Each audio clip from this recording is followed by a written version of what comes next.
All right. Party people, welcome back. What were we doing other than trying to not get eaten by a bear? We were sleeping in a cave. Let's exit so we can actually see something. Someone's gotta go. Okay, so we are almost finished with Timberwolf Mountain, huh? There's a couple more things I want to do. One, and I don't think this is possible, but try to sneak behind this bear cave and do one more charcoal here. And two, there's a bunch of these cargo containers that fell out of the airplane. Oh, you've been waiting, Bobby. You've been waiting. Well, here we are. Maybe not for quite so long today, because I think we might be able to finish up most of Timberwolf Mountain. The last thing, and also let's hope that the bitrate remains high. Fingers crossed. No promises, but fingers crossed. Actually, let me check and see if I can... No, it looks okay so far. Okay, so what are we doing? We are trying to find cargo containers from the airplane. It could be. I guess that could be it. Let's see. Okay, so we're here. We're at the cave. I haven't dropped anything yet. I heard an awoo from far away. Okay, so here's what we do. We're going to go inside. We're going to drop a bunch of stuff. And then I think we can head out to that first set of cargo containers. This pack is getting kind of heavy. Okay, so what do we want to do? We want to drop a bunch of stuff. Yeah, what games do I have? That's a long list. And what do I plan on playing next? I haven't thought that far ahead. I may be decent at tactics, but no one's ever accused me of being strategic. Okay, and also let's drop some water. Okay. This is pretty light. I think we should go lighter though. But I don't know if it was you or someone else suggested Project Zomboid. That's probably something I'll look into. Because that I do have mentioned. Okay. Yeah, because I think right now, as far as the list of games is concerned, that might be next on the list. Okay, so I just remembered, yeah, that mod, the week 1 mod. I just remembered that I left a bunch of stuff at the bottom of this rope, so let's go pick that up right quick. Yeah, the week 1 mod where things slowly descend into decay and chaos. Which could be pretty interesting. Did I just hear something? I don't think I did. What is the typical location where people... That's a wolf. Is that a wolf or is that a rabbit? Oh, that's a wolf. So, for the long dark, there's one more region that I haven't been to, and that's Ash Canyon up here. And then I think beyond that, the only other thing that I want to try out is there are a handful of like challenge modes that kind of have like weird or one-off. I wouldn't call it one-off, but some of them are one-off, I think. Basically just challenges. I heard something. What did I hear? Did something sniff? I don't know. Anyway, down the rope. But yeah, it shouldn't be... I mean, compared to how long it's been since I started streaming this, it shouldn't be long. Because I anticipate, unless something crazy happens, I anticipate finishing everything in Timberwolf Mountain except for the summit. Probably during this stream. Okay, I forgot there were... Oh, this is unfortunate. I forgot there were 2 mountaineering ropes here. I think we're gonna have... I keep hearing noises. Actually, let's think. 2 things. One... Okay, right now, right now we're here. I don't remember if I left anything at this cave. Let's check the cave first. Yeah, suggesting other games because everything is TLD right now. Yeah, you're definitely right about that. But one step at a time. Let's do the baby steps first before we jump headfirst into some crazy stuff. Okay, let's see. Yeah, we should be fine to just walk all the way over there. Yes. Yeah, I think this is okay. I was thinking about Project Zomboid, but that seems like the game. Oh yeah, I did see that, and I think I left a reply. You mentioned something about, you know, the numbers or views or whatever. I'm not entirely sure how to what's the word I'm looking for? Understand or interpret the short view numbers.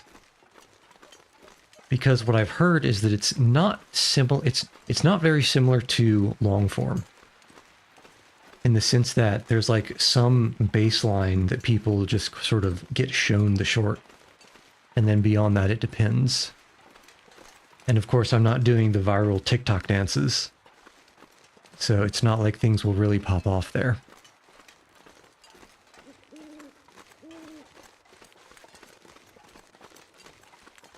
Yeah, I guess that is true. 1K views is decent. I think, though, I'm probably not discriminatory enough with what I choose to post. Yeah. I post a bunch of I did leave food here, and I left the hacksaws. Okay. Well, I'm dumb. Let's leave a little bit more food here. Just a little bit. And all this water, actually. Okay. One more ferry trip. Actually, probably 2 more ferry trips. You see, this is the problem with my memory or lack thereof. When it comes to games like this, where just transporting yourself from one place to another is expensive.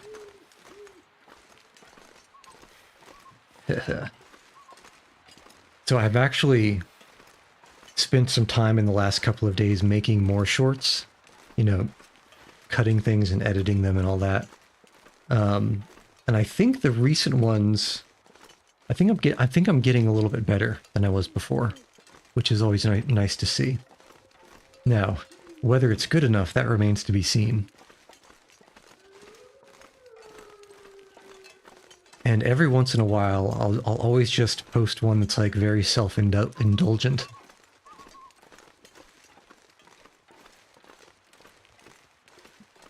Yeah, as far as the you know, the live streaming aspect is concerned, you know, getting people to arrive and then maybe or maybe not stay is definitely a it's definitely more of a long-term prospect as opposed to, oh, you're just super hot for one, you know, for one stream and then 10,000 people are there. My understanding is that that's generally not how it works. But eventually people should maybe drift by and perhaps stick for a little bit. Ah, you're gonna stay. Well, I won't complain. I will not complain.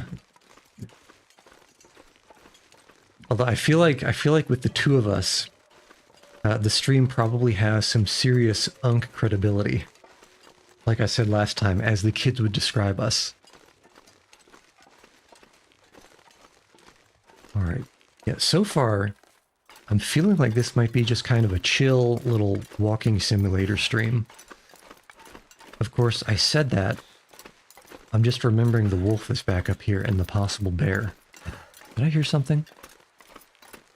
Let's just be a little bit careful here. Okay. Okay, I think we're safe for now. And I don't know if you checked the title or what have you, but I feel like we've been robbed. We've been robbed of the experience that we were promised in a location called Timberwolf Mountain. So far, we've just seen the bog standard black Canadian North American wolf.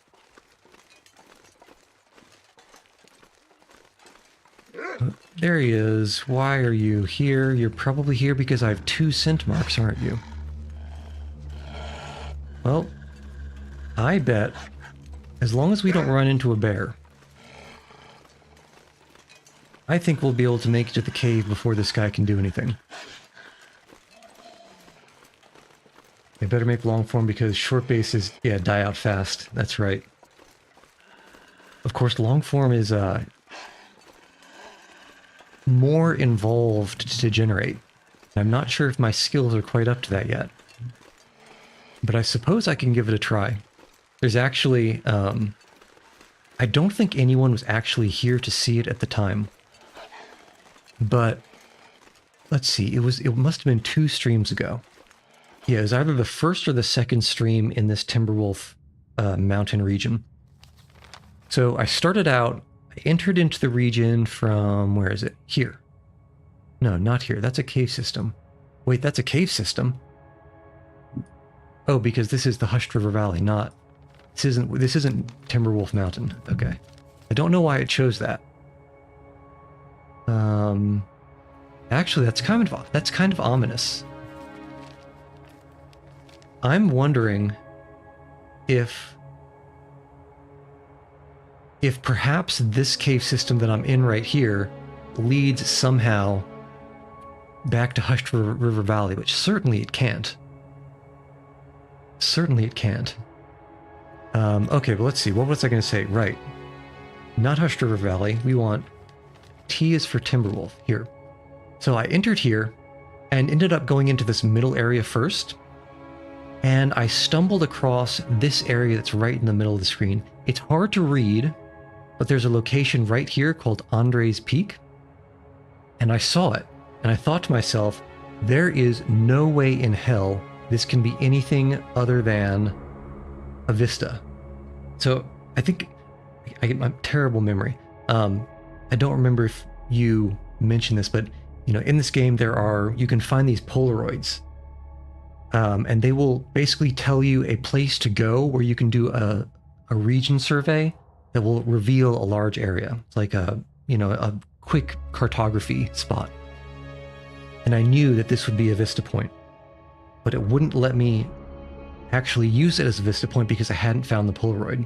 Exactly. It's like it's not like these mementos, but it's similar. So mementos, I guess, lead to stuff. Vistas lead to, it reveals the map a lot. But I knew this was a vista point, and I said, I'm going to be super pissed if I find the Polaroid. And eventually, I think somewhere like up here or something, I found the Polaroid. And it was right here where I had already looked. And so I walk all the way back down here and do the vista point, and it just reveals like right here where I'm circling. It doesn't reveal very much. So it was kind of a waste of time. And that entire process is too long to kind of fit in a short. So I might end up putting it on like a longer form thing, or trying to. So to answer your question after a long time, yeah, I think I should try some long form things. Okay, let's drop as much as we can because there's 10 kilograms of rope to bring back here. Drop this. Most of these flares. And we're definitely not going... Actually, 2 things. 2 very important things. One, we need to take a quick nap. By quick nap, I mean, do we have any water here? Is the question. Hola. I don't know how to pronounce that. I feel like some of those letters are Cyrillic. P is rho in Greek, so maybe it's Artem. Maybe it's Artem Pi 2H. Explain how you did the V2 thing and the model, how it works. I get the gist, but I don't know much. I use Source Filmmaker. Well, and of course, you know, Artem arrives and we're just staring at a black screen here. Let me go out of the cave. Okay, are we still chased by a wolf? I don't think so. Okay, back into the inventory. What can we drop? To answer the question, VTubing wise, basically, of course, well, not of course, you can have several different programs, and each program will be able to read several different file types.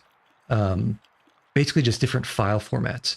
You can imagine in Source Filmmaker, you import, your mesh in your rig, the model, and I'm sure that, Valve has a particular format that it likes the model to be imported into Source Filmmaker. This is similar. You have to kind of know what... Did I just hear a bear? No. You have to know what file formats your like VTubing whatever software reads. There is a very common file format called VRM. I'm not entirely sure what it stands for, but that's the one that this program can read. And it can obviously, do this stuff and render it. So the VRM format, it's kind of tailored for humanoid rigs. And so what you do is you just sort of set up your model with all the meshes in, say, Blender, or a lot of people use Unity. Yeah, you know what? You're not the only one for considering being a PNG tuber. But then I decided I'm probably better at modeling than I am at drawing. But basically, I found a Blender add-on that assists you in... So once you've got all of your like little models set up, so like the meshes, I guess it really is just the meshes. You don't even need textures per se. As you can tell, I don't have textures except for my snoot, my mouth, and my eyes, and those are as basic can be. But you set up your model just like you would model anything in Blender, and this VRM add-on that I found that goes into Blender, what it will do is it will help you assign and name the armature bones that tell Blender how to make the model move when you tell the bones to move. So you like the model? I don't think you change it. Well, currently, this is just the first one that I made. I have designs, and I've been saying this for like 2 weeks now. And maybe I'll do this in between the long dark and, starting another game. And I should probably actually be walking back to that. Yeah, we're underweight. Okay. Yeah, we'll start walking back. I have designs to maybe between the long dark and whatever I play next to do probably a short-ish, or depending on how involved it gets, short-ish stream of just doing Blender. I want to shorten the snout a little bit. And I want to change how I handle the mouth.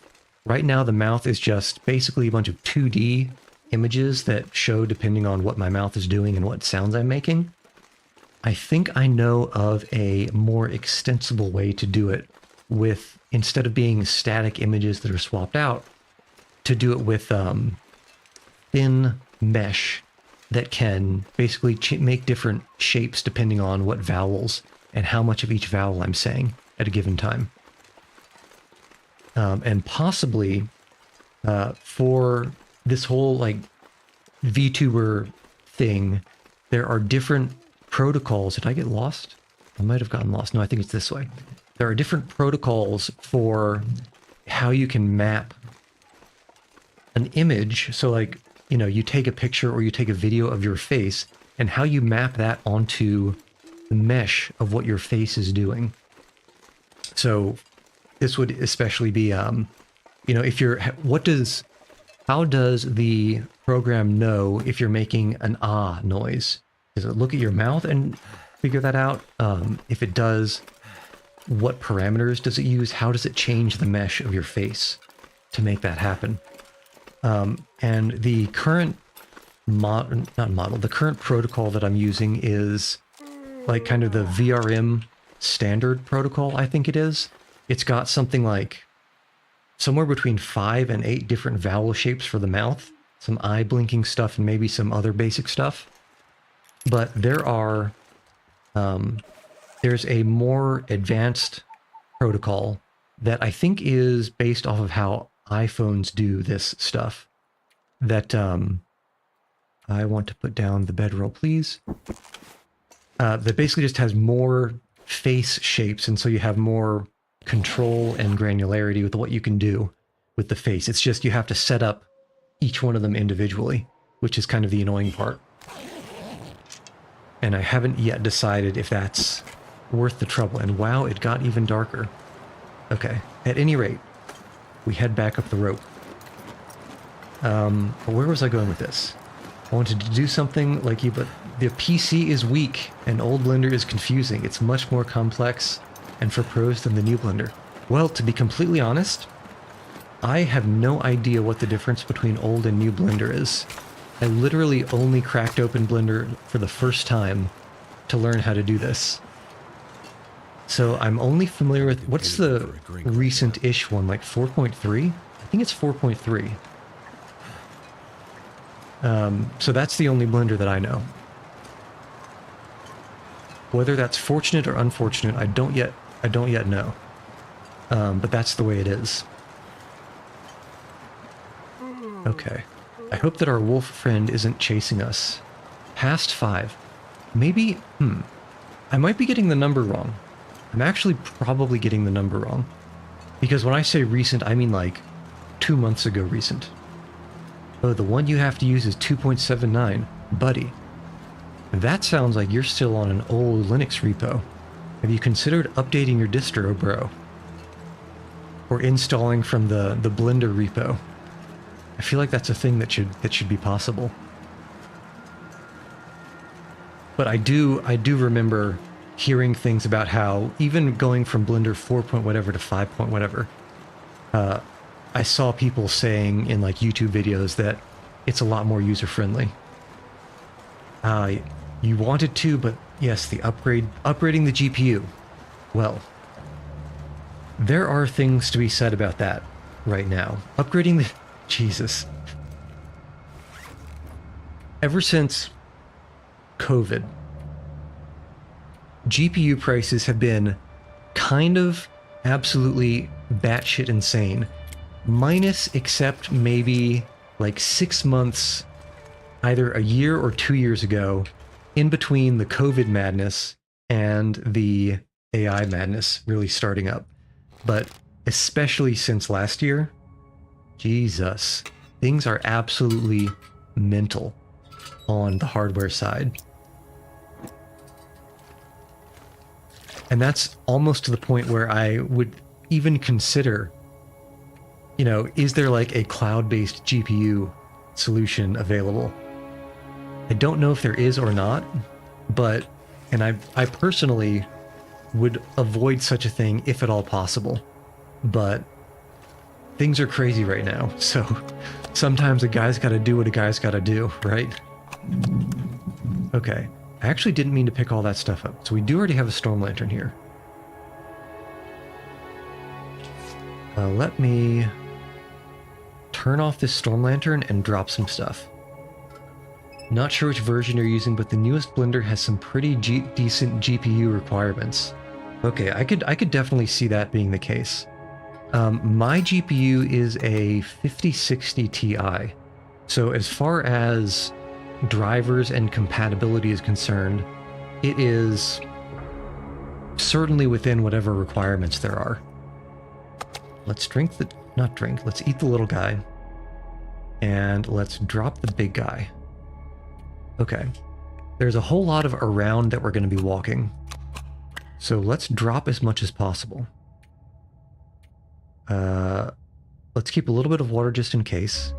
What can we drop? What can we drop here? First off, we picked up these. I didn't mean to drop that beard, but it's probably okay. I'm sure I'm going to end up regretting that. We can drop probably reclaimed wood. And now we have about 10 kilograms free. That's okay. I'm okay with this carry weight. We back out of the cave. Let's not forget the ropes are there. We head back down and we go into the other cave.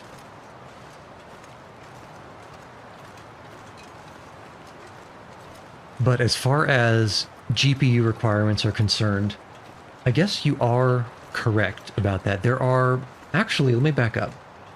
And actually, let me get derailed again.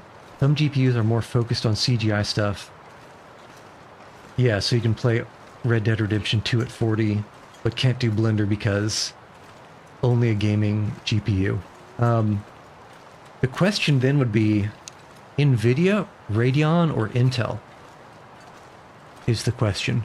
Because for things like Blender, I suspect that when it comes to drivers, is that a wolf?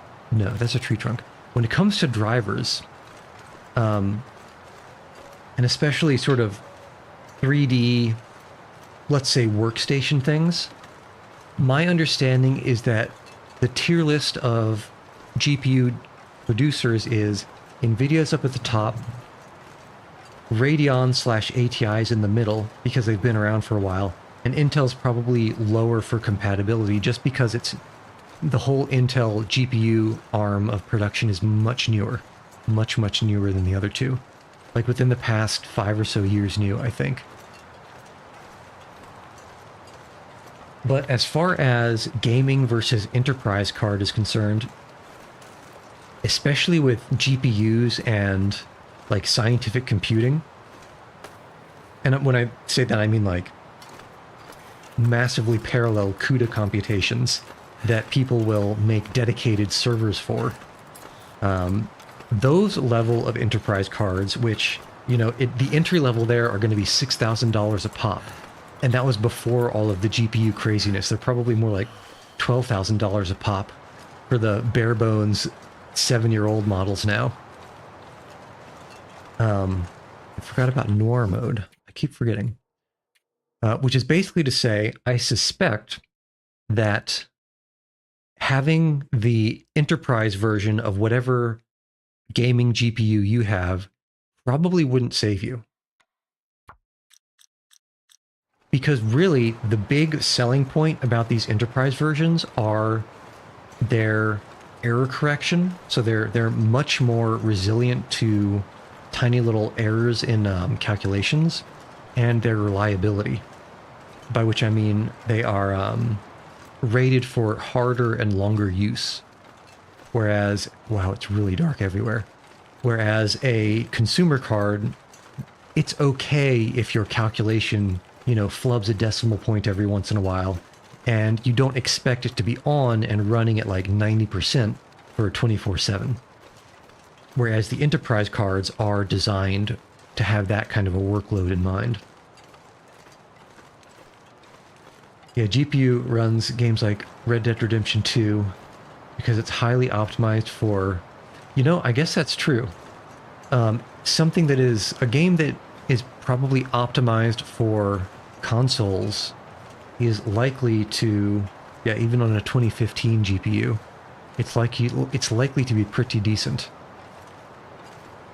Because consoles, you know, to keep the prices down so that they're, you know, easily accessible, they've never had particularly strong hardware compared to something similar in the GPU space. Have I walked too far?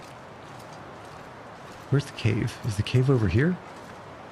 I feel like I'm getting lost already, but I don't think we've reached it. Yeah, it should be here. This way. But yeah, that is interesting. So before this GPU, I had a 2060. And before the 2060, I had a 970. They're all NVIDIA. So my 970 lasted for a very long time. That buddy, that workhorse, really did work.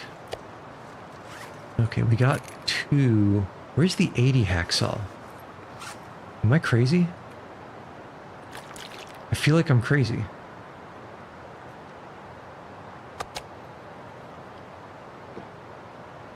GTX 960 is what you have. And it doesn't work for CGI because it's not optimized for advanced ray tracing. So I would say yes, but also maybe no. So I'm certain that Blender well, I'm not certain. I'm 80% certain that Blender can probably make use of NVIDIA's ray tracing hardware. I say this because there are at least 2 different lighting engines that handle the lighting for when you actually properly process the renders in Blender. And one of them I think actually does do proper ray tracing. One of them might just kind of fudge it, but one of them I think does do proper ray tracing. And in that case, NVIDIA would really be good. And I do remember, I believe, now don't quote me on this, but I believe the 2000 series of GPUs was the first time NVIDIA introduced their hardware / whatever they do ray tracing into their cards. So if you have a 960, it would make sense that if Blender is expecting something like that, you wouldn't be able to make it go. But at the same time, when it comes to making a model, and I think there's a hacksaw. No, yeah, lantern fuel. I'm just shuffling around against the ground here because yes, I thought I saw a good hacksaw. Okay, now we can go back, which is this way. No, it's this way. What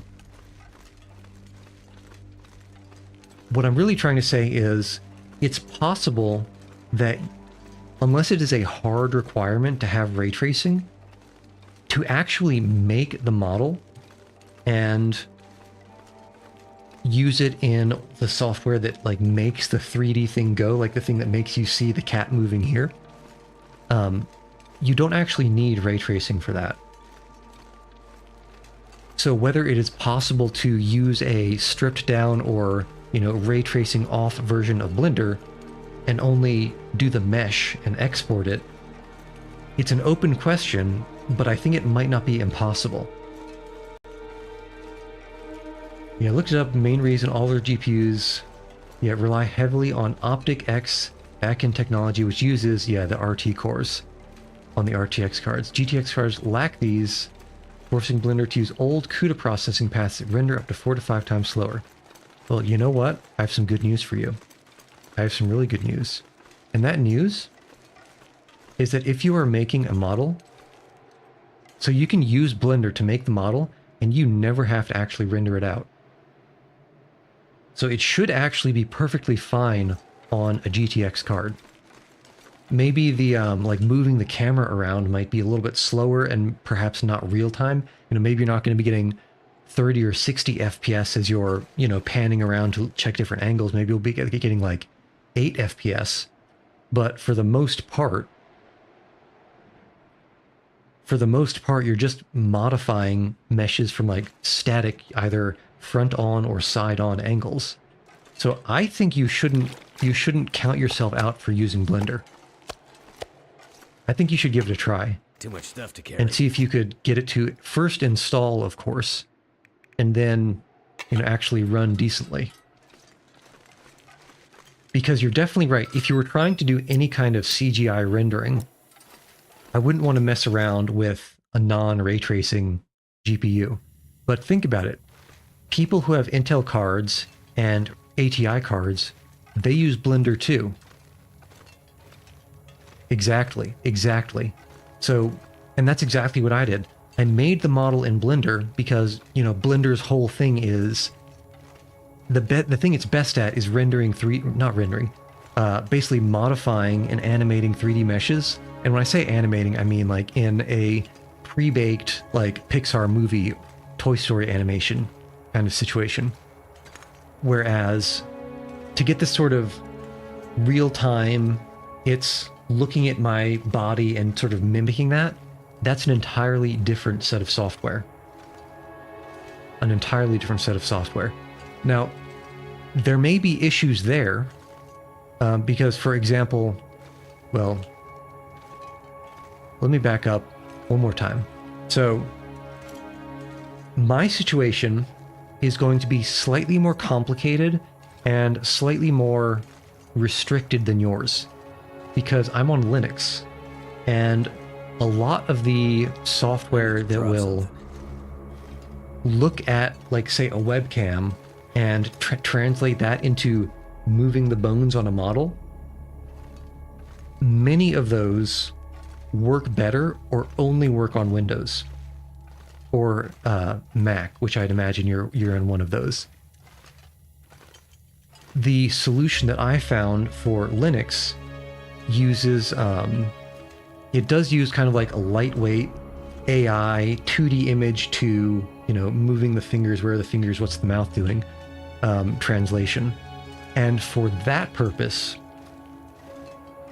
the stronger the GPU, the more overhead will be left behind to play the game as you're rendering your model. Or not as you're rendering your model, but as you're telling the model what to do with your webcam, for example. But it should be possible still. And you should also have better solutions on Windows available to you. And even more programs. I think there's only like 1 or 2 programs that can even handle either sides of that equation, either the sort of rendering out or deciding what poses the model is in or should be in Linux, that is. But Windows has a lot more options, I know for sure. There's like, you know, VC Face, there's like probably VTube Studio, I think might do it. The one that I'm using is Warudo. Yeah, do some work and rebuild it from scratch again with a higher budget. Yeah, that's fair. That's definitely fair. Especially, you know, if you're upgrading from a GTX 960 to something more modern. I suspect that if you upgrade to anything either 4000 or 5000 series from NVIDIA, or I'm not sure I can carry much what's more. the current level for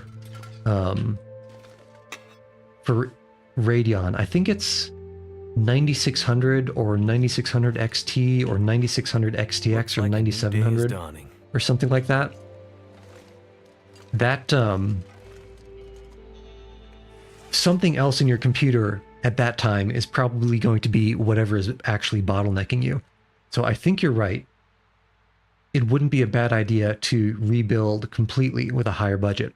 But if currently, 2 things. Currently, it's light enough to go back to the regular visuals. If currently you think it's your GPU that is the big bottleneck that you're dealing with, there's no real reason why you can't just upgrade your GPU, swap out your current, actually, and this is a good idea. It's not a good time to buy computer parts, but if you have it in the budget, or if you just absolutely have to upgrade, you can upgrade your GPU first. You can use your GPU in your current computer, and this does 2 things. 1, it lets you upgrade your experience if currently your GPU is your bottleneck. And 2, it lets you verify that your GPU is in working order. Whereas if you had just bought all of the parts for a new computer all at once and tried to put the new computer together and then it doesn't work, then troubleshooting that would be a much more arduous scenario. Yeah, the GPU you want to get is the RTX 2060. So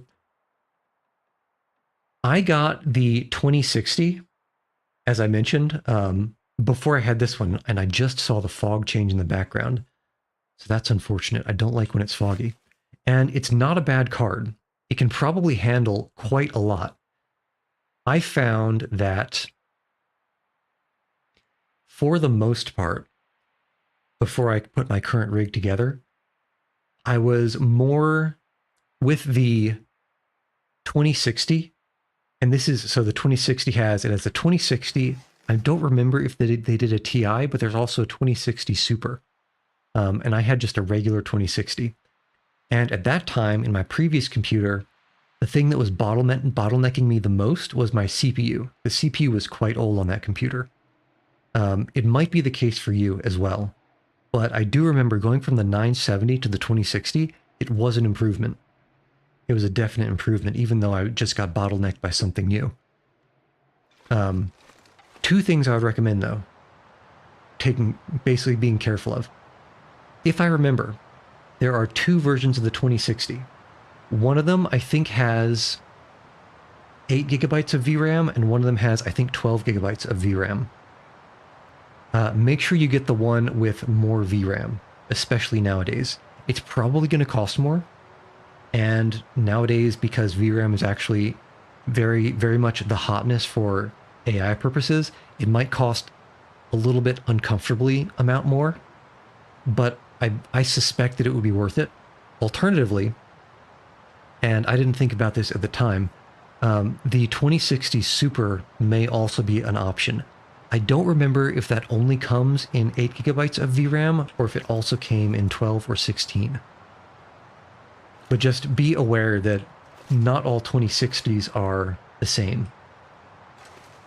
Yeah, the 2060 is surprisingly cheap, between 200 for 8 GB VRAM and 400 for 12 GB. I'm thinking.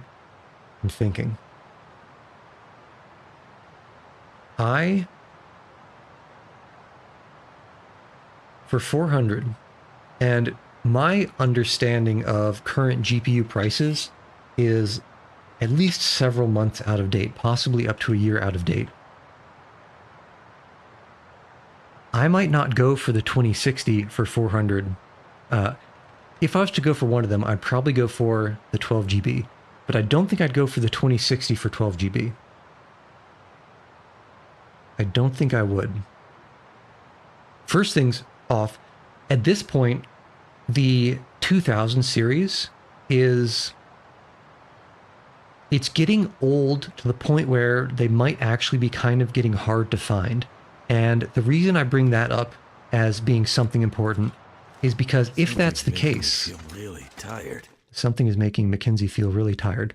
I bring it up because if that's the case, then you'll be paying a premium and competing for people who, for whatever hardware or driver reason, need literally a 2060.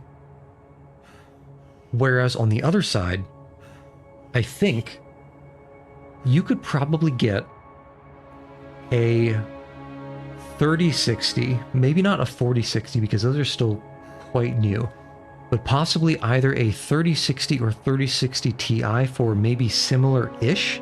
I don't remember how many GB of VRAM those have. It's either 8 and 16 or it might just be 16, I don't remember. But beyond that, I might even look into the recent Intel cards. I know one of them has 12 gigabytes of VRAM, and the last time I looked, those were going for something like 250, which I think would be worth it compared to a 2060. Quick question, how much was the webcam? The webcam, I guess I have one older one and one newer one, but both of them are pretty comparable in quality, and one of them was, I think I got it for like somewhere between $40 and $60. And the other one, I'd eat snow if the hypothermia wouldn't kill me. is probably overkill. And I think that one's something more like 100. But if I could go back in time and not get the one that was more expensive, I would probably not do that. The one that I got for somewhere around $50 is the Logitech C920. And that's all you would need for, you know, doing all of this. Okay, food, water, and what are we carrying that's so heavy? I guess a lot of food and water, huh? Okay, first order of business. Let's find those containers and drop some of this food. And maybe a little bit of the water. Okay. Okay. First, let's check down by the engine for anything nice.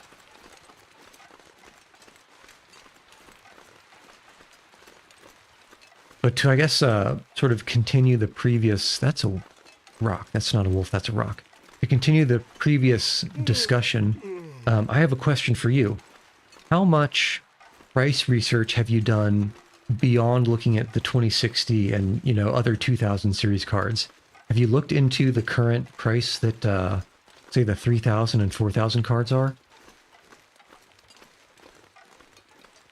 Because yeah, things are rough. Because I think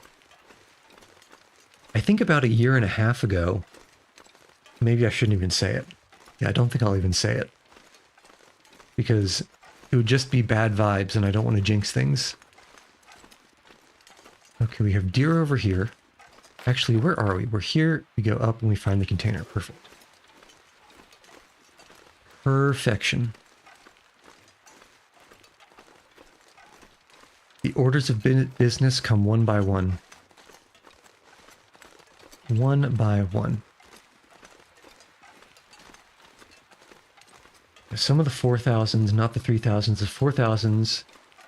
Yeah, more than 400 for the good ones. That makes a lot of sense. If you imagine a sort of the price of a card, I would imagine that it looks something like a U if you plot it on, and I'm going to ask you to do some mental imagery. So imagine a 2D plot, like a graph. The y-axis, so up and down, is going to be price. The x-axis, left and right, is going to be how old the card is. The newest cards on the right side of the graph are going to be high price because they're newer, they're stronger, you know, what have you. And then as you go older and older, as you go left, the price is going to come down. But eventually, once you get old enough, and like I said before, the stock is low and the demand is medium, the prices will increase again. So the picture that you're looking at is like a U. The very older cards, they're going to be really expensive. The very newer cards, they're going to be really expensive. And somewhere in the middle, there's going to be a sweet spot. It's only a matter of finding that sweet spot. And the reason I just sort of bring it up to look at more prices is that I suspect that the sweet spot might be the 3000 series. At least I'm hoping that's the case, because if I remember from when I was researching this, I think there was a pretty decent increase in performance from, let's say, a 2060 to a 3060. But I don't think 3060 to 4060 was as good. And then 4060 to 5060, I don't think it was as good. Yeah, well, you don't use it. It's fully functional. A 2005 Dell with all the OG parts. Here's the real question. Is it beige? Because if it's not beige, I'm not interested.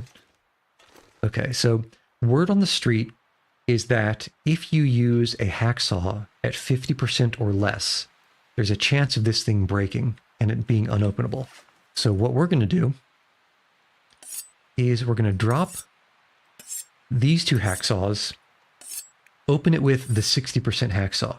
Each panel takes 5% condition, so this should be just about perfect. Show me what you got. And it didn't break. Okay. Still eat this. A whole bunch of food. I'm not super mad at, but I kind of don't need food. So, show me something good. Show me something interesting. More clothing. Another old expedition parka. Not the worst, but not the best. Although the food isn't too bad, and that is a lot of food. But I don't think we really needed all this clothing, except maybe to make cloth out of it. Ah, only possible to break at 25%. That is very good information to know. Because honestly, I was pretty worried about, because I'm thinking like, man, like breaking at under 50%, that seems kind of extreme. It seems like a very high probability that things would just be breaking left and right. But if it's under 25%, that does us two things. One, it lets us use this hacksaw at least once. And two, we might actually have enough hacksaw to go up to the summit again and open up everything at the summit. Well, hold on. Used Google to ensure your conclusion? You know AIs hallucinate, right? So did you use the Google AI response? Or did you find a link that gave you some human information? I've actually come to trust at least for more commonly available information, I've come to trust the Google and, you know, whatever have you, the search engine auto-generated responses at least a little bit. Okay, 40.48.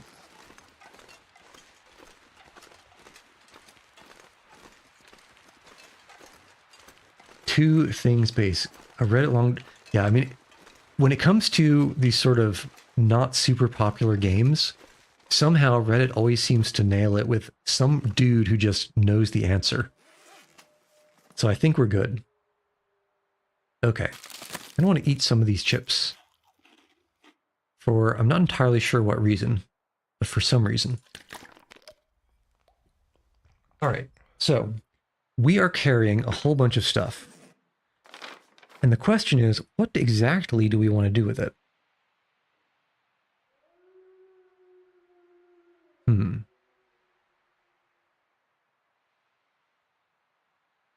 Okay, here's the plan.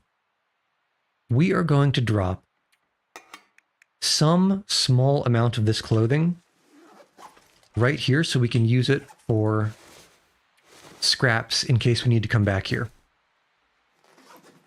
The rest of it, and a decent chunk of food and water, we're going to try to fit as much as we can.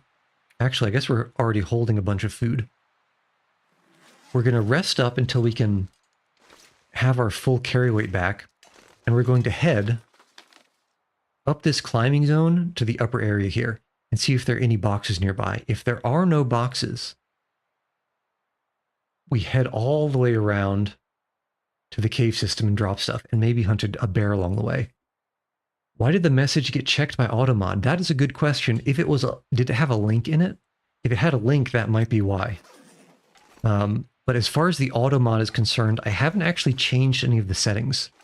So I might need to do a little bit of tweaking there. Okay, we've got a hunting knife and... Oh, just talking about Reddit. Then I actually don't know. Perhaps a reference to an off-site website makes Twitch a little bit angry.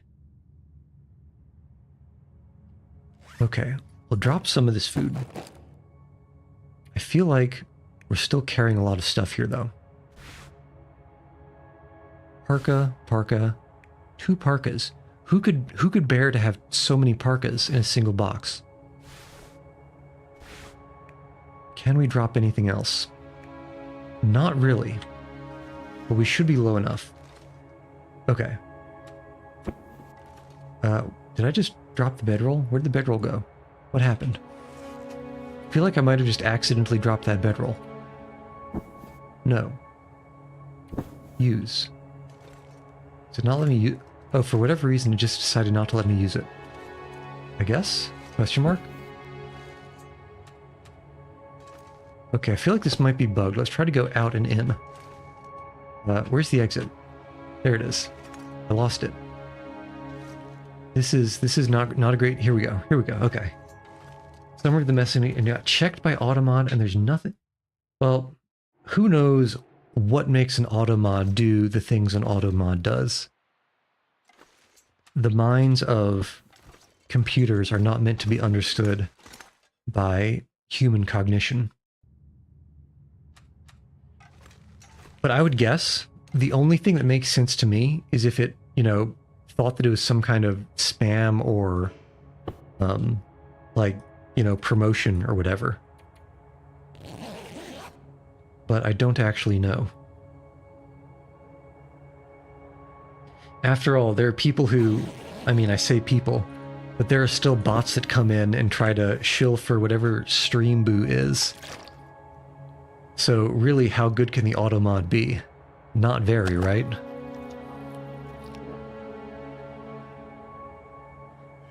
Well, if you tried to say Reddit was good, I could see an Automod banning that for misinformation. Because that's a very naughty thing to be saying. Okay, water bottle. And yes, We are underweight. But other than that, I have no clue. It sounds like it was just something innocuous. In the words of Julia Childs, who's to know?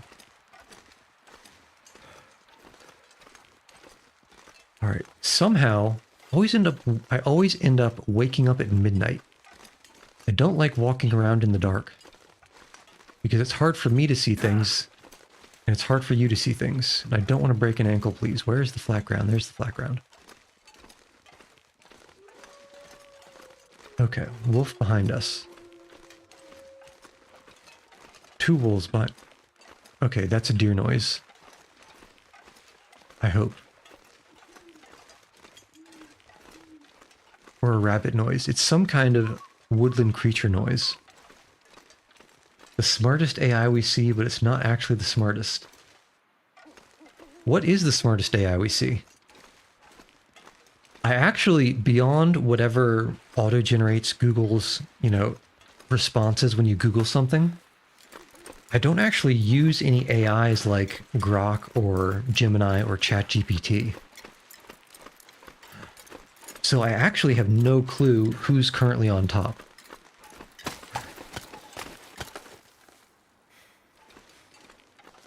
Okay, it's midnight. We can't sleep for very long. How do we want to do this? Huh. And there's a possible wolf somewhere in this vicinity.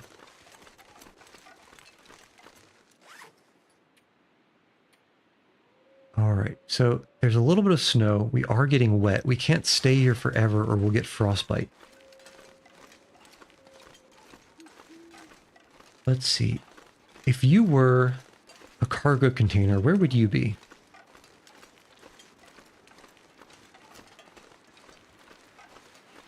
But as far as smart AIs are concerned, I for one welcome our AI overlords. Please don't stick me into a biological battery. I've seen The Matrix, I know how that ends.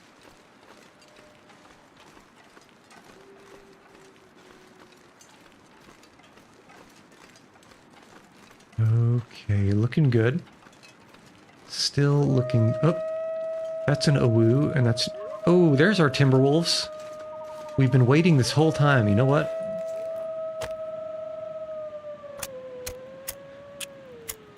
The smartest that public is Claude in Fable 5. Recently revealed that they started making themselves. Aha. Okay. Of course, we're basically finished with this place. And we got Timberwolves. The first Timberwolves ever. Do we fight them? I think we fight them.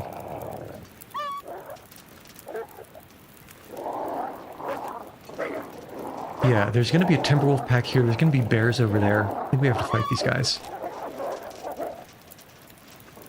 And hopefully they can't run off with my arrow this time.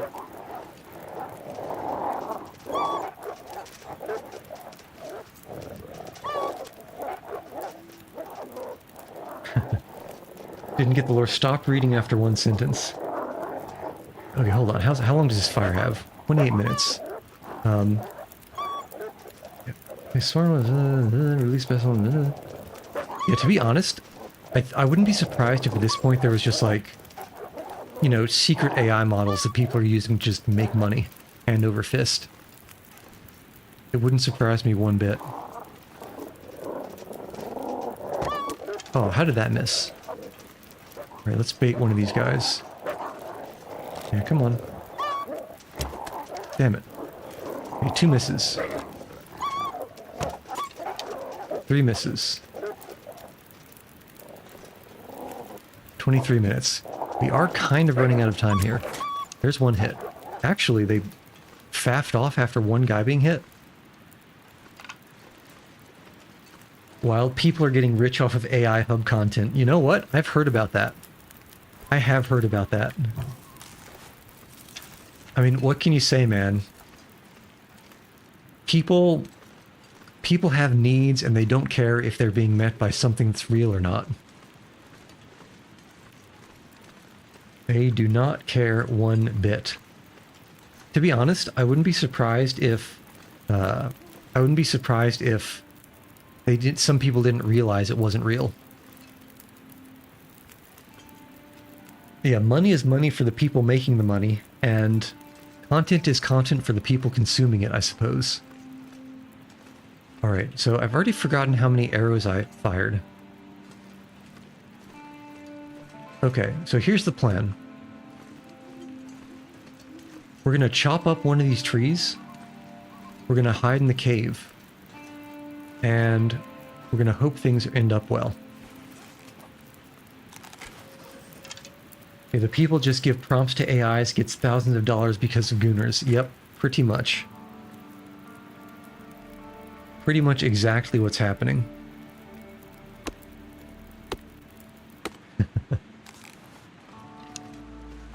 But oh well, can you really blame them? The answer is yes, you can.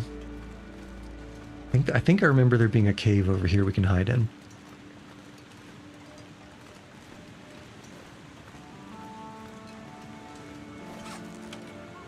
Yeah. Well, who knows? I mean, to be honest, you know, make your own hub and watch ChatGPT get it on. Well, I think it was Foucault who said that arousal of the carnal kind is just a body recognizing a body recognizing a body recursively to infinity. So, as long as you recognize someone recognizing you, even if the person recognizing you isn't a person who can recognize you because it's just AI, perhaps the circuit in the brain is still tripped. Perhaps it is. Gonna have to find... You know what? I'm about to make you $1 million. Even more if you can work it really well. Your grandpa's old floppy disk probably has some high quality, primo, lost to time media. And you could fine tune an AI or make some kind of a LoRa trained off of that data set. And for all of those grandpas that are still in nursing homes looking for that one fix, that one hit, that one picture that they lost way back when in 1992 when they accidentally formatted their hard drive, you could probably drain their entire retirement account. If only you just find these images and train a model with them. So you're welcome. That's actually not the worst idea. Okay. I don't think we'll be able to sleep until dawn, but let's try.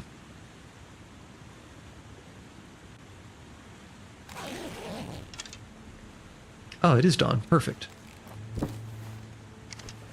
Okay, we eat, we drink, we be merry.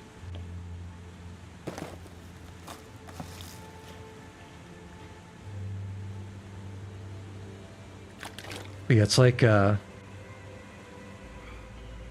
digging through old hard drives and flash drives and CDs and DVDs and floppy disks is going to be like the new gold rush for people who are trying to find new content for training AIs.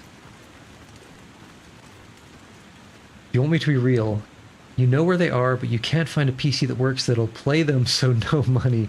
If I can get them digital, I can sell it as vintage hub. You know what? Have you considered that old 2005 Dell?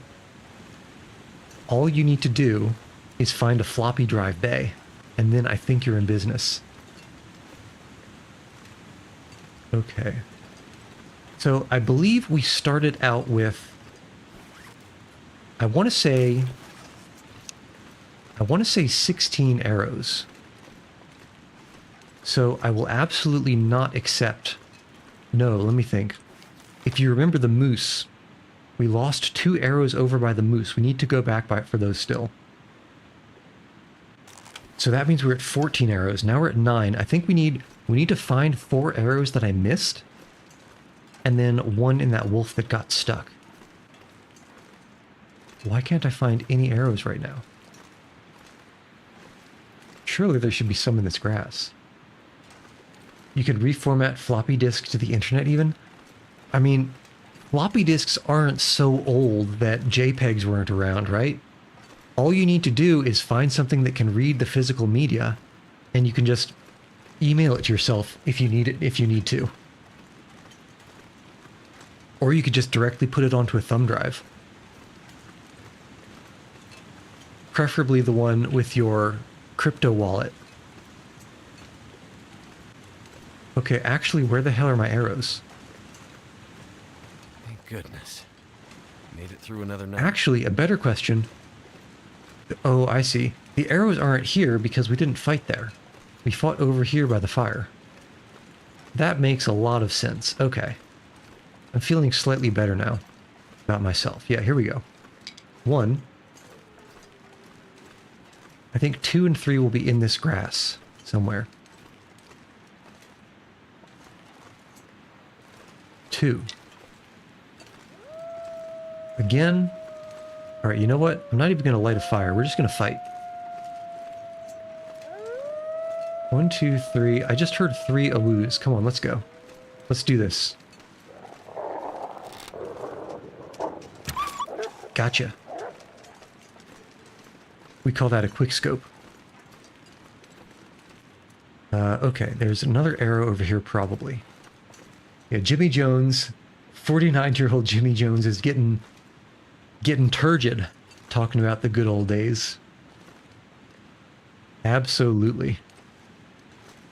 That's just blood spatter. Where's my arrow? There's got to be another one over here. There must be, certainly. Certainly I missed at least 2 over here.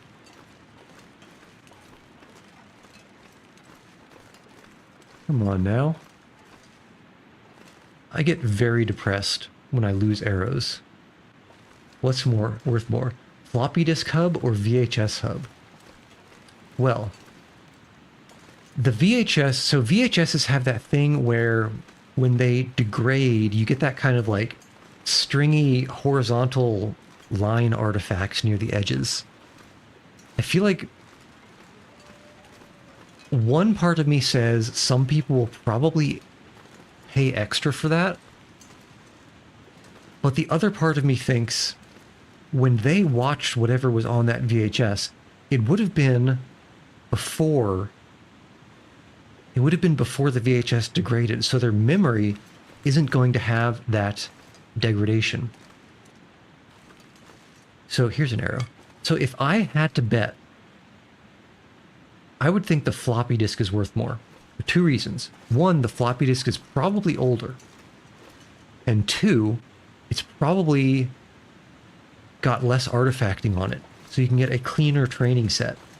If you absolutely have to add in that VHS artifacting after the fact, I'm sure that there's some kind of a plugin or something you can find to do that. Which is a long, long way of saying, go for the floppy disk if you can. Also, copying something on a VHS is a pain in the butt, or more specifically, copying it to something other than VHS is a pain in the butt. You really have to find some kind of a capture card and put that in between your VHS tape player and your TV. All right. I'm only coming over this way, I guess for 2 reasons. 1, to see if a wolf took a nap over here. And 2, to see if there are any containers over this way. But I'm pretty sure I saw a wolf up on a hill over there. We'll see. We will see and time will tell. But if I was a cheeky little Timberwolf, I would run over here and I would take a quick little nap. Because I'm just so cute.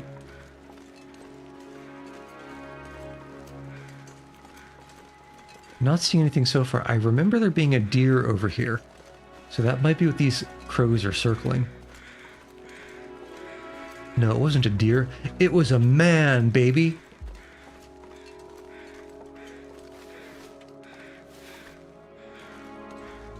I just thought of a secondary clientele for your burgeoning hub business. Soon enough, you're gonna... Again? Really? Soon enough, you're going to have a bunch of Zoomers, like a bunch of retro Zoomers, who are in the market to find... How did that miss? Where'd Buddy go? Basically hipsters who are looking for old-timey, old-school material. I think that would be another clientele for you. Gotcha. Okay. So that's 3 wolves. And I think there was only 4 wolves in the pack, so we should be safe for now. We just need to find those 2 arrows that I shot and missed. Rip. Used to make homemade mixtapes of your shitty raps to sell them in school. People made fun of me. Gave them a free mixtape with your diss tracks. Nice. That's pretty sweet. That's like the second level of you know, making the mixtape that you give your GF or what have you. Okay, did Buddy run over here or where did he go? Oh, there he is. Oh, and look at, what do you know? He led us to his friend. I never would have looked over here for that last guy. So, thank you for leading me, friend. Because it would be a shame to lose this arrow. I don't know, is he gonna get mad or is he just gonna... Ah. Oh, I guess we can just kind of... I mean... If it's not friend, why is it friend-shaped? I think your crap sucked too, yeah. Okay, do we dare harvesting this wolf here with little Buddy just chilling right next to us? I think we do. I think we dare. Okay, he ran by us. Yeah. F you and the horse you rode in on, right? Okay. If I can drop any of this gear. We're getting nice and fat. We're getting hunted. Are you... Okay, morale is still broken, so there's definitely just the one of them. Oh, you'd be a rapper back then. Well, I mean... It feels like... To get into the music business, you kind of have to know someone. I feel like it's... I get the impression that it is a very... Maybe nepotistic isn't the right word, but very artificial sort of industry. But who knows? What was that weird noise I just heard to the right?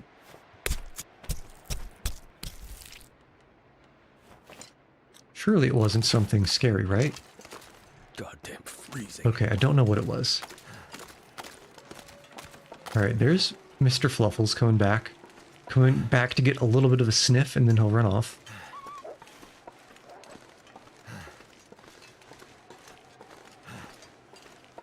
But yeah, it was, you know, first it was slam poetry, then it was rap. I don't know. I do not know. I used to do, and this was like way back in elementary school, I used to do chorus, but I always got... I was very nervous when it came to public speaking walk with this much gear. and public performing, so I really didn't like it. Okay. Huh.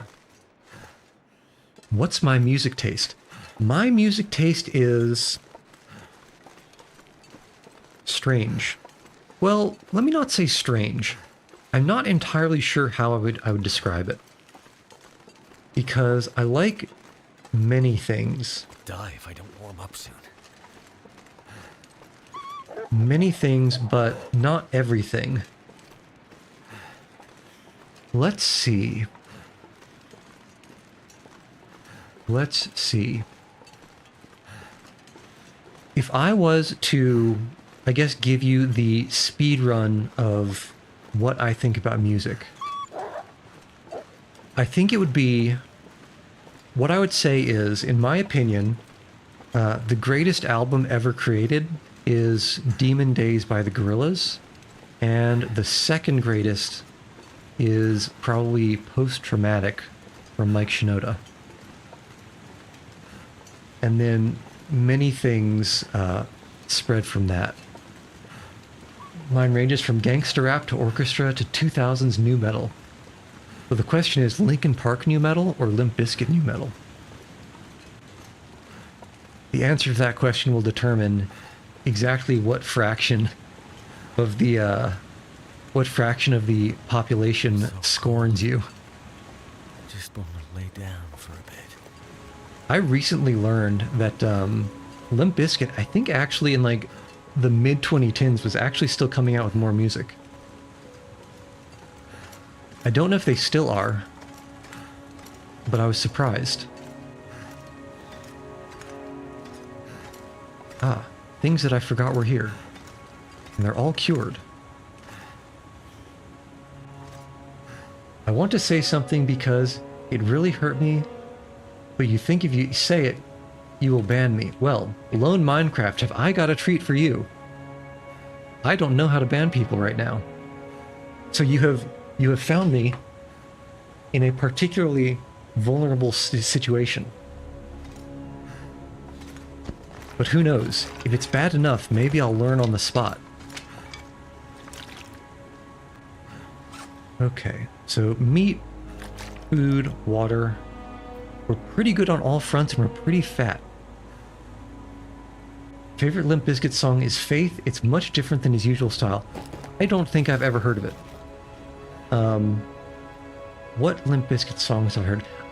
I remember Limp Bizkit being a thing, but I'm not so good at matching an artist with all of the songs of theirs that I've heard that I would be able to say the names. Did Limp Bizkit do Air Assault and Land Assault or Rollin'?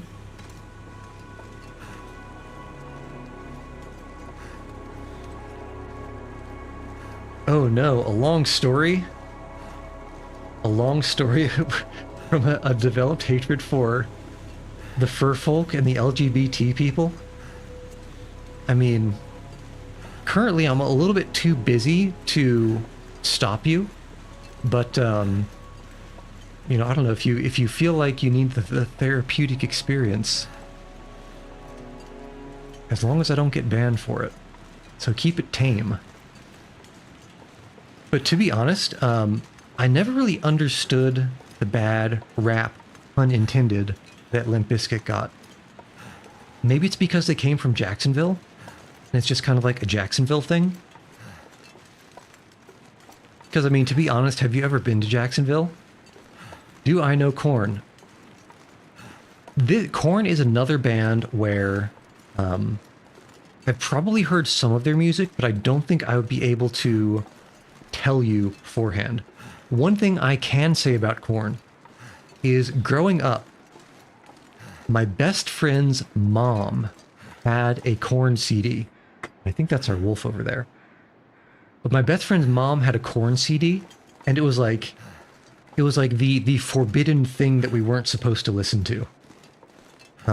So that's my really only experience with Korn. The first two albums are traumatic. It doesn't surprise me with the kind of aesthetic they seem to be going for. It doesn't surprise me one bit that they have some trauma in those albums.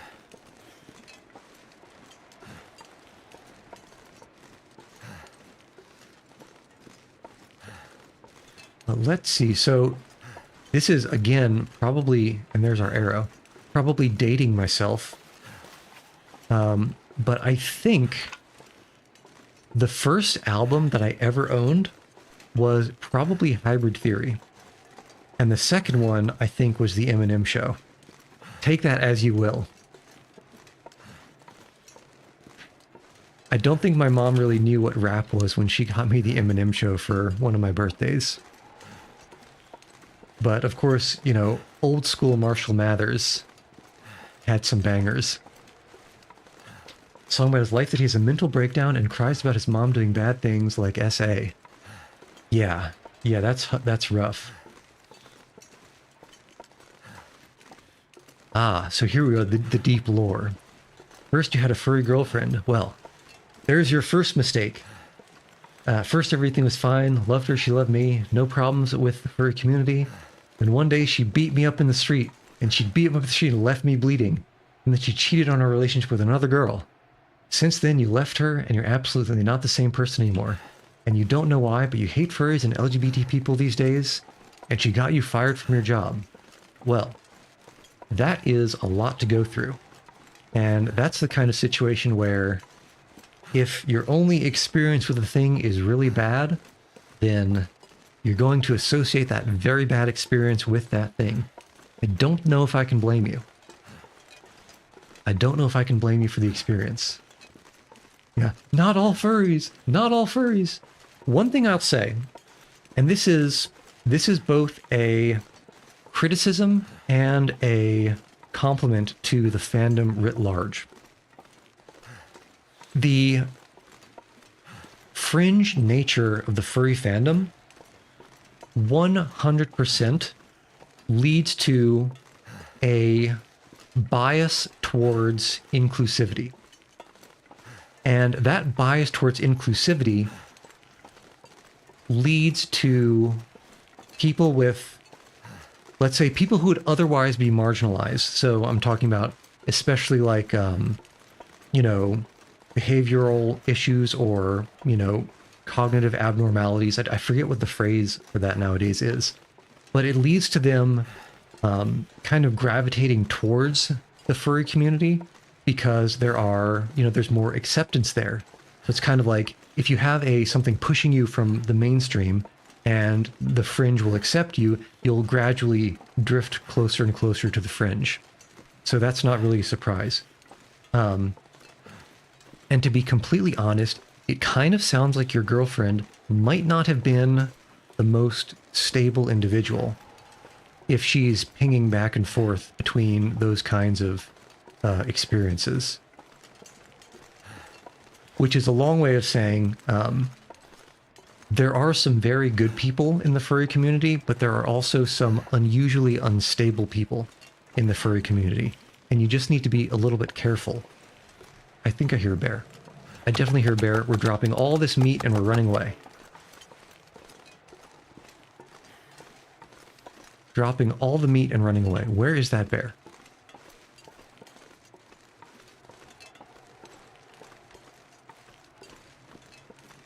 I need to be very careful. This is the bear that mauled me a while ago.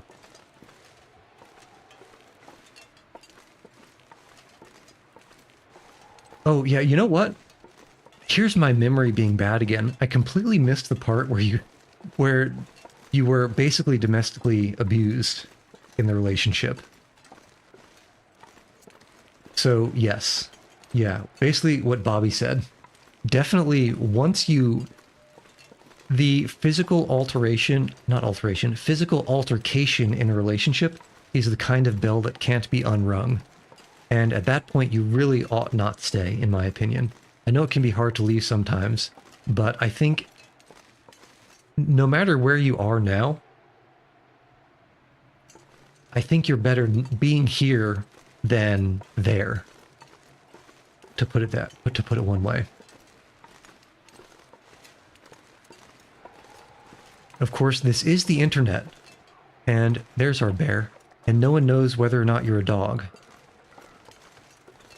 So at the same time, I'm taking my own advice seriously, in the sense that, at the same time, I feel for you, but I don't know if what you've said is true either. But if it is true, then I'm glad you're through it. I'm glad you are through what is hopefully the rough part. Okay, so luckily the bear decided to walk the other way. I think we might be able to sneak around to the left and go around him. Let's try that.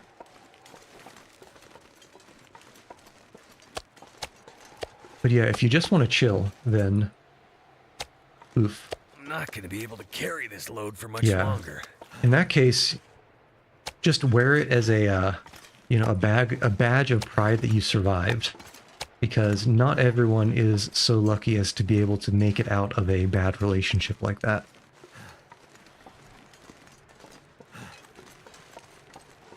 And I think it's pretty neat that you're basically doing a there's a word for this in psychology. Is the bear coming back already? Come on, buddy, come on. Why you gotta be that way? What's it called? There's like a thing where if you had a bad experience with something, you can like help yourself normalize or sort of feel better by exposure therapy. That's right. This is kind of like a little bit of exposure therapy for you.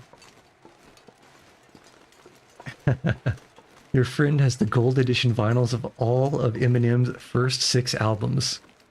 I don't know if that's before or after he sobered up, but yeah, that is golden age.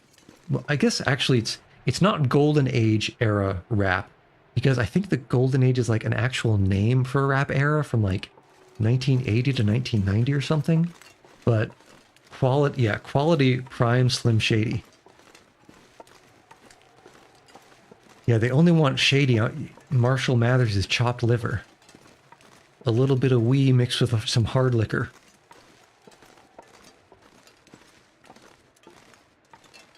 Eazy-E. The only... Well, Eazy-E, I think, was in NWA. I'm pretty sure he was. I'm almost certain he was. The only Eazy-E verse that I know is actually from the... do you guys remember Saturday Night Live, and especially The Lonely Island used to do a bunch of like funny music videos, and they did a Star Wars rap with, not a Star Wars rap, they did a rap with Natalie Portman. Natalie Portman, one of her lines, she lifts from an Eazy-E verse, and that's the only reason. This guy isn't eating my food, is he? Oh, come on, buddy. Leave it alone. Leave Brittany alone. Let's find out. But that's the only Eazy-E verse that I would recognize. In the Natalie Portman rap version, it was, I want to F you, Natalie, or sorry, no, it's, I love you, Natalie, and then Natalie says, I want to F you too. Whereas in the Eazy-E thing, it was a backup singer saying, we love you, Eazy-E, and Eazy-E saying, I want to F you too, doing the translation there for us. Okay, this bear. Can we sneak? Do I know Wi-Fi Skeleton and the Incel Core songs communities? I've never even heard of Incel Core. The most core that I've ever heard of is Math Core. And I'm a bad person on Minecraft. There can be many reasons a person could say that. There could be many reasons a person could think that. Currently, I have no reason to think that of you. Whether you think that of yourself, to be honest, that's the first step in becoming a good person. Because if you think that there is nothing you can improve on in your behavior, then you'll never improve your shortcomings, and everyone has shortcomings. This bear is really messing with my head.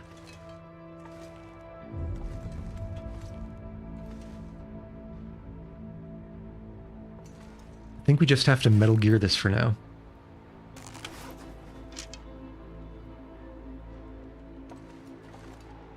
Ah. If that's the case, well, understand that a lot of the time when you feel bad about yourself, for example, you know, the situation you're describing, a lot of the time it's actually just your brain messing with you, because the human brain is a biological entity, and it is not a logical or rational one.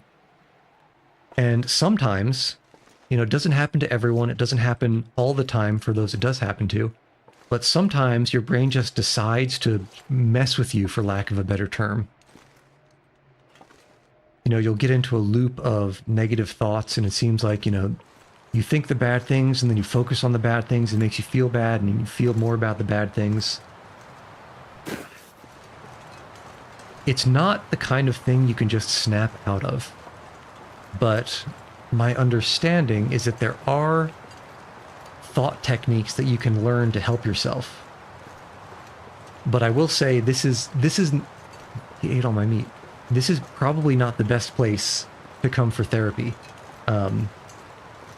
You should probably find someone who does, I think it's called cognitive behavioral therapy. That the goal of it is to sort of break yourself out of negative lines of thought. You might find that's helpful. You know, if you Google it or what have you.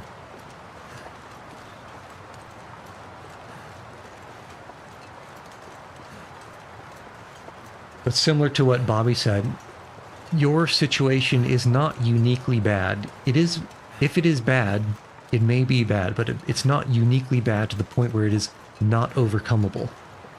I don't think that's an actual word, but you know what I mean. The human psyche is remarkably adaptable. I don't know what 61338 number is, but if you think it could help, and if it's what I think it might be, then yeah, it couldn't hurt. It couldn't hurt.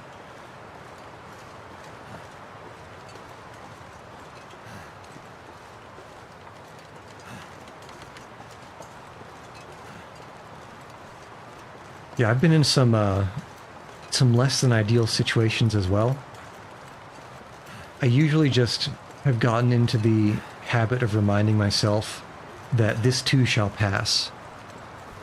Every day things feel a little bit better, even if things are still raw.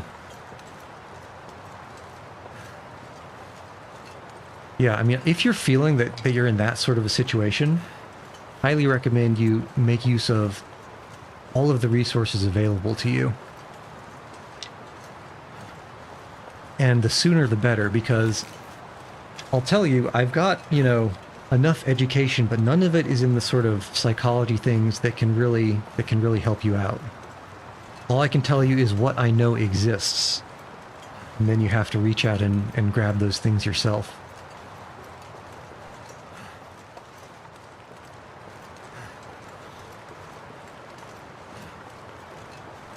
But yeah, speaking of being in France, and perhaps to slightly change the topic, are you guys still having a heat wave over there? It's really hot here.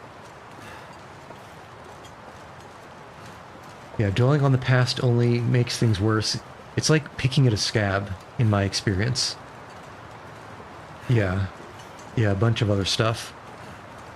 Sometimes you can't help but dwell. Sort of like I mentioned, and this in my family, I've had a sibling who's sort of got to the point where her brain would go through a loop.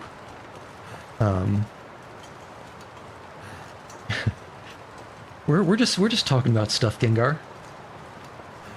What was I saying? Right, yeah, so I had a sibling who's also sort of gotten to the point where her brain would sort of just keep looping over negative thoughts. And it took a lot of learning sort of thinking techniques to get over it, but it is possible to get over. Or at least to ameliorate. But really, a professional is the most helpful. And I would imagine if you're in France, that's what, plus 4 hours? So it's probably like 9:30, 10 o'clock over there. I would give the number a call, first of all, and then maybe on Saturday, see if you can find anyone nearby you who's open. On the weekends, for example. That's what I would do. But Gengar, currently, we're limping back to the transition cave in the top right here to drop some stuff. And then I think we're going to go up to the summit.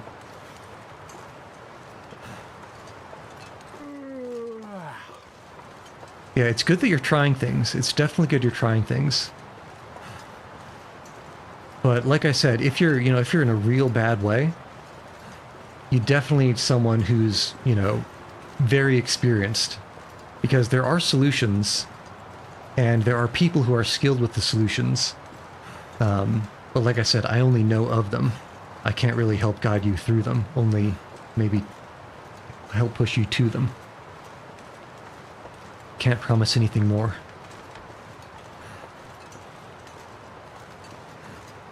But hopefully you've found this to be at least a little bit helpful. Yeah, Shiny Gengar is like, what, oh what have I walked into? But it's alright. We're chilling.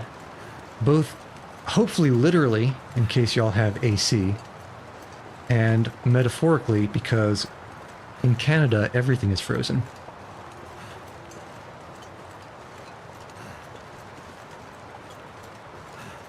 People keep asking where I'm located, and I'm trying to be evasive. I ask them where they think I'm located based on my accent.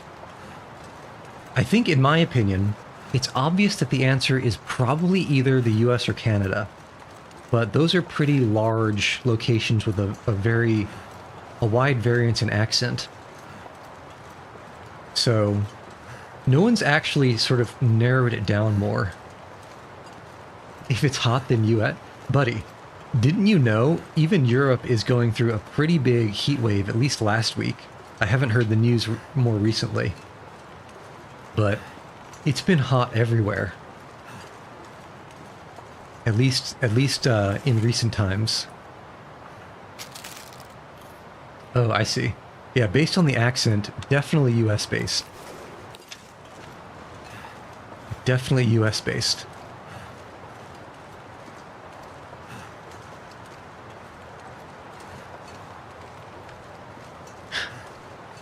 Oh, if we're going to go back to something being back to the music topic, and also something slightly topical based on your recent post, one of my guilty pleasures in music is the Georgia Boys. More on that later, maybe. Yeah, hey, I mean, like I said, I don't know how to ban people. And I'd imagine, I mean, it seems like there's just a lot of maybe toxic positivity around nowadays, in the sense that anyone who tries to harsh the slightest of vibes is, automatically depersoned. But, if this was helpful for you, then that was good. You just need to make it to, make it to talk to someone who knows better than us. And then things will start getting better one step at a time. But until then, we're just chilling. And hell, maybe even go to sleep early tonight. Because when my sleep schedule gets messed up, I always find that my moods are like out of whack.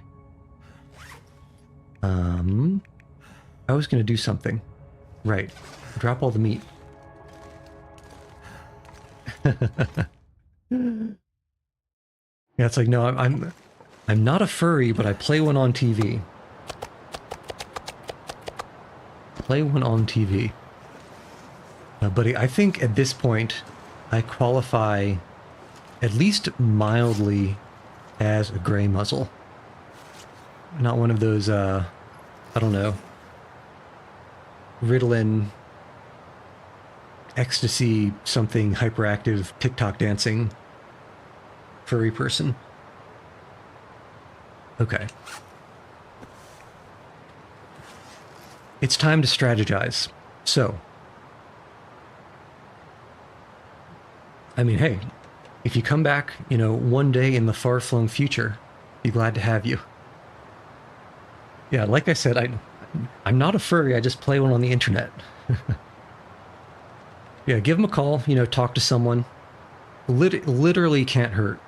Literally no downside. And we'll see you on the flip side.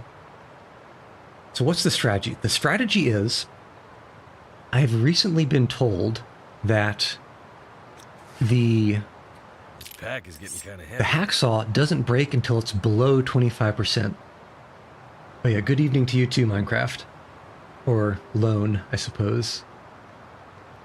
But if the hacksaw doesn't break above 25% as opposed to doesn't break above 50%, I think I'm feeling pretty confident that there's enough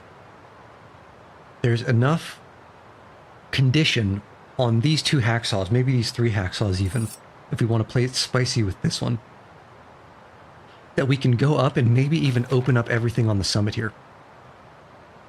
Because there's a lot of containers in the plane and around it. Eating French fries with A1 steak sauce. I don't know how I feel about that. I'd better find some water. Here's the real question. The real question. Ketchup or vinegar? If you know what I'm asking about. If you know, you know. Vinegar. Good man. Good man. And for those who don't know, we're talking about the base of a barbecue sauce. Fresh cooked. There should be a lantern somewhere down here. Something's gotta go. How do people eat food with barbecue sauce besides barbecue? Well, you'd be surprised, but depending on what you put in it, barbecue sauce isn't remiss on a taco or in a quesadilla. Alternatively, there are situations where barbecue sauce is an acceptable substrate for cheese on a pizza. The more you know. The more you know. And hey, don't knock it till you've tried it. Okay, I'm spinning around here trying to find the storm lantern that I'm almost certain I dropped on the ground here. There it is. I think I might leave this outside because it's impossible to find in this darkness. Do eat spicy food because spicy ramen looks S-H-I-T. Huh. Huh. Now, what I'll say is I'm not very strong against spicy food. And the people who make ramen are very strong against spicy food. So I don't eat spicy ramen because it would kill me. Among other things. But ramen can be extremely good. It can be. It doesn't have to be, but it can be. Of course, it also depends who's cooking it. I'm sure there are people who are not worth the ramen chops when they cook. All this gear is Okay, that goes there. We have all this extra food. There was one wolf that we didn't harvest, but I don't want to go back to harvest it because the bear's in the way. Ramen for your local Chinese buffet is great. That is actually an extremely fortuitous situation, Bobby. Because if you get a Chinese buffet that has like good stuff, is there a single normal human being who just drinks milk without anything else? No, because people who drink milk have something wrong with them, so there is no such thing as a normal human being who drinks milk. Case closed. You see, you come to me because I have the answers. I have all the answers.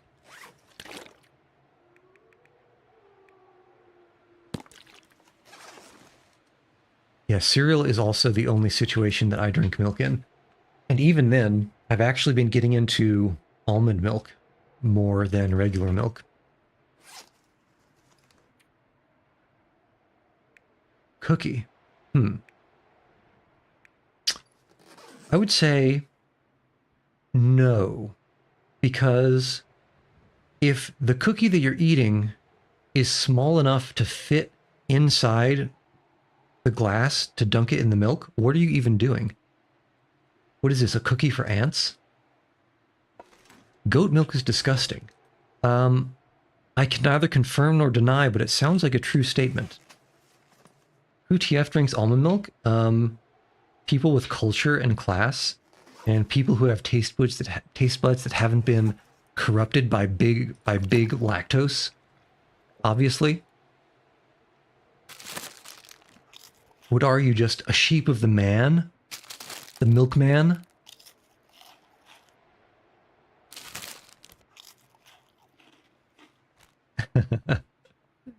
Soy milk is also good, but I only like almond milk and soy milk when they are vanilla flavored or honey flavored because I like sweet things. We're gonna eat more. Okay, here's the strat. The strat is we are going to drop as much as possible. So maybe even the hatchet and the knife. We're going to climb up to the summit and we're going to break open all these containers and take as much as we can. Cats are cars now. Prove me wrong.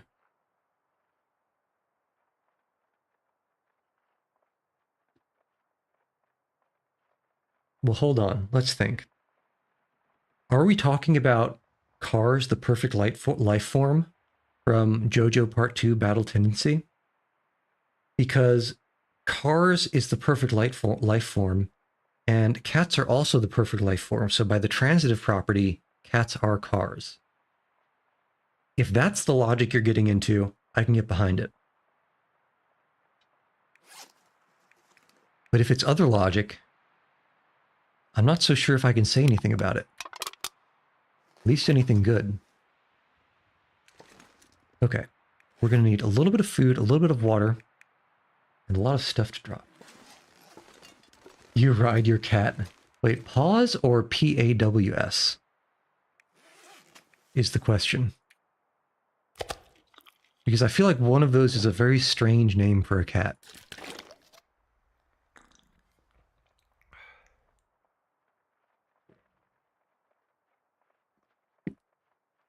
Delicious hydration, both in and out of game. Okay, let's see. I can almost guarantee that I'm going to regret this because a bear walks up and down this valley. This is where I got mauled a few nights ago. But I'm going to sit right outside the cave entrance and I'm going to read this skill book for a little bit. Pause as in what you said, as in a brief lull in a conversation, or what you do to a video if you want to go to the bathroom. Yeah, actually, you're right. I think we want to workshop the phrasing on that one a little bit. I think we want to reconsider. Feels like night is coming. Not sure why I feel so tired. Okay. 5 hours of reading. We can sleep until dawn, and we'll be set to go. We'll be set to go to the summit in the morning. Riding a cat sounds weird. I mean, unless you're like a hamster. But size-wise, you're right. Okay, well, let's drink something so we don't dehydrate while we sleep. Project Zomboid also has watching TV and reading to gain skills. Yeah, I mean, I remember one of the only things that I actually did the first time I played that game a long time ago was I found like a skill magazine and I read it for too long, and then I couldn't figure out how to find food. Coconut milk is the best milk, he says. Is that because you can dump coconut milk into a lemon chicken soup to make a delicious Thai lemon chicken soup? That might be why it is the best milk. I could get behind that claim. Okay. Some food and water. Let's go. And how am I so heavy? What am I carrying? Well, that's going to be a secret for now. I'm old enough that my mother told me never to give out personal details on the internet. Considering that kids nowadays give out details like candy, that should give you an approximate range. I need to drop something. Is injecting ketchup into fries the better option?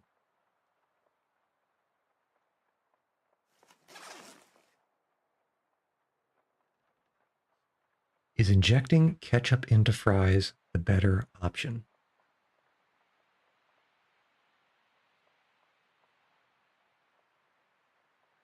You would have to use a turkey baster to do that. Are you guys familiar with the Poisson equation? Don't answer that. I'm pretty sure the answer is no. Anyway, the point is, viscosity plays an oversized role in how hard it is to force a fluid through a needle. Ketchup is viscous. You would need to have a pretty large size needle to make that a feasible action. And what that means is you're going to need a pretty large size French fry to not completely destroy the fry integrity when you inject the ketchup.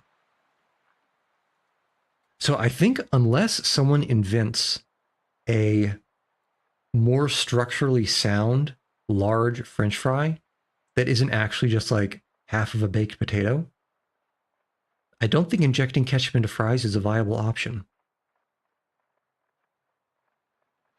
Yeah, yet you're old enough for a floppy disk. Well, I've never needed, well, have any? I might have needed a floppy disk at the beginning, but it wasn't for long if it was for any time at all. But I certainly know what they are. Too heavy. We'll walk forward a little bit and we'll drop all this extra clothing because this is a lot of weight.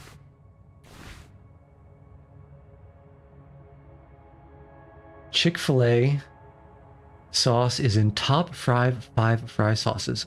Also, Gecko, welcome. Decided Yuchi's about 10 years older than me. That's a nice round number. Now, of course, if you're practicing good OPSEC, you'll never let us know how old you are. So by not letting us know how old you are simultaneously making sure that your guess is also secret. You see, that's the big brain play. But I've heard stories about people saying Chick-fil-A sauce is basically like crack cocaine. Okay. What do we still wear? Ah, I see. We have all of these curables. I forgot we picked these up. Drop all these things. Okay. We're traveling super light. Super light.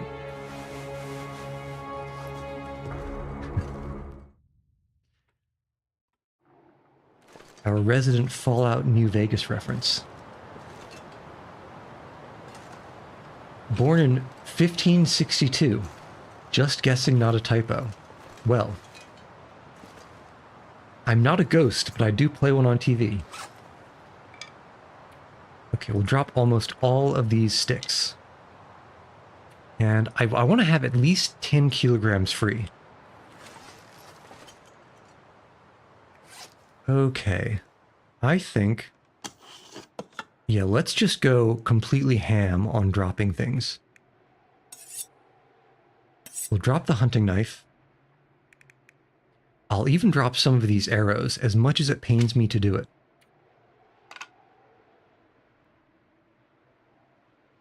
When I was 13, me and my friend was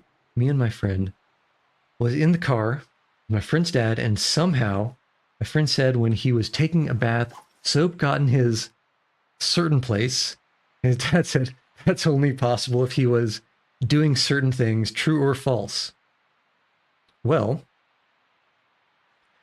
let's just say I am questioning your friend's dad's hygienic proclivities right now.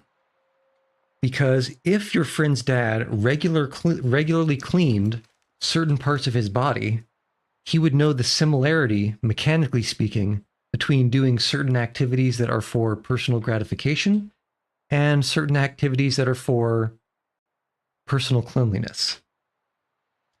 Drizzling or dipping for fry? I prefer dipping because I don't like it when my fingers get dirty. And drizzling sometimes makes it so that for the last fries, there's no solution to cleanly pick up the fry. And at that point, I'm not going to say it, but I'll say that sometimes I might even go for a fork. You didn't hear it from me. Okay, we're not going to need a pry bar up there. I'm almost certain. Probably won't even need a torch. What else can we drop? Okay, we want the water. We can drink it up there or drop it. We might need more food. I didn't leave any food up there, and there's no guarantee that we can find more food up there. We don't want to get trapped. Oh, favorite movie? That's an interesting question.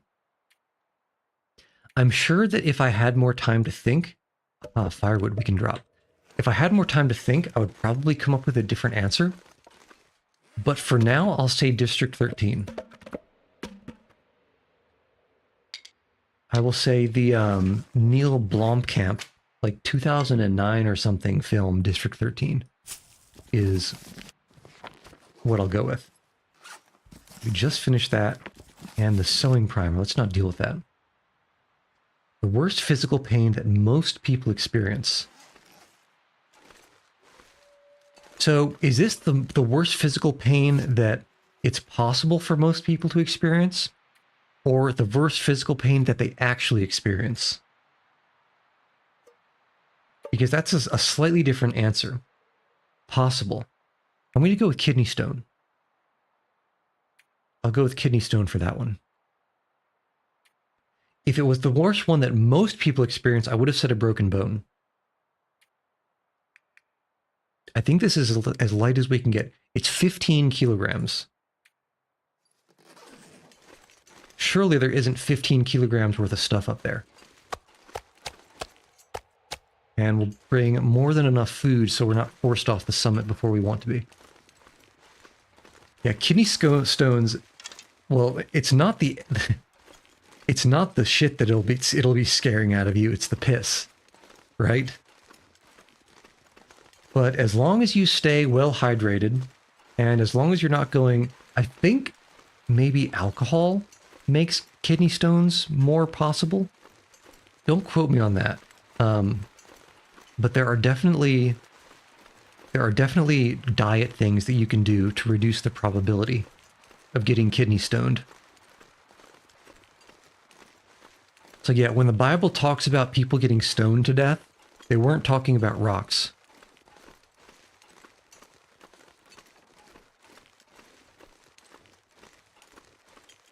Okay. We can pick up these 2 saplings on the way back. They're maple saplings, and I don't think we need them too desperately.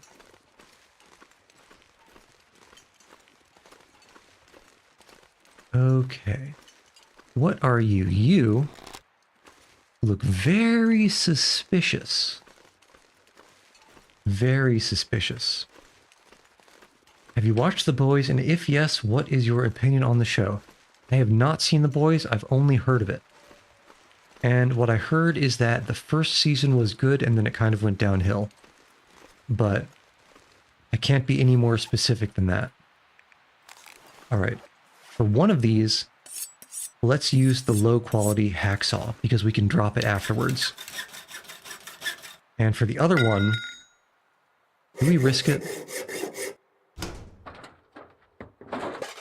Simple tools, yes.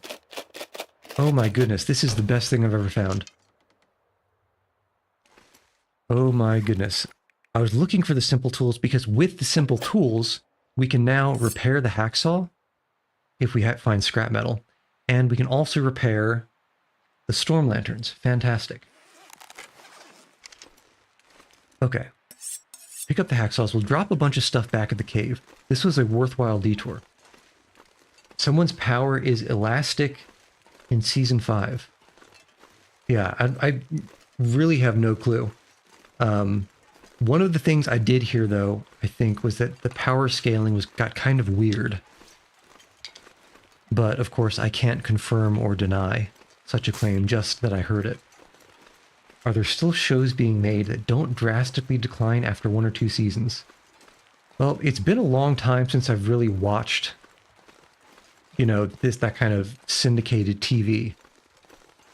So I don't know the answer. In fact, I can't even say that I know what the current hotness for whatever TV show is. Primal is a top 5 show. Is it currently going on, and or what's the genre? Inquiring minds want to know. Okay, we can drop firewood. Hiccup. And we can drop all of this stuff. Actually, I'm feeling so spicy. I think we're going to poke our nose. We're going to poke our nose into this cave and see if we can find some scrap metal. I think it's a long shot, but I'll be quick. Ka-chink. Okay, let's just be quick here. Season 3 came out this year. It's about a caveman whose family was brutally killed by a dinosaur. Well, that sounds amazing. That sounds like kind of an old school topic for a TV show. We were talking yesterday about how, you know, we don't think the recent He-Man film was popular because audiences don't go for that kind of straightforward story nowadays. But Primal sounds kind of amazing, and in that old school vein.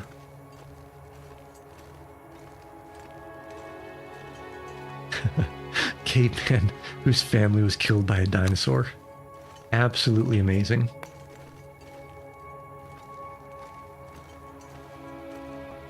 And I suppose we can also hoover up some of this coal while we're in here. But I'm not feeling confident about finding any scrap metal in here. Unfortunately. Unfortunately, or funfortunately.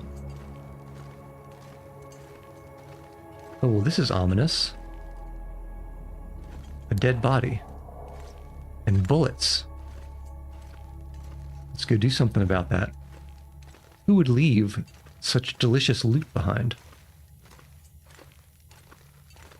Number 5, you wanted there to be a Pokemon movie in live action.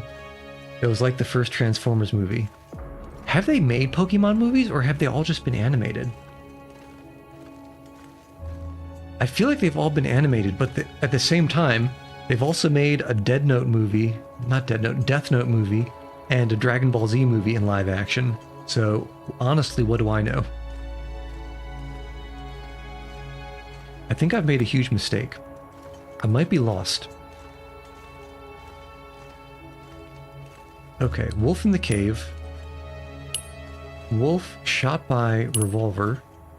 All the shell casings. Cooking pot, we'll take that. We'll take that.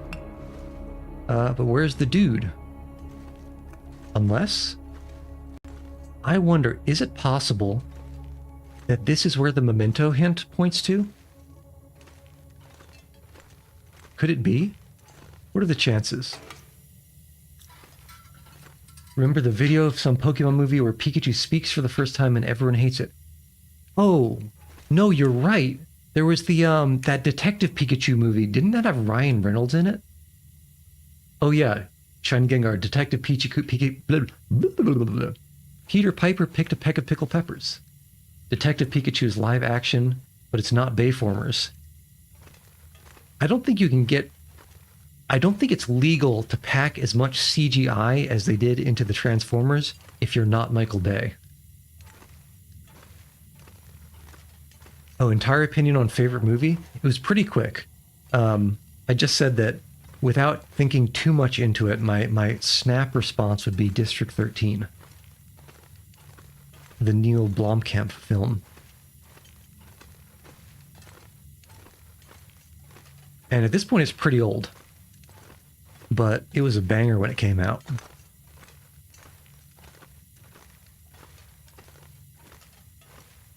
Have you ever watched The Long Dark?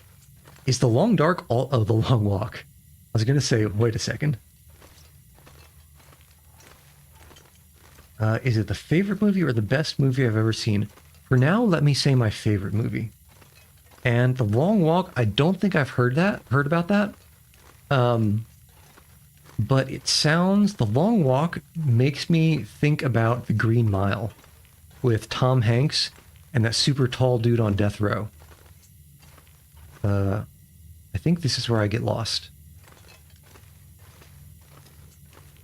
I think we go back this way. But no, I've never seen The Long Walk. It's either that, or my mind would make me think that it's a, like a football movie.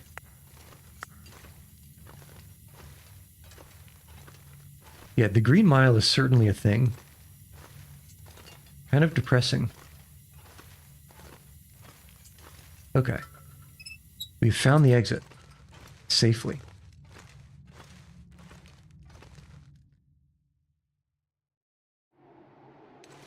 Alright. Now, the weather is not the best.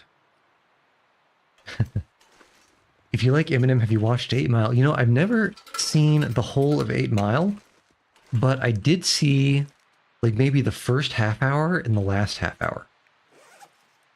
So I know of it, and I've seen a decent amount, but I haven't, you know, actually seen it. All right, food and water. That's good. A little bit more water, I think. Okay, now for realsies. Wait, what did we pick up? We picked up a lot of coal. Drop all that coal. 30, what else did we pick up?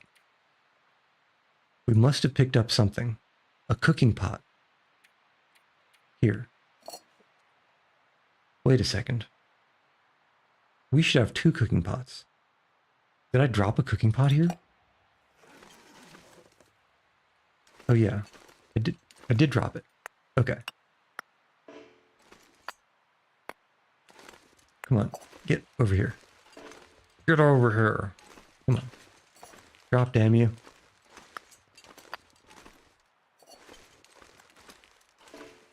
What? There we go. Okay, next question. What is the scariest movie you've ever seen? Well, that's another question. All right, we need to clarify this yet again. Are we talking about the objectively scariest movie I've ever seen, or the movie that scared me the most personally? Again, probably 2 different answers. Maybe 2 different answers. I need to think about it probably a little bit more to give you a solid answer. Okay, for me personally, again, this might change because who knows if I have repressed memories.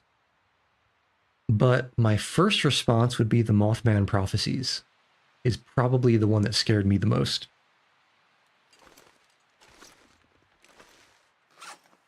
Uh, 29, we're still carrying a lot of stuff. Why are we carrying so much weight? Where is it coming from?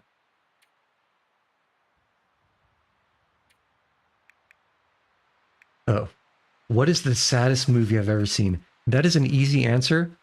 I know it, and I know that my answer will never change. AI. And I don't mean that in a, we're all going to die because AI will take over.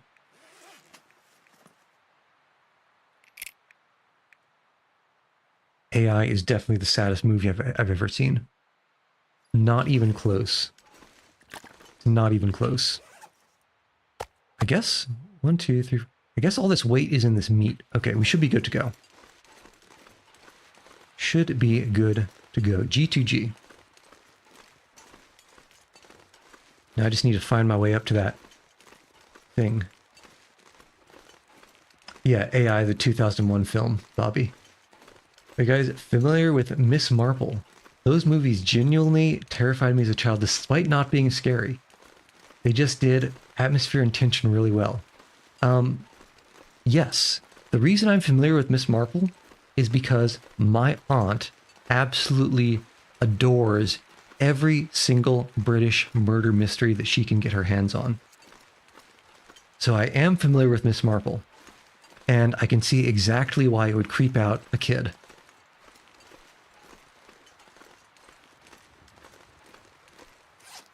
I didn't drop the hacksaws, did I? No, we got them.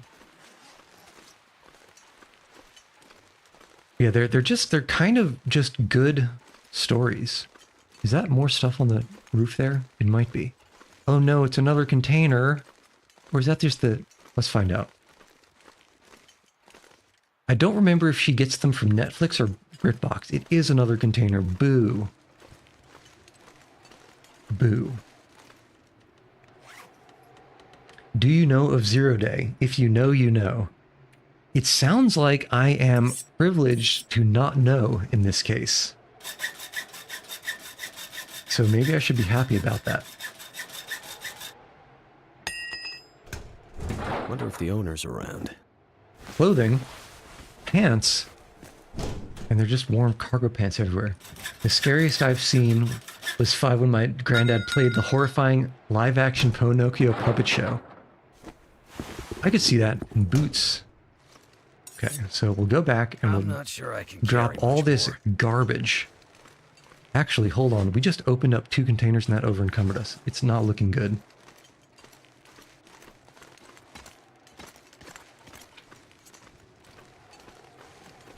If you're American, you'll find it a tragedy that isn't 9/11. Interesting. That does sound interesting. Man, I was supposed to be climbing up to the summit today. But we've just been getting waylaid by these trash containers over here. Could be worse. It could be worse. We learned that opening up 2 containers might over-encumber us. So I need to be more aggressive about dropping things.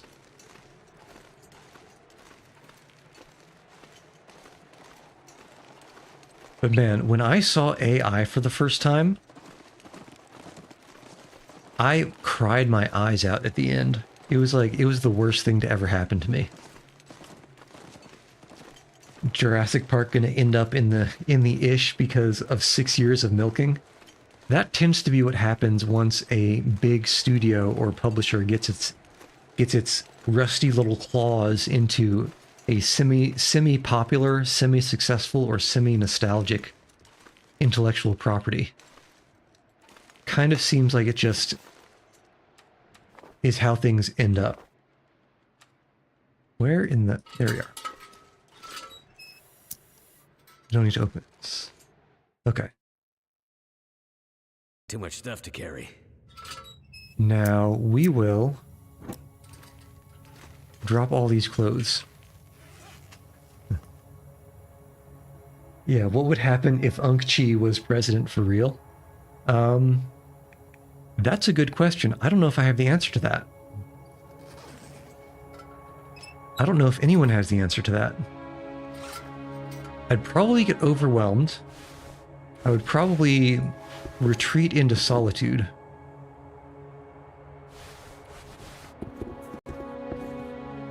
If my personality is anything to go by. It would be very similar to those towns that have, like, a beloved cat or dog as their mayor. That's pretty much what the situation would be. What can we drop? The food is fine. The clothes, we can't really go any lower. Bring back the Choco Taco. I don't know if I can help you with that. That might be beyond even presidential authority. Okay. Damn, we can't go now because... I'm dying over here. Your dog's name is Choco. That's a pretty good dog name, if I think about it. Although, if it is a reference to the Choco Taco. A dog is more likely to be in the form of a burrito than a taco. I feel like if a dog was taco-shaped, I would be concerned. Okay, are we gonna have to sleep? I think we're gonna have to sleep for a little bit. No, we'll read again. Where's that book? No, don't tell me I dropped the very long book that we could have spent all night reading. Where's the sewing primer? We read this. Where's... Oh my. We can't use the sewing primer. What a shame. But we can drop it then. Forgot those hot dog dogs. You mean the dachshunds? The ones with the worm body and the tiny legs. You can only be talking about either dachshunds or corgis. Literally the only two things in the entire world that fit that description. At least dog-wise.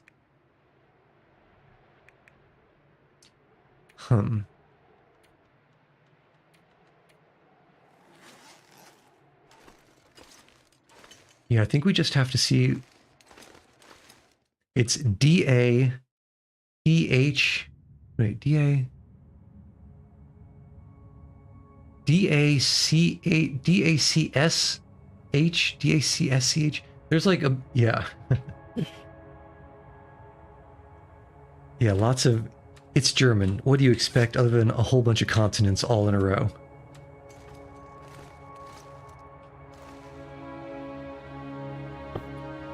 Okay. Let's hope we roll good weather. And then up to the summit even if it's nighttime.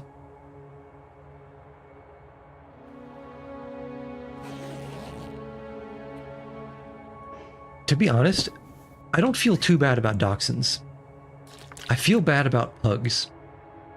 Basically all of those dogs with the smashed faces and the breathing problems. And I really... It's not my type of... Not my preferred animal configuration. Okay, well... The weather could be worse. This is a sufficient amount of visibility. Especially once we turn on noir mode. Because my name is Dick Tracer, and I'm a private eye.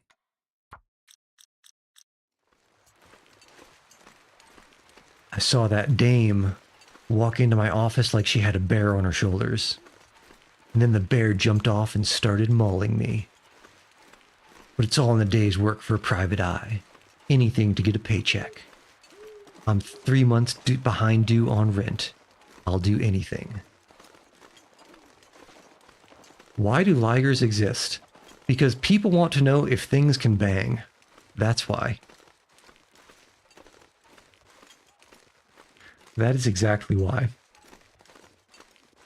I don't remember. Are ligers sterile? I think they might be sterile hybrids.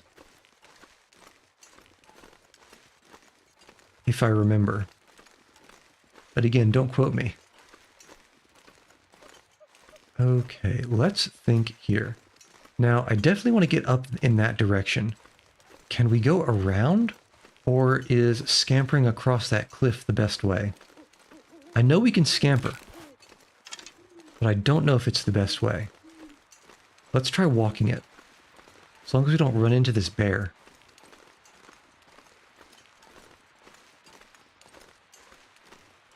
Hybrid between a liger and a tiger, and the best name they could think of was Tiger. Well, I can understand why they would make a tiger, because I hear they burn bright something something into the night.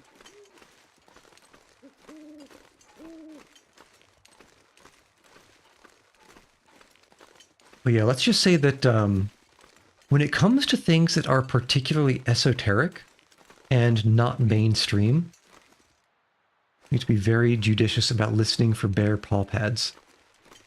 I think you would really be surprised with exactly how silly people can get when they name things. When I say people, I mean scientists.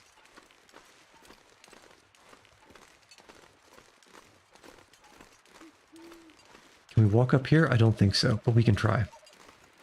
Yeah, inbreeding animals to make them look different is gut-wrenching. Well, I mean, it's that we're stuck.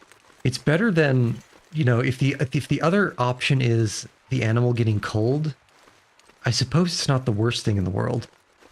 But ethics-wise, yeah, there are some problems there. Although, you know, most people don't ascribe particularly strong rights to animals. It is what it is. Is that a bear? That's a bear. Okay, we're going to sneak up behind the bear, and I think we can hook around to the left here. We just need to be very careful not to lose track of Buddy. Because I feel like he's liable to turn around at any second. I feel like he's already turned around. He's already coming towards us. Okay, how do we get out of his way? How do we get out of Buddy's way? I think we walk up into the hill and hope he walks past. Best image you've seen is Homunculus loxodontus. You have to see the thing. Is that the jelly animal with like the old man and the long nose? It looks like an old man made out of jelly with an elephant trunk. Because I think I might know what you're talking about already, just by the absurd name. Yeah. Okay, yeah. Okay, come on, buddy. You can just walk right on by. It's probably too dark for you guys to see, but there's a bear right underneath the cursor. It looks like that Homunculus loxodontus. It kind of looks like what you would expect an axolotl to look like if it got old. Okay, where the hell did the bear go? Oh, Buddy's going up the hill at us? Wow. Good thing we dodged him.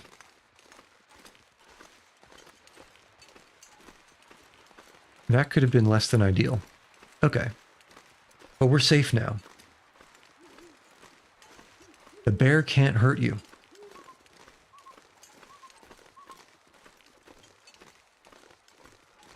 Impossible to make He-Man cool now. Well, I feel like you could do it, but it would have to be rated R. It would have to lean heavily into the 1980s aesthetic, and you just kind of have to go balls to the wall with all of the crazy He-Man ideas and maybe even add a few new ones. And I don't know if there are any studios that are willing to take that kind of a leap on what is effectively a fresh look at an IP. That might be tough to get them to swallow.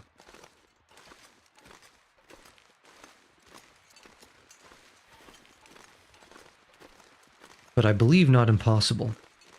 Now, the probability that it actually happens, let's call that extremely low at best. I'm kind of just walking by vibes from where I kind of sort of remember seeing this rope before. I think it's, yeah, there's my rock. Oh my goodness. It's like with the early car GPSs. Sometimes you would get lost because they would take you somewhere really strange through alleyways and over bridges that were never expected, but you'd always get to your destination. Okay, where's the rope? It's got to be around here somewhere, right? I lost track of the rope. Where is it? The person who wrote the Jurassic Park book, I think that was Michael Crichton, right? Was on something a baby was eaten by compies in the book and its face was ripped off by only the 24th page. Yeah, Michael Crichton, he does horror, doesn't he? I think he does. Is this my rope? Where's my rope? I refuse to believe that I didn't put a rope down here. I refuse to believe it. But the more I look around, the more I'm suspecting I didn't put a rope down here. How foolish of me. But I thought I came down here. But I don't see a rope.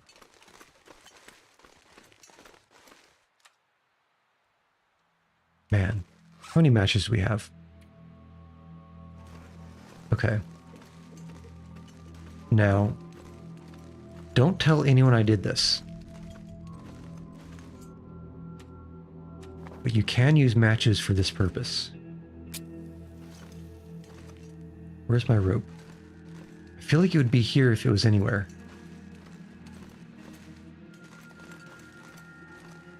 Where's my rope? Surely it's here. Oh my goodness. I think the worst possible situation has arrived.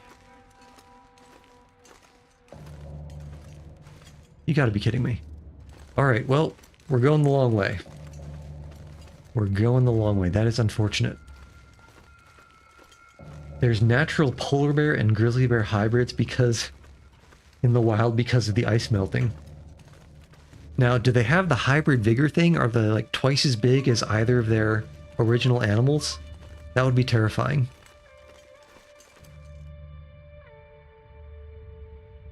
Did I hear something? Is Mr. Winnie the Pooh chasing us?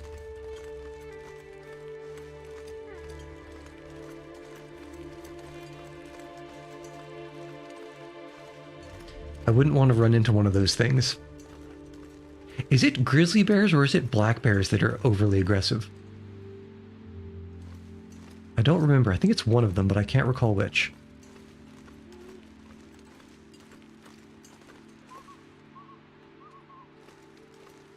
So pausing every few steps just to listen. Just in case. Black bears are chill. And black bears are the smaller ones too. So that's kind of unfortunate that the chill ones are the small ones.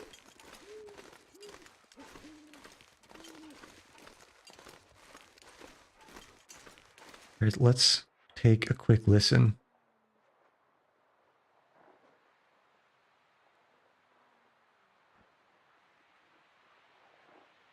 I think I hear the bear down and to the right, which I think is a different location from where we are. We should be fine. Are we getting wet though? We are getting wet. That is very unfortunate. Very unfortunate.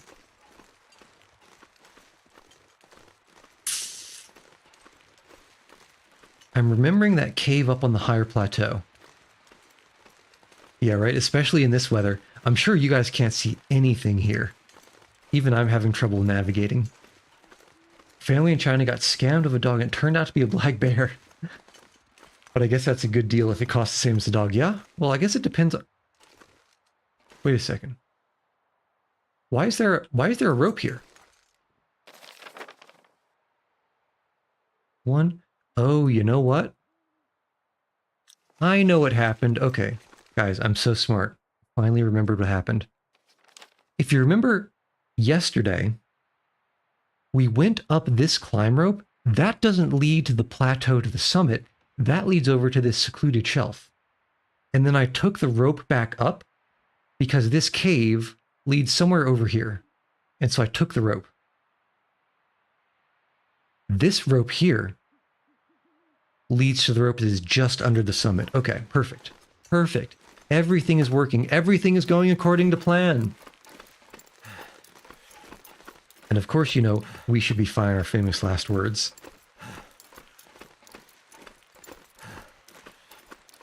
All right. Take a quick little rest break on the ledge. Yeah, I think the bear is slow enough that we outwalked it. Are you guys familiar with the the word thalassophobia? It is the unreasonable fear of the deep sea. And Subnautica is certainly not for thalassophobes.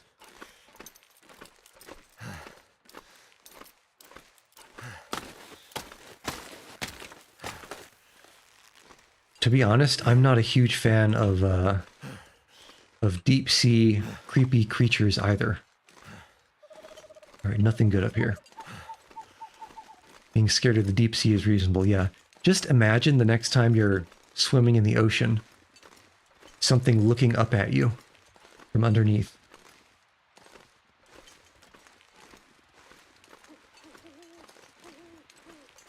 Here's a rope, I think.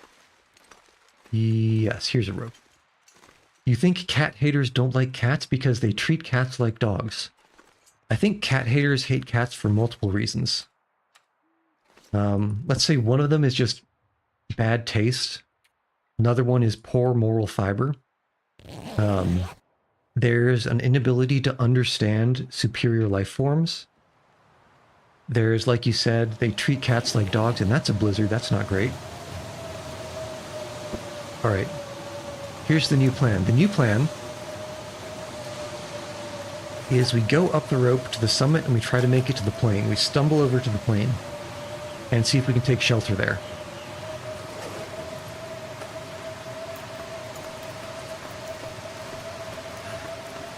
Man. This is like 1890 explorer climbing up into some place they're going to get frostbite and die. Kind of a vibe here.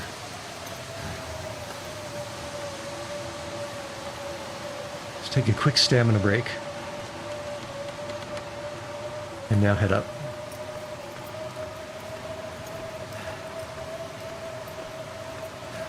If this is the first time I was climbing this rope, I wouldn't even know it leads to the summit.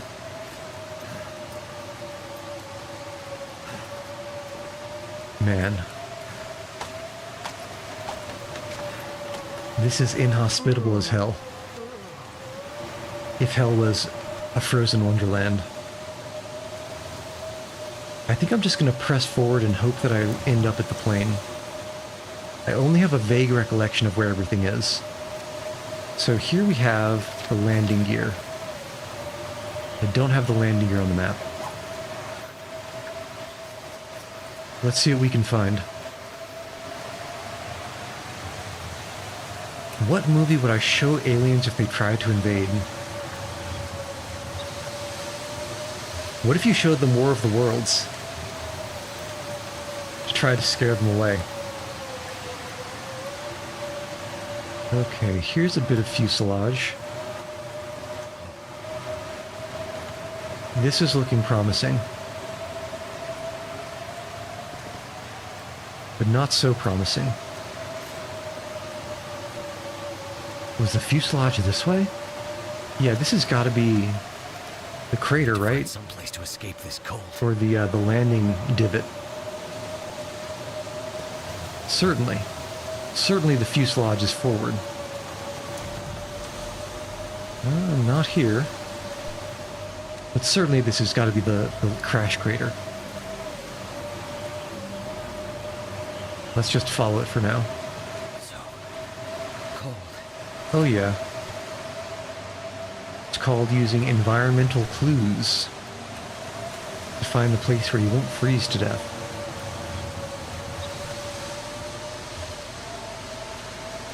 Okay. Now how cold is it?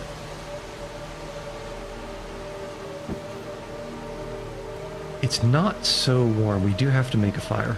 Luckily, I think I dropped a whole bunch of firewood over here. Yeah. Well, you never know. If you have a documentary, you might be showing the aliens exactly what they want to see.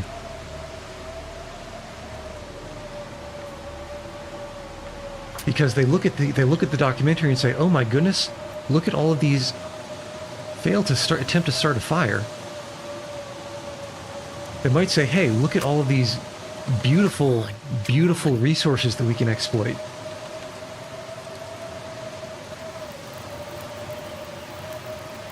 Fire's life out here.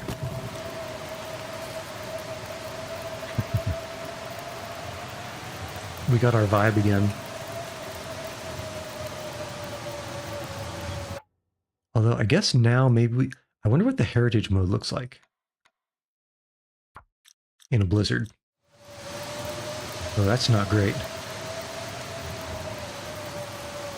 Yeah, heritage mode, it is hard to see. Look at this. Man, even outside. Not great. Compared to none. Not nor, none. Yeah. Yeah, I'm not a huge fan of heritage mode for anything other than the vibes.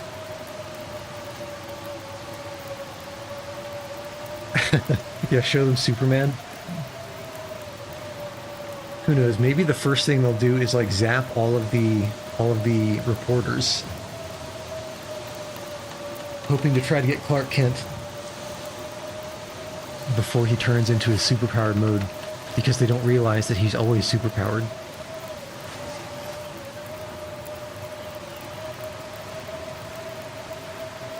Okay, let's put a few more shrimps on this Barbie. And sleep for a little bit. 3 hours. That should put us into early dawn.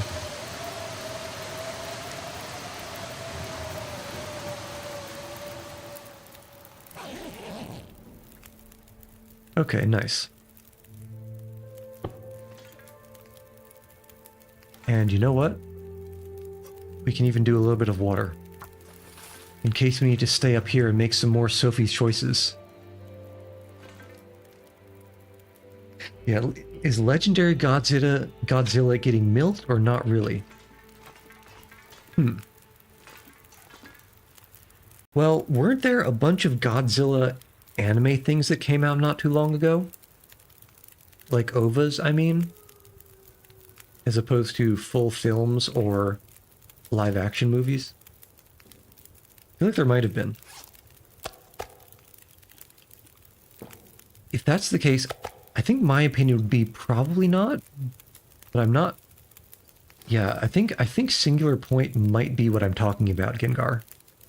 If that's like kind of a, I don't remember if it was anime or CGI, but one of them. I survived another night. I think that's what I'm talking about.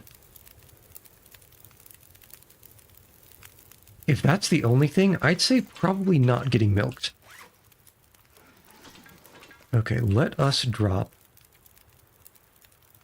this hacksaw. Okay, 40 to 35%.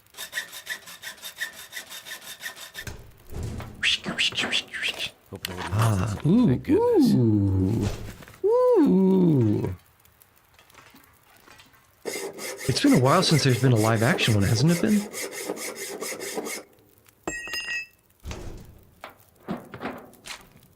Okay, we don't need all of that medical, actually.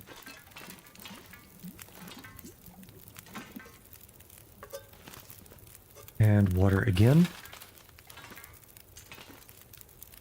Okay, still foggy. Let's look outside. So currently inside we have 1, 2, 3, 4, 5, 6 containers. 6 containers inside. I don't think actually, yeah, thinking back on it, there probably shouldn't be any outside based on the way this thing fell. They should all be forward, falling out of the cargo hold of the plane as opposed to getting dropped behind it. But I never did get really into the Godzilla stuff very much. Should Long Dark get adapted into a 2-hour movie?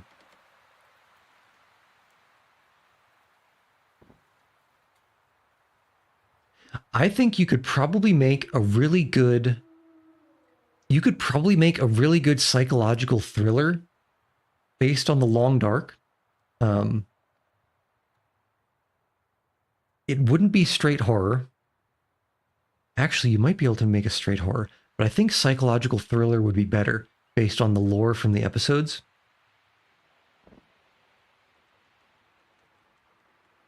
Or you could treat it like a post-apocalyptic zombie movie without the zombies. But I'm leaning psychological thriller. So I know that some of you haven't gone through all 5 episodes. But let me just spoil a little bit and say that the Auroras make animals do weird things, and humans are animals. So I think that angle could actually, you could make a good film out of it if you had someone really skilled write the script. It's a good what's the word? It's a good high concept. Okay, let's think here. Man, on Pilgrim there was so much stuff up here. I spent ages getting the stuff down to the hut again. So I have been up here once, Courier's Gecko. What I did is I hoovered up. There was a bunch of like easy to pick up stuff in mostly the fuselage of the plane. There wasn't really anything memorable dropped on the crash path other than just a lot of firewood. But for example, I think there was not a lot of food. There was some medical here. There was a heated thermal insulating flask.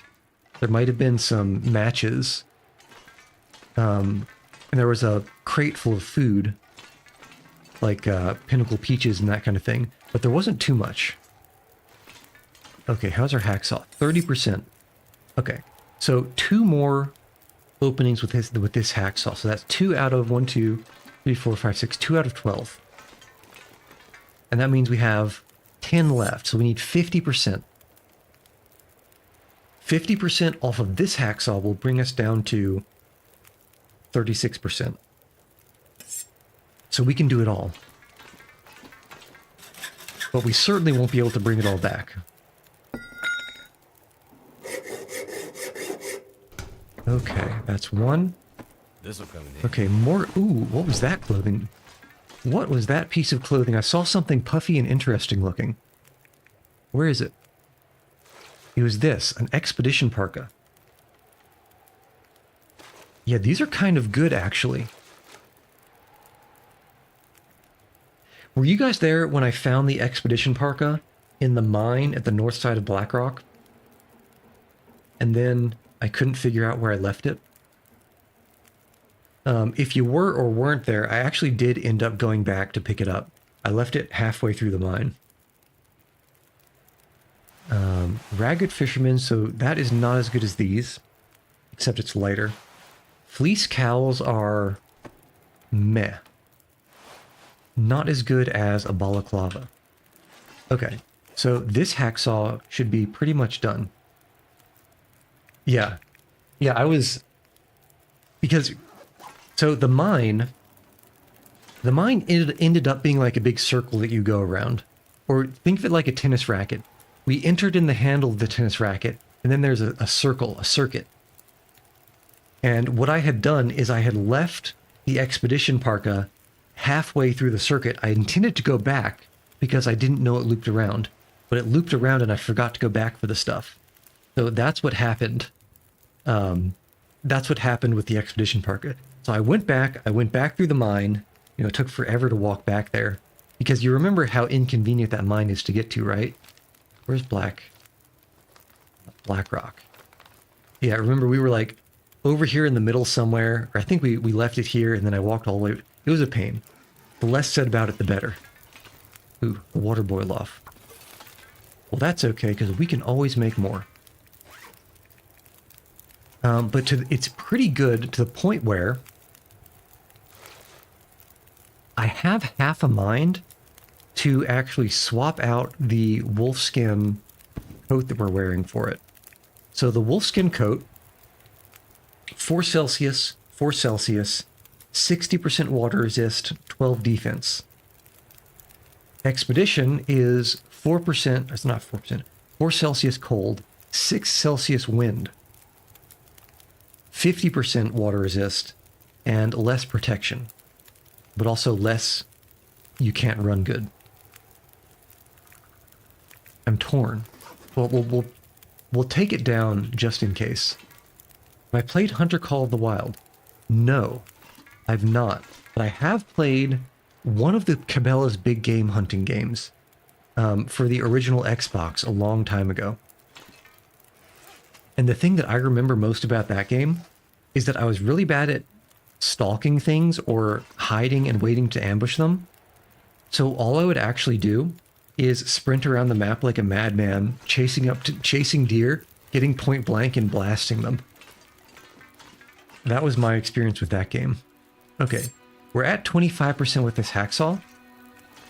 Let's drop it and switch out for the 86% hacksaw, because the 86% hacksaw should be able to bring us the rest of the way through here. Did we get both of these? Did we just get one? Yeah. What's the W? Not sure. Okay, more assorted clothing. Ooh, what was that? Do we have some bean boots? Oh, we got some bean boots. Okay, 40% here compared to... Where are my current boots? Here. 62%. Okay, so 62% I might have to drop some gear. These deerskin boots probably do 2.5 degrees Celsius warmth. Probably 2 degrees Celsius windproof, 50% 7. These guys are 40. They probably do either 2.5 or 3 Celsius here, and then 2 Celsius here. So very comparable, and 50 and 4%, 50 and 7%. Very comparable to the deer boots, but they're lighter, and we can't sprint as good. I think I prefer the deer skin. What is the worst food I had? You're not going to like this answer. Yogurt. Hate yogurt. Actually, another thing that I've tried is, it was a this does not have collision. Another thing I've tried is like a traditional Chinese dish made out of, I think, beef entrails. And that was a little bit rough to get through as well. I could imagine getting a taste for it, but the first time it was a little much. The better question is, what didn't yogurt do to me? Yogurt killed my father.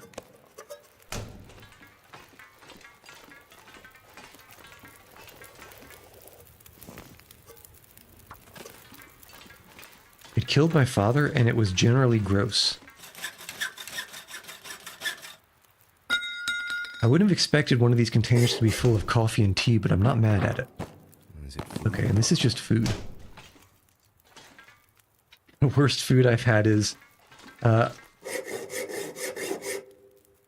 Bobby, you might have to back me up on this, but don't we call those Rocky Mountain oysters?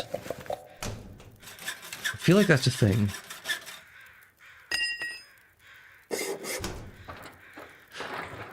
This stuff will come in. Yeah. Oh my goodness. That is an absolutely absurd amount of weight because it's like a bajillion storm lanterns. But some of these storm lanterns are nice.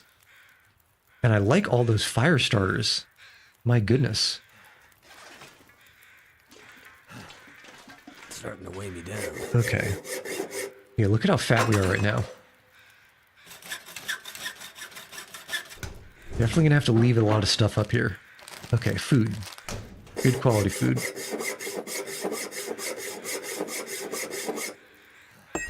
Alright, show me what you got. Water. That is the least interesting possible thing to have been in one of those containers. Man, look at all that coffee.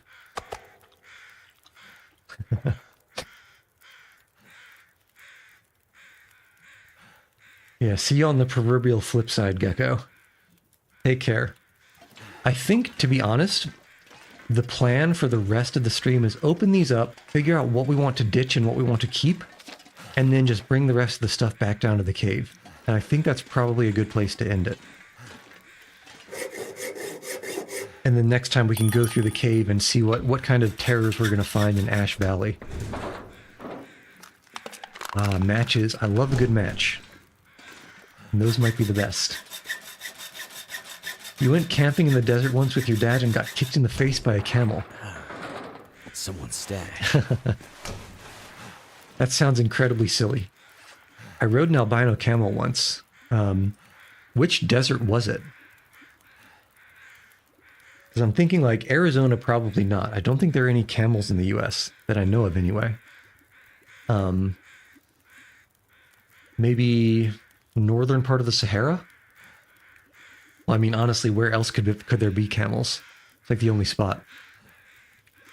I was going to drop something. Right, I was going to drop all these low-quality storm lanterns.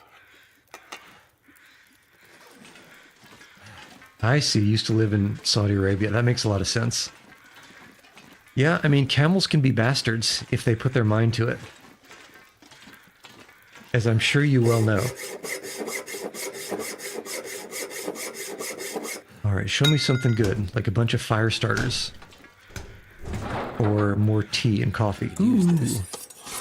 Oh, the unfortunate part is these are heavy. I don't actually need any of them. Okay, well, We can just store this stuff back in here. Oh my goodness, and we got all these... Okay. Okay, then. I didn't know we could bootstrap our hacksaw situation. Harry.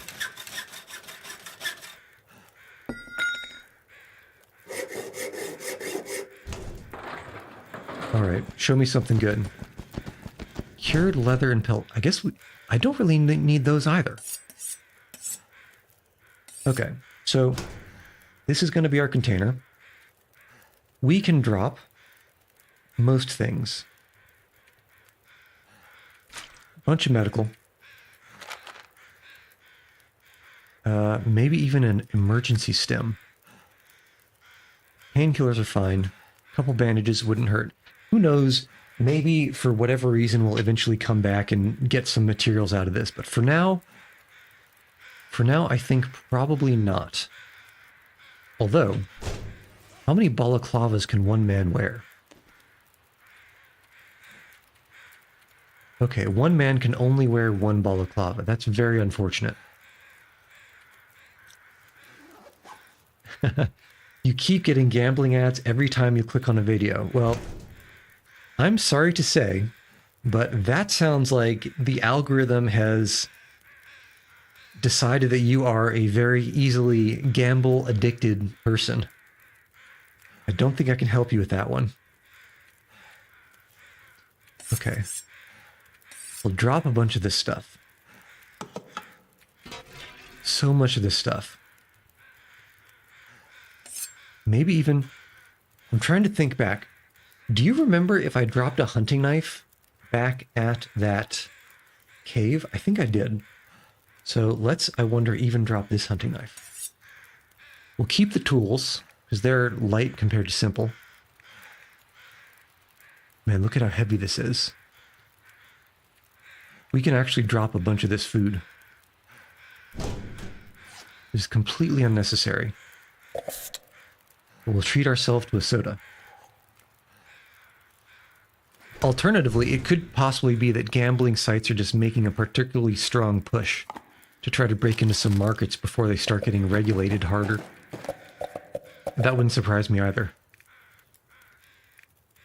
Alright, I kind of want to keep as many MREs as possible. What is all this weight in? A lot of clothing. Okay. Don't need more than one balaclava. Don't need all these socks. Have I watched Kaldruki? No, I haven't, and the name doesn't even ring a bell. So I couldn't even guess at what it is. If it's either an anime or what have you. I want to see how one of these boots are. Let's try to keep one boot. Wait, hold on. Were those snow pants? Snow pants are quite nice.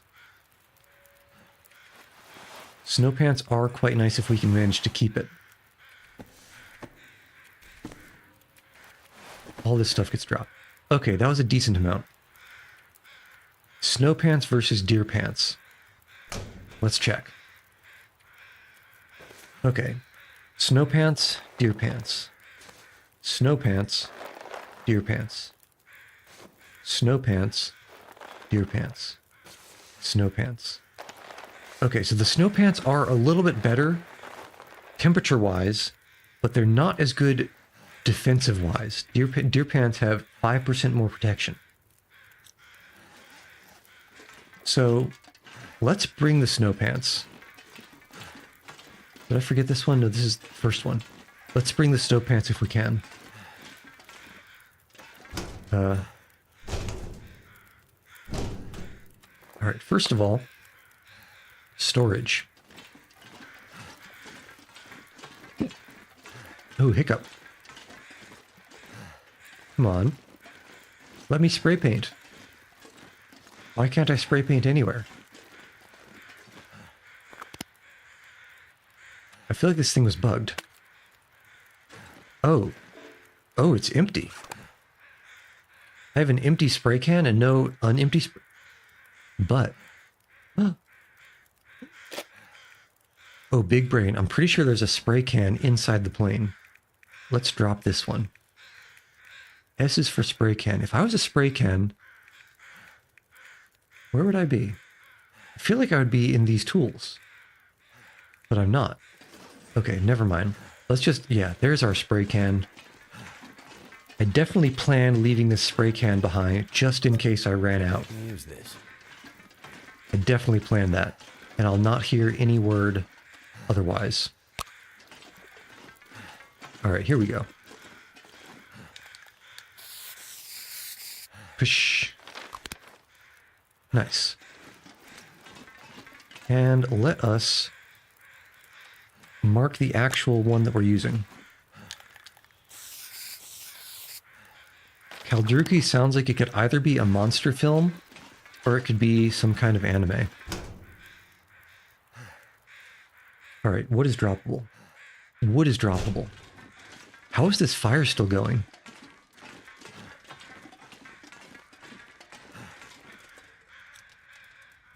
We take the can. Okay, the fire's almost done.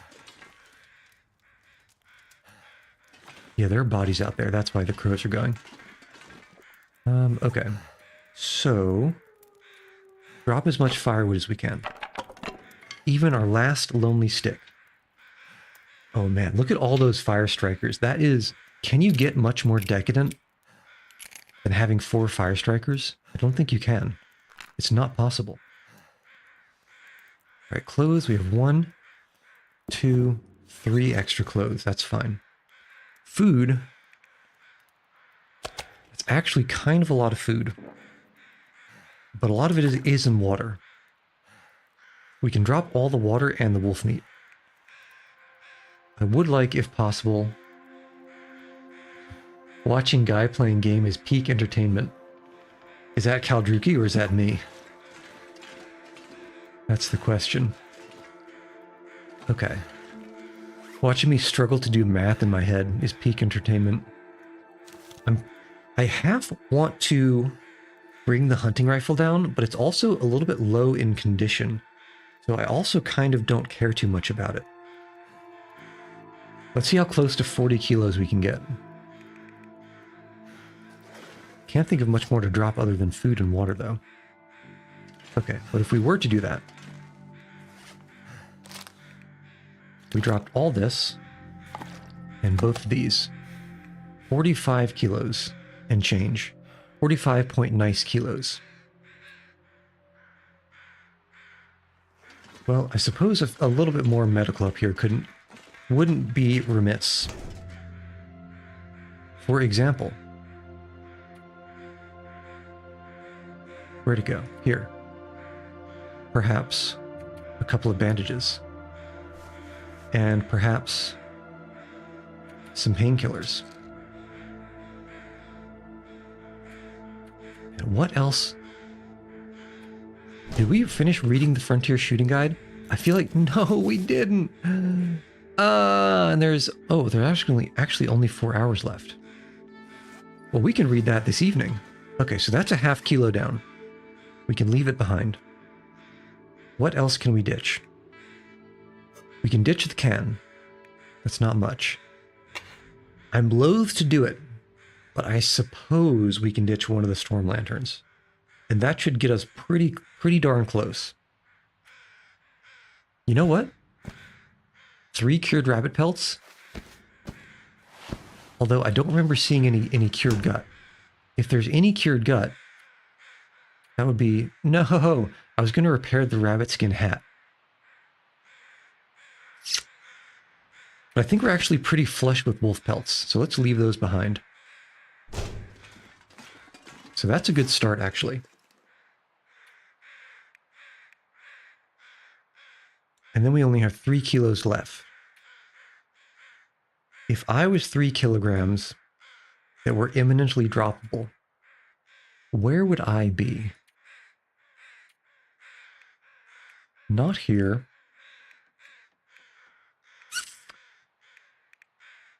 Yeah, this is kind of rough, isn't it? It's times like these that make me kind of wish that I had brought the normal sleeping bag. I guess we could probably drop this. Okay, for now, what can we repair? Yeah, we need cured gut for that. How rude. They put all of this cured hide in that container, but no cured gut to go with it. I can't believe they could do such a thing. Am I really going to have to drop some of these tools? Well, you know what? I suppose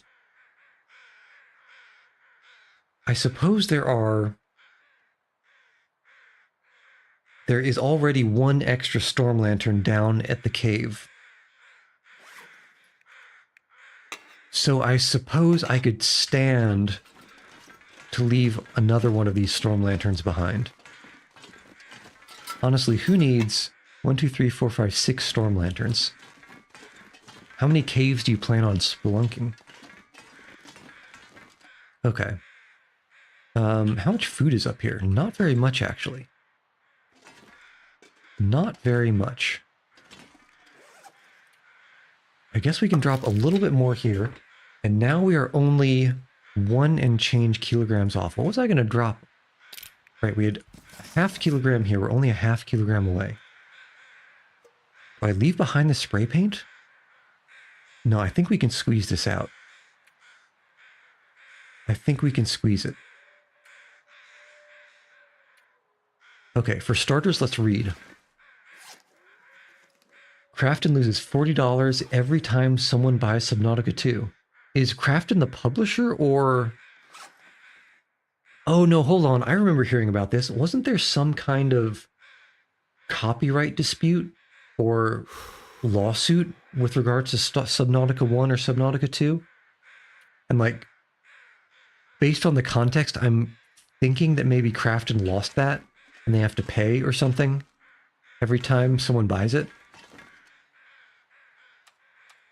That would be the guess anyway. Right, first we read. We read! 4 hours. What? Skills too advanced. I guess that's okay. It's not the worst fate. What can we drop? This thing. What else can we drop? Huh. Wait, 30...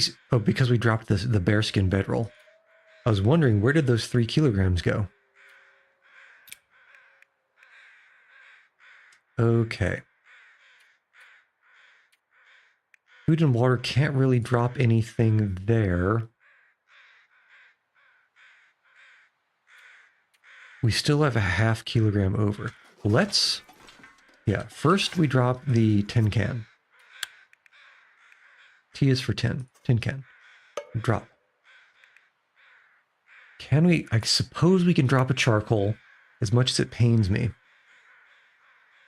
And we can always make fire-hardened arrows sometime else, so let's drop these too. Or suppose we can put them in the container. Oops. If I was a fire-hardened arrow, I'd be here and drop, drop, drop. Alright. They owe money to the publisher of Subnautica 2, owes them $250 million. Wow. We are enjoying the best view in the game, Bobby, and talking about how somebody messed up legally with regards to Subnautica 2. And people owe people money. Okay, let's sleep for 6 hours, because I kind of want to see if we get a nice sunset. For the hashtag long dark vibes.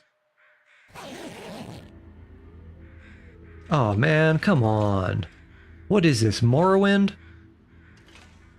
Seriously. Well, in that case, we sleep until midnight, and I think we're done up on the peak here. We have successfully sorted and what have you'd anything we want to deal with over here.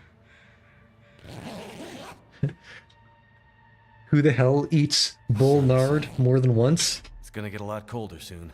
Well, I mean, they come in two, and you wouldn't want to waste it, would you? Didn't your mother ever teach you to eat everything on your plate?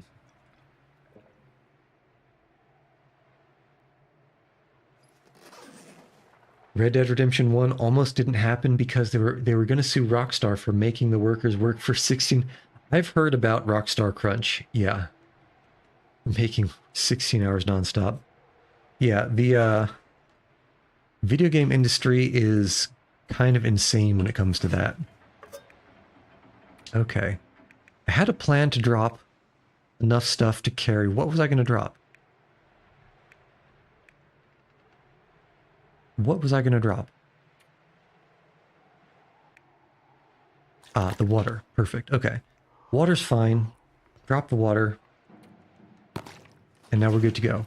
The only thing we need to do is not get lost going back to the rope. But vision is good enough. I'd imagine whatever legal troubles they had during Red Dead Redemption 1 were sorted by the time Red Dead Redemption 2 happened. That's just my supposition, but... weren't they several years apart? Not like Grand Theft Auto more than 10 years apart, but at least a few, I think. Alright, if I remember, we are looking for the landing gear.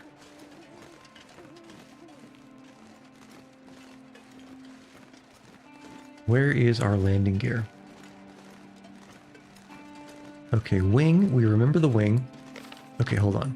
Fuselage. Wing. We keep going straight and skew a tiny bit to the right. And that should be us.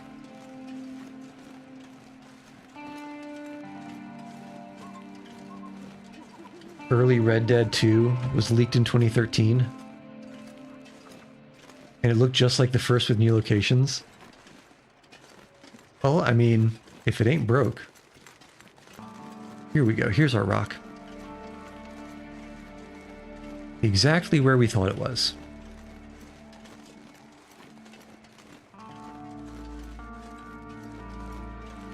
And let's head down before we starve.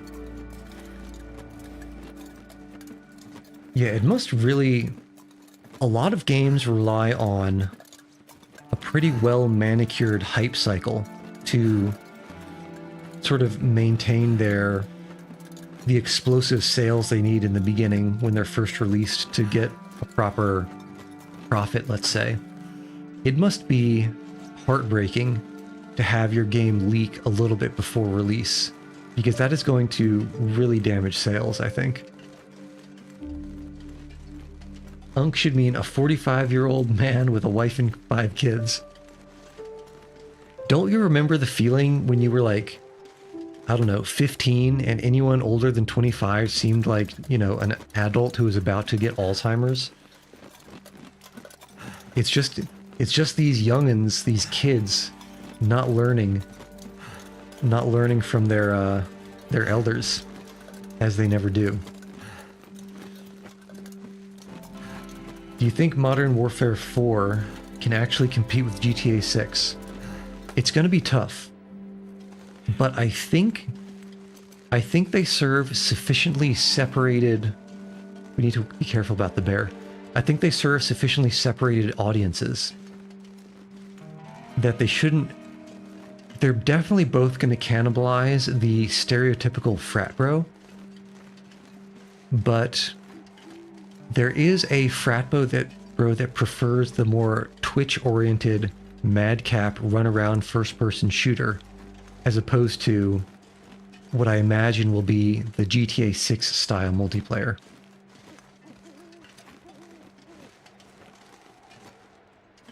And which am I more a fan of? That is a good question. I would say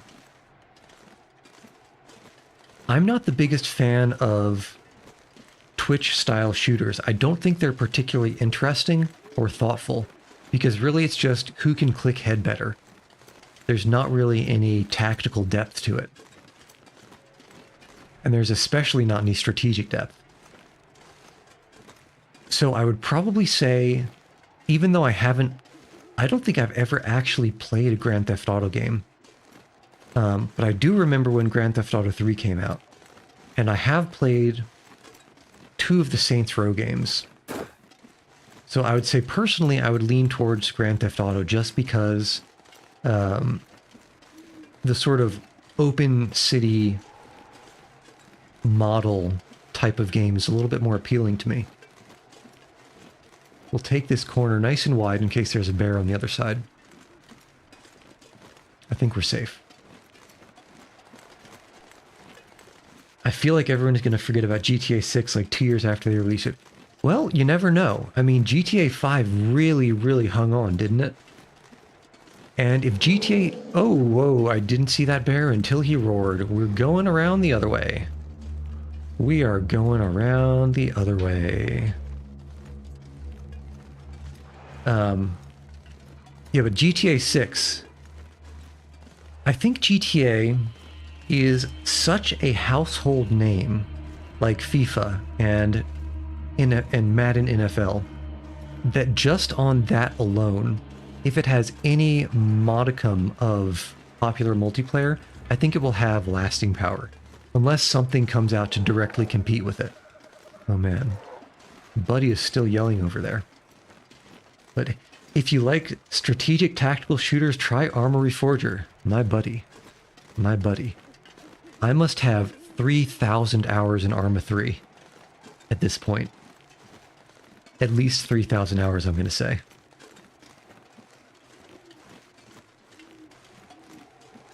FIFA kind of trash, won't lie. Well, to be honest, I never really got the appeal of those sort of sports games.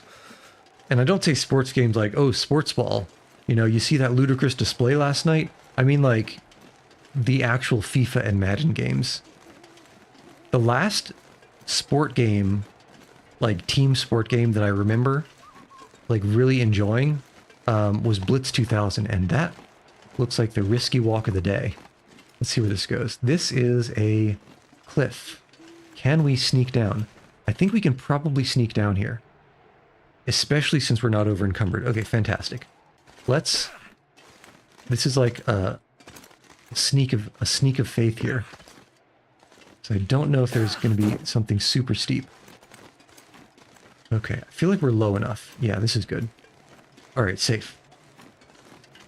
Will you watch videos on stream? Well, I'm not necessarily against it, but I don't know how interesting I could make it. The only problem is I don't know exactly where we are. If we eventually follow this, we're past the bear. We should eventually hit the deer grove, and that's what we're looking for. Our cave is just beyond that. But yeah, honestly, I don't even know what videos I would watch on stream. Or even if that's, you know, a copyright-wise available thing to do. Feels like there are probably a lot of rules to be aware of. Okay, I think I'm recognizing these rocks.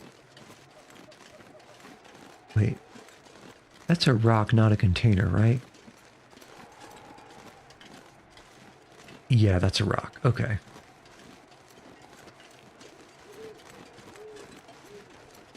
Alright, and here we are back at the cave.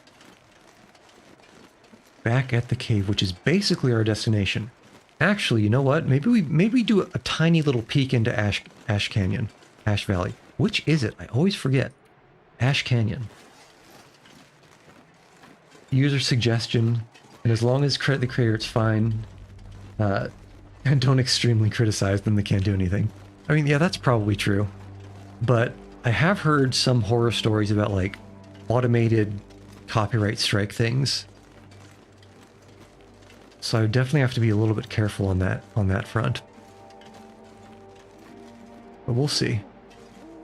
We'll see. You know, I'm not intrinsically against it, but it's not something I'd planned to try. Hadn't really thought about it. Alright, so we're back, but this is in a shadow and I can't see anything. Where'd I put all our swag? Where's the cave entrance? Okay, the cave is here. All of our stuff must be on the ground here somewhere. Yeah, here we go. I can't see any of this. Wait, no, that says rose hips. Okay, hold on here. We have light.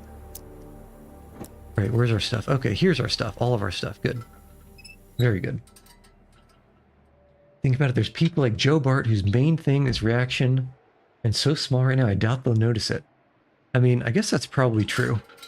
And I suppose it is right that, like, reaction things are a thing. But we'll see. We'll see. It wouldn't be like, if by video you mean, like, film or a movie, that is not something I would touch with a 10-foot pole just because studios and publishing agencies or whoever holds the film rights, they have legions of lawyers that I'm sure are just on retainer or on salary and sitting around, sitting on their hands waiting for someone to do something and give them some work. All right, I could have sworn there was a lot of food out here, but at the same time, I think we brought it all, didn't we? So what we're going to do is we're going to desperately try and find some of the tinder that we dropped on the ground and light a fire. There was a bunch of meat and food out here. So we'll use the lantern to find the firewood, to make the fire. Here we go. We'll get a cedar and we'll get some coals. No, not some coals. Just on the off chance that there is a forge on the other side. Angler and the primer. We can burn both of those. And let's get the meat. This pack is getting too All heavy meat. to carry. And I just want to peek inside and make sure I didn't leave any meat behind. What is the best food ever? My snap reaction would be to say, can I move this wolf pelt, please? Nothing underneath. My snap reaction would be to say that the best food ever is sushi. Just because of the variety and the deliciousness of it. Okay, fire right here. And we'll use a match.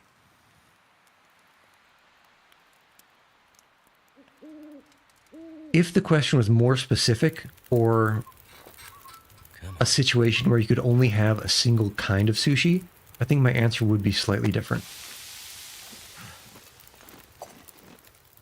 Okay, 2 cooking pots that we'll actually use.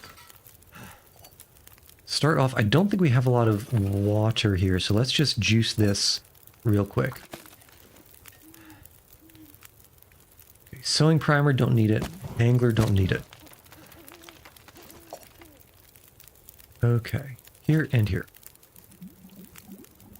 All right, you're boiled, and now I always click the wrong thing every single time. I'm not going to be Cook able meat. to carry this load for much longer. Cook more meat. And pass time.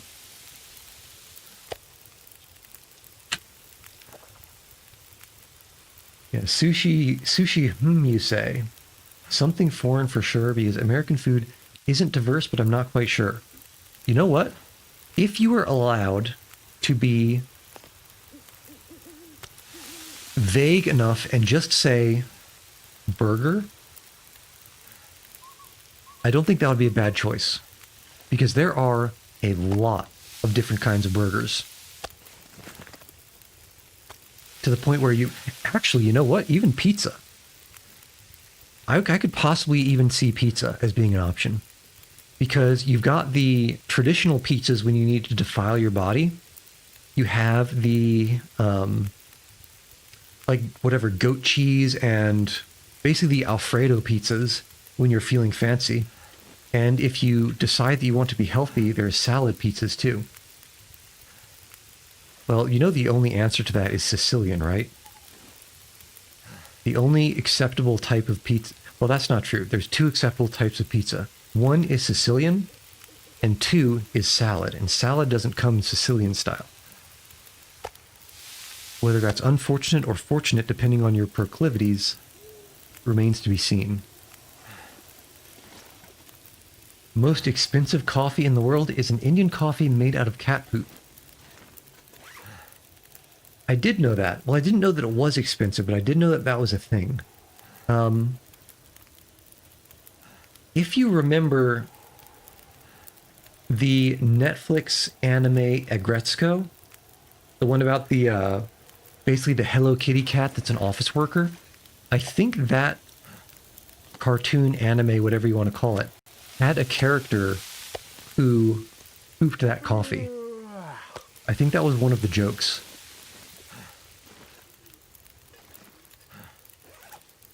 And we can also harvest this rabbit.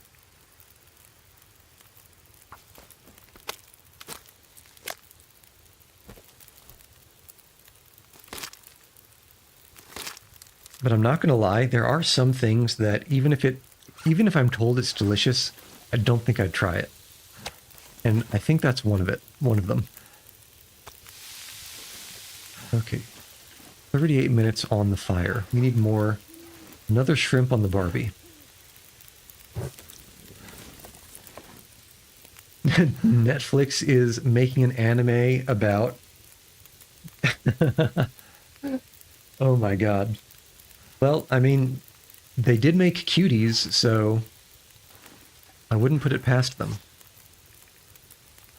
Actually, hold on. Are you sure it's not Cat Girls? I think I've heard about a Cat Girl anime that came out recently with like drugs. Thirsty. Have I ever watched Beastars? Brother, please. Not only did I watch Beastars, I read the manga before the anime ended.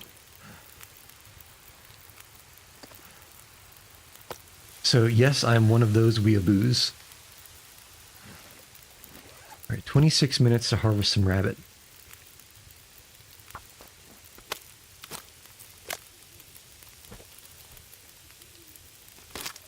Favorite anime is Hellsing. I've only seen Hellsing Abridged, and it was amazing, so...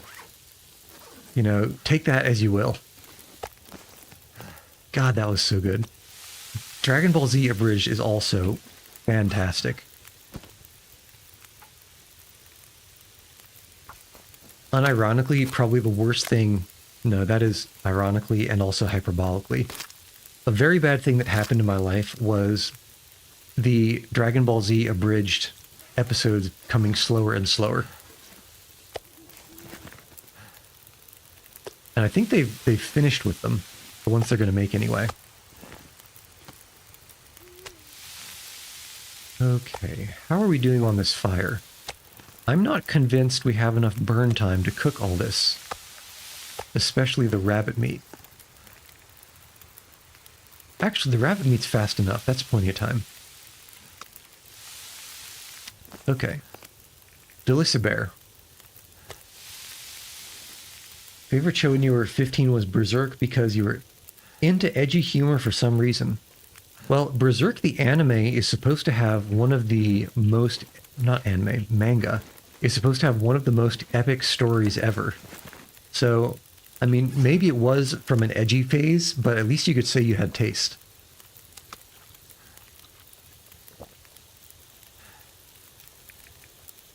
Hellsing Ultimate was questionable. World War II bad people, zombies, and certain clans. Yeah, I remember that. I do remember that from the Hellsing Abridged, I think. The abridged version was very funny. And it made the, the thing sound insane.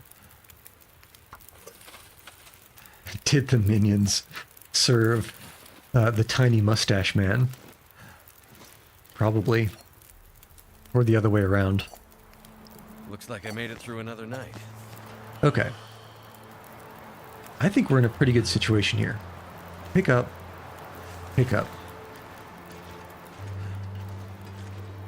Now, what are we carrying that's so heavy? An 80-inch plasma TV, Alucard.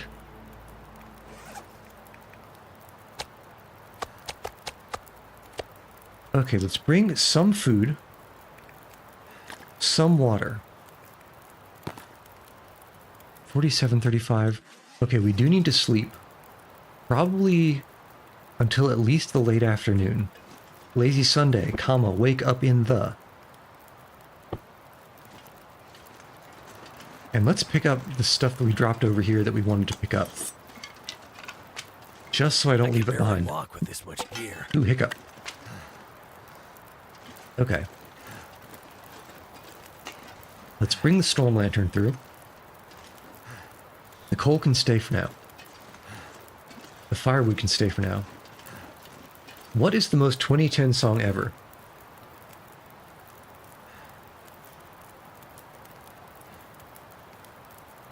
When did Sail come out? That AWOL Nation song? Was that 2010 or was that more like 2013? The most 2010 song ever.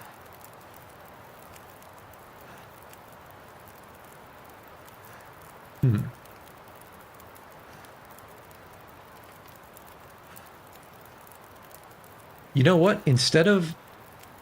Okay, so Sail's a little bit too recent. Instead of saying Sail, let me say something by T-Pain. Probably some T-Pain song is the most 2010 song ever.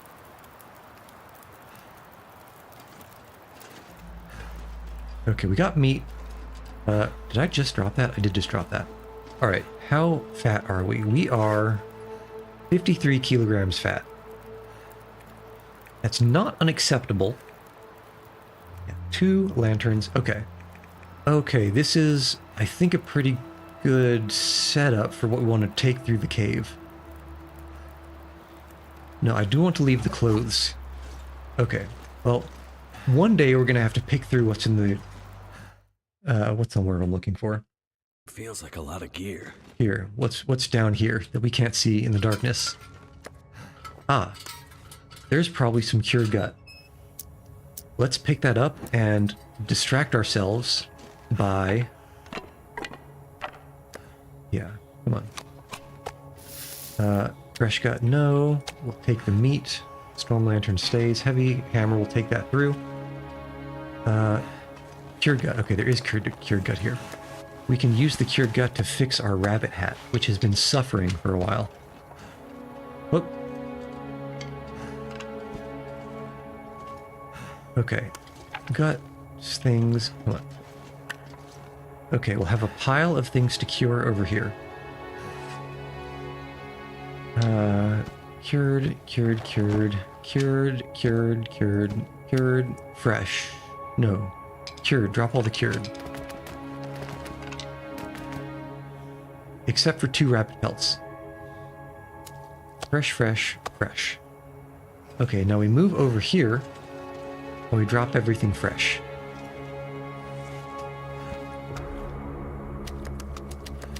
Drop. Alright, that's just a bunch of clothes. Actually, is this more clothes? Combat boots, pants, boots. Okay, that's more scrap clothes. So here's what we do over here. Pick all these up. We drop the scrap clothes in one aisle, and I'll drop the good clothes that I maybe want to keep or repair later in another pile. Scrap is mittens. You know of Girls und Panzer the anime. I know of it by reputation, but I don't know of it personally. No, I just dropped my snow pants. Come back. Come back, my beautiful snow pants. Okay, this gets dropped, and the toques get dropped. And so does the ear wrap. Yeah, there were an unusually large number of cute anime girl... No, not cute. Of War Machine as cute anime girl animes. Like, there's one where there are warships too, right? Backstabbed in a backwater dungeon. My trusted companions tried to kill me, but thanks to the gift of an ultimate gacha, I got level 9999 friends, and I'm out for revenge on my former party. Not only do I believe you that's a real anime title, I think I might have seen the first episode.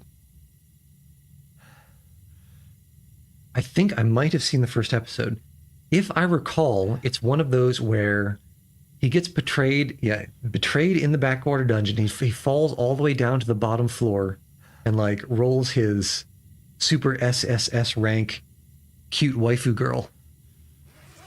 Okay, now drop the good clothes over here. Good. We have food. We have materials.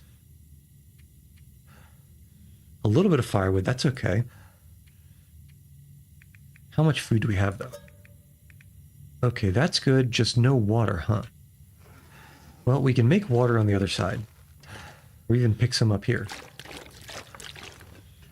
Let's see how much we have outside. You know that the whole light novel slash manhwa slow me down. situation has gotten, you can either call it extremely oversaturated or extremely cutthroat based on the fact that it seems like the only chance you really have to, or the only chance that people give a new title is they'll read the title, and if it doesn't interest them, then they'll just skip it. High School DxD. That's different from High School of the Dead, right? I think High School DxD is another thing that I might have heard of by reputation, but I can't remember a single detail about it. Sometimes that's the way it goes.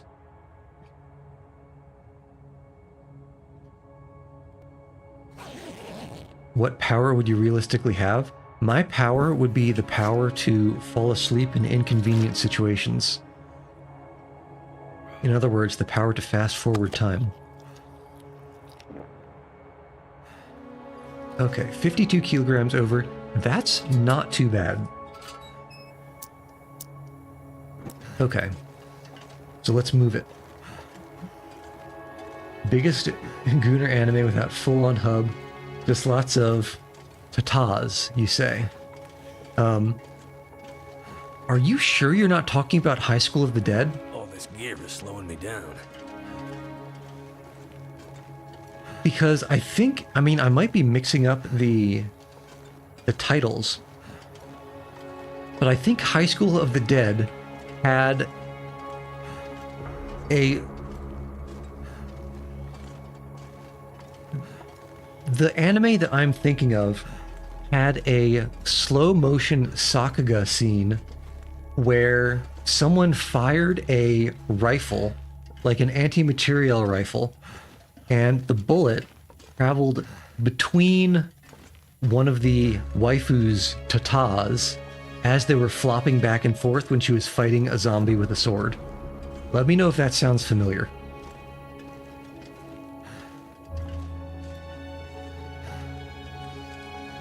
Because that is definitely fan service the show, is what I'm thinking of. But I'm pretty confident that it's High School of the Dead that I'm thinking of the title. But not that. Or not that, not that. I'm not 100%. Okay, last time we went straight and right, let's try going left.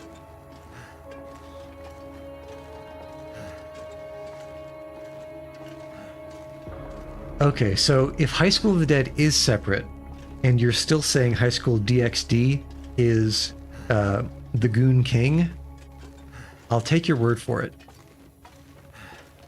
But that's making me think even less that I've ever heard of it before. Oh, come on, more T-junctions? Oh, good, this is a dead end.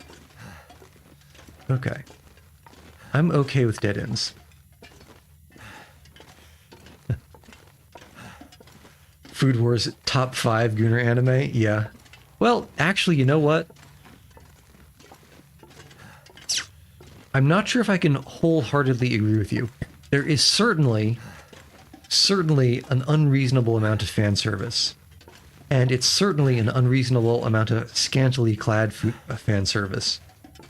I don't know if it is less lewd than High School of the Dead because broadcasting standards changed or what have you. But I think it's a step down from the mid, like early 2010s tier of Gooner anime. but I may be misremembering. Oh, the exit's already here. Okay, so there's definitely a part of the cave that we didn't explore in the beginning. We'll have to go back next time. Too heavy to carry. Okay. So this does go to Ash Canyon. There is an aurora.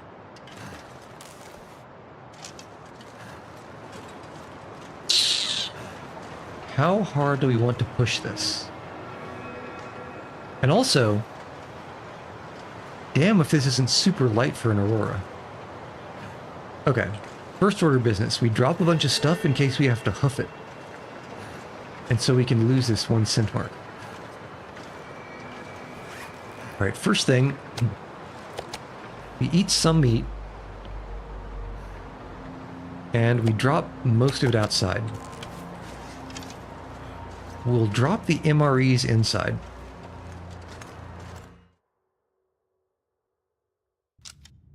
Because I think, I'm not sure 100%, but I think processed food decays slower inside. And we can also drop a bunch of these flares, the heavy hammer, one of the storm lanterns. We're almost down to carry weight. Almost down.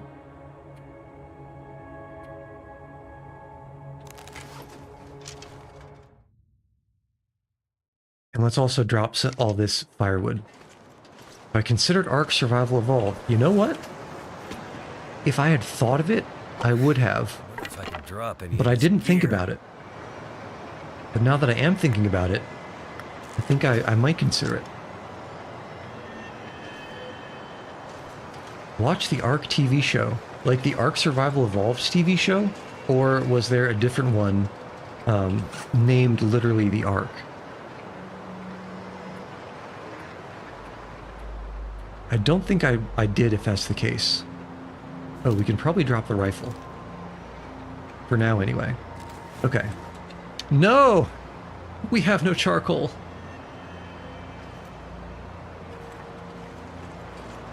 Game before that it's inspired by the dinosaur game. About the dinosaur game. No, I didn't even know that there was a show related to it. Alright, I'm kind of sad that I forgot all the charcoal. Actually, I don't even remember if I dropped any charcoal back there. Where did I know at one point we had a whole bunch of charcoal. Did I really leave it all? Did I really leave it all in the cabin? I might have. Oh, but you know what I can't forget? You guys remember that moose that we tried to snipe? That I shot 2 arrows at? Let's not forget those arrows. Yeah, it does seem that when it comes to video game tie-in media, it's very hit and miss. Like, it's very, very easy to get something that's just not good.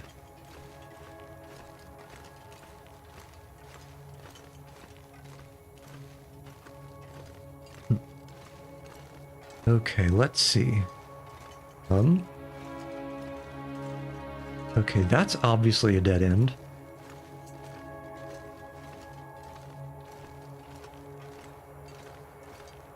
I think the solution for this cave is to just, when you're going away from Ash Canyon, you just always follow the right wall. And when you're going towards Ash Canyon, you just always follow the left wall. I just want to confirm that this, yeah, this definitely leads to that guy with the wolf. Oh, but I didn't check in here. Oh. Excellent. Hey, buddy. Oh, this is our buddy that fought the wolf. Hope nobody needs And he this. didn't have enough bandies. Take the bedroll. Take the firewood. Take the flare. Okay, but does that mean that there is a secret cache, a hidden memento cache here? I don't know. I'm gonna have to leave something behind. I feel like there should be. And if it was, I would sneakily hide it up here. But I don't think we have such luck. How very unfortunate.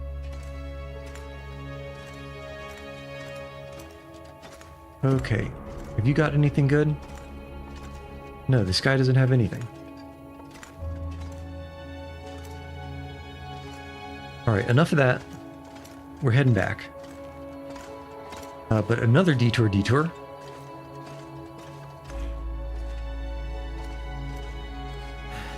Is we're going to head back out and drop this firewood first. This way. Things actually going through Lantern feel pretty fast. I don't like that.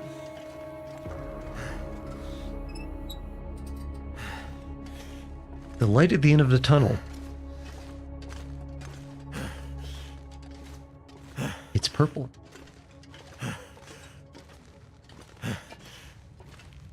Alright, there we go.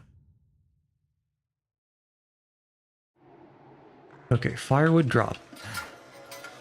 F is for firewood. That brings us together. D is for drop. Okay, good.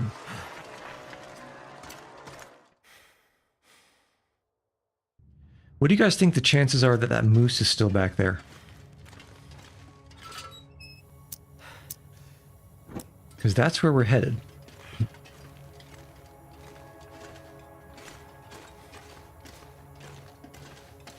Just follow the right wall the whole time. That's a dead end, but it's okay.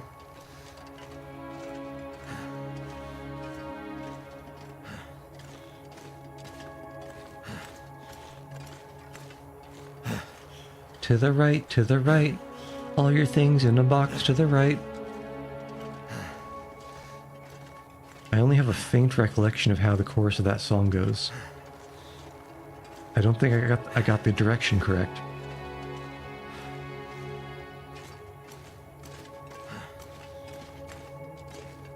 Okay, more oh. Thought I saw something shiny. Like a box with a memento cache in it.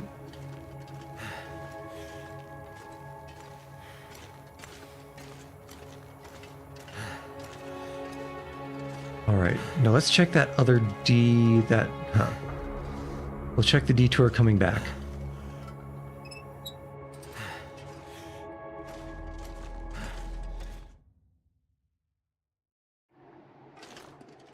Oh my, actually, you know what occurs to me?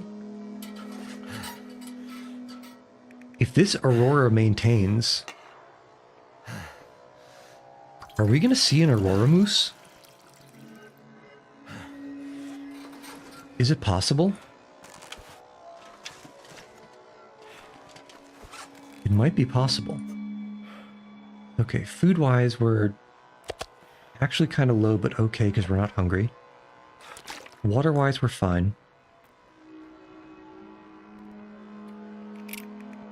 Now, we can drop the lantern. And I kind of want to keep the revolver just in case. Because this moose might do moose things. And let's just say that the bow and arrow is not great for CQC. Real quick, let's do a tiny little repair of this bedroll.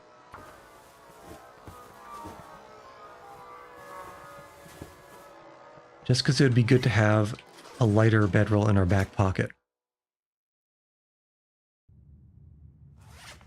Okay, but for now we'll drop it. Cooking pot, these. Okay. I don't think we need the hacksaw, and I don't think we need both cooking pots. Alright, this should be fine. Now let's see what the deal with that moose is.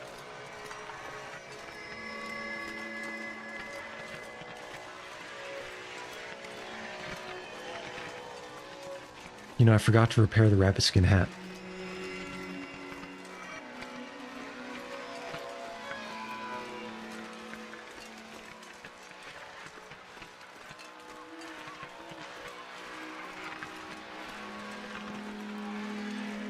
The most wild thing ever witnessed in person.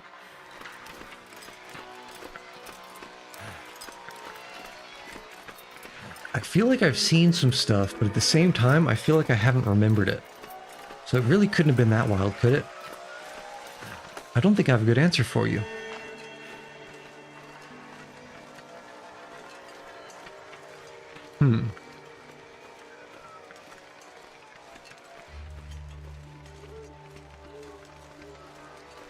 What is the most wild thing? I'm trying to think. But nothing particularly crazy is coming to mind. I try to live a very tame and uneventful life. It's been working so far.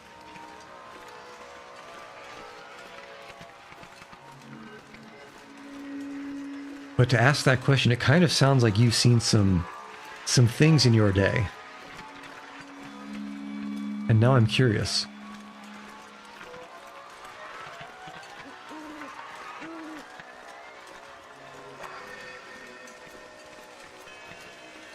I don't know why the Hinterland game developers had to go so hard on the background music during an Aurora. It does feel like a little bit much.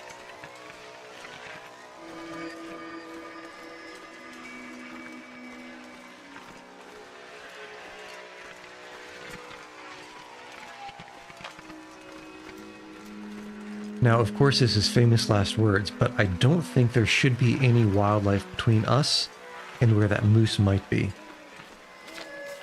Just walking down this way. Eventually, there's a tree branch that we can use to cross that ravine. Does that have a name? The Echo Ravine. Oh no, you know what? I'd say something just occurred to me. I would say the wildest thing that I've witnessed in person is in high school, I saw a friend of mine bowl a perfect game. That's the closest thing to wild that comes to mind.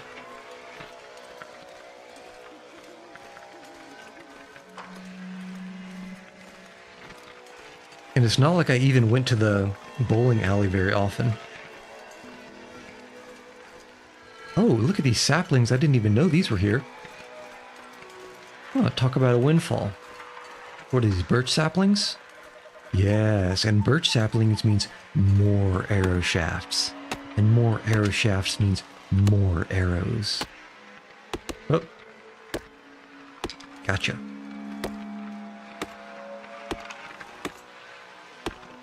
Tatango. Missing anything? Well, we did drop that one old man's beard lichen, so let's pick that up. As far as I know, old man's beard lichen is useless unless you have a factor of 3, because it takes 3 to make a poultice.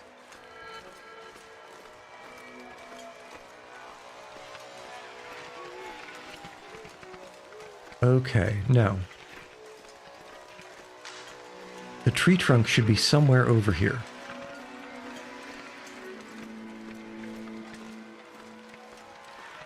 Where is it? Here we are. Alright, now the question is, are we walking to our death right now? Because I've seen a moose like 5 times in this game in total. I've never seen one during an Aurora. I have no idea what to expect. Especially with all this loud background noise, I'm not sure if I could stop the moose from sneaking up. But at the same time, shouldn't this be where the moose lives? I think we sniped it from up there. Which means the arrow that we shot should be somewhere in this clearing a little past these rose hips in front of us.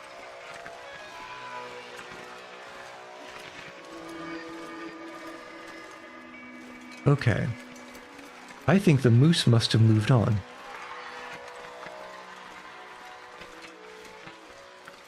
Now, where are those 2 arrows?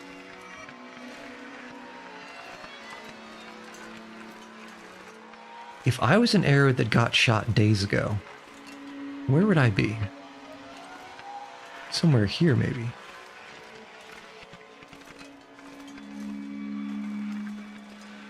I'm pretty sure we're in the right spot. Where's my arrow?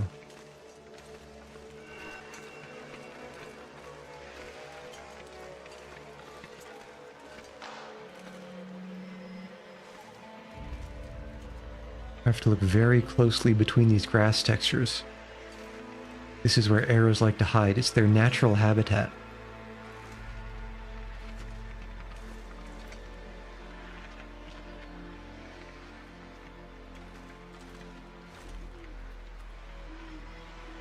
Just trying to listen for possible hoof prints. But I don't see any and I don't hear any mooses.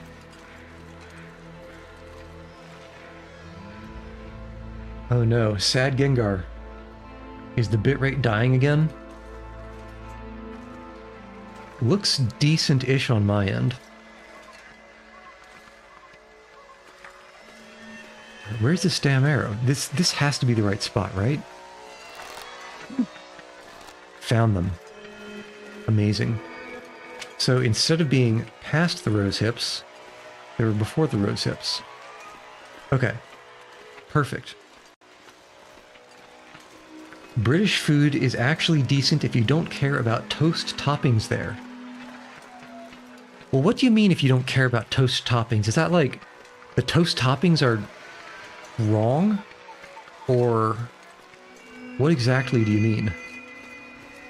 Don't they just put, I mean, the most egregious thing that I've ever heard coming out of Great Britain on a toast is beans on toast. And secretly, it's not actually that bad. Get some Heinz baked beans on top of a nice crispy piece of toast. It's pretty good. Okay. I've altered the deal. We're right here. I want to go around and check the dead end of Echo Ravine that we walked over. There might be even, perhaps, if we're lucky. No, I think those saplings were, we already picked those. But I want to check there. Then I want to check... I forgot, the guy in the forest cave has a laptop. And the aurora means the laptop is on. We can go and read it. Oh my goodness. I am getting a little bit too big for my britches. And I am walking over these hills with impunity, despite the fact that there might be an aurora bear on the other side. Because this is very close to that bear's cave. Hopefully he sleeps during auroras. Oops. If not, we might have to just start blasting. I thought Vegemite was more of an Australian thing. But ketchup on toast sounds kind of abominable. To the point where I feel like the British Empire probably started falling apart when the first Brit put ketchup on toast. That's probably exactly when Gandhi started his hunger strike.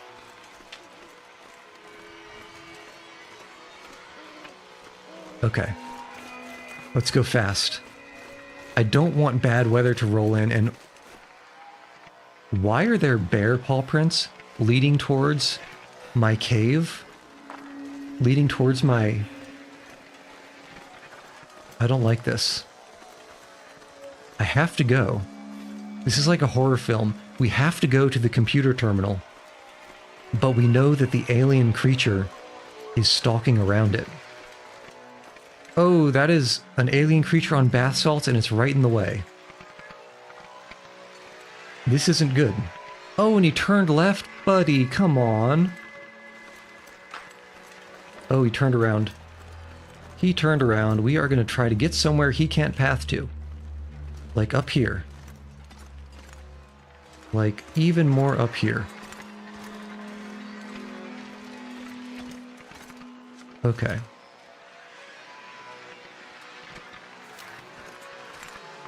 It's only midnight, so I think we're good on time. I think we can wait for him to pass. But damn if he's not taking his sweet time.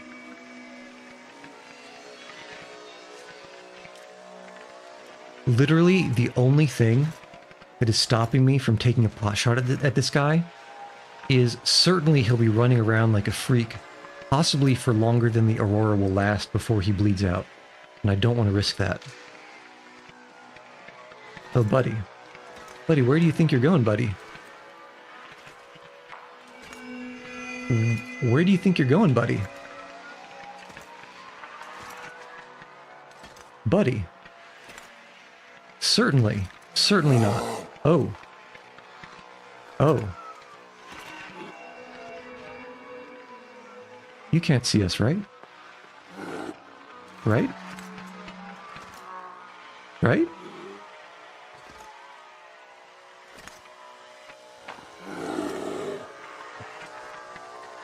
You know what?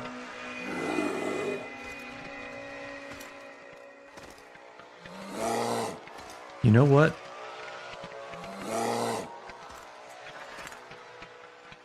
What do you think the odds are that Buddy can actually get up here? I feel like he would if he could. And so... Hey, get out of here, bud. The one downside is we're going to have to eventually track him down to get that arrow back. But for now, let's go quick.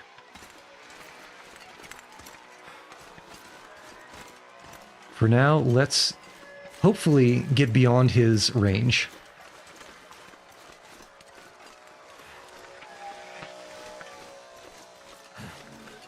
With as much of a quickness as we can muster.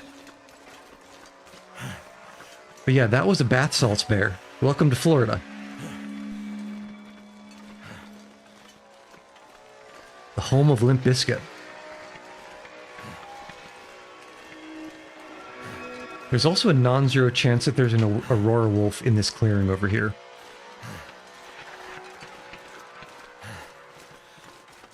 But we'll see. We'll cross that bridge when we get to it. Oh man, I cannot believe I remembered that forest cave. What a stroke of luck. Okay, any bath salts wolves? No bath salts wolves, but let's be quick anyway. Never know where that bear's gonna run. Oh ho! Oh ho ho! Wait a second. Bro, this is the wrong side of the laptop. Show me. Show me the goods. They're promising me a bumpy ride. Sounds about right. Nothing and no one left this far north. You know, I was kind of hoping for something a little bit more impressive. And this is still only a memento hint. So I don't think we found the memento. What is it, in one of these caves? It's got to be in a cave, right? Like here?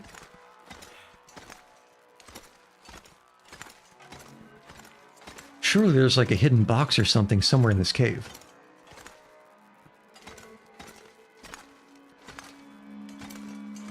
Okay. You know what? We sleep till morning. And hopefully I keep hearing a noise. What is that noise? If it was a bear noise, it would be running around in panic. I think we're safe from bear. I think we sleep till morning. The bear should have bled out by then. And maybe it will even be easy to find because there's a huge, big field above us. So, sleep for 6, that should put us till dawn. Getting a little bit dangerously low on food.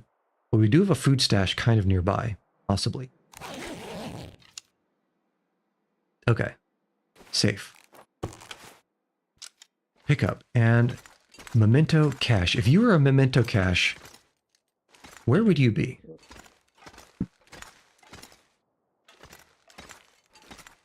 I suppose it sounds like Buddy with the computer was hitching a ride with that plane, that airplane, leaving somewhere farther north, you know, to go south, but didn't quite make it before things went to hell. I don't know about you guys, but I don't see any kind of a cache of stuff here. Not under these rocks. Not with this dude.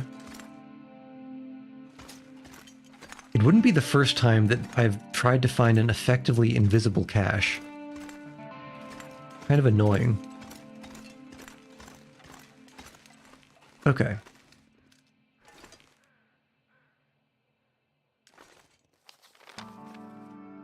Yeah, memento hint. That wasn't particularly helpful. Not under this rock, not under these rocks. No, nothing is looking out of place. Nothing tucked away in the back of the cave here. That I can find anyway. Just some firewood. Nothing underneath the firewood. Okay, let's head back up.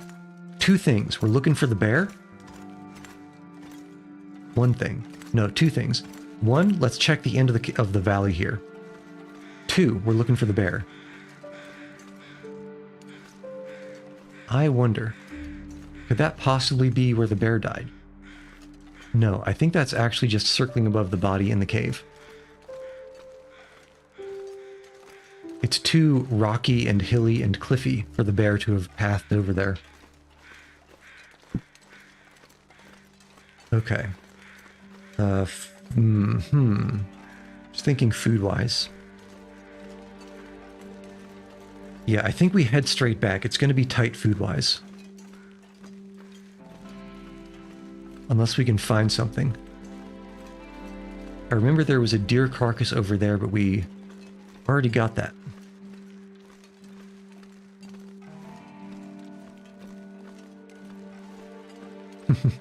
I suppose if we find the bear, it'll have about 30 kilos of meat on it.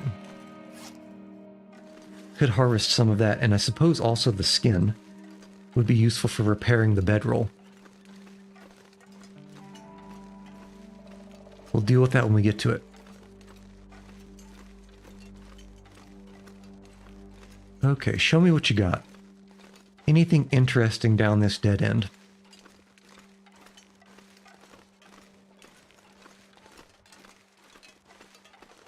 Okay, looks like the bear did not come back this way. I wouldn't either if I got stuck in the face.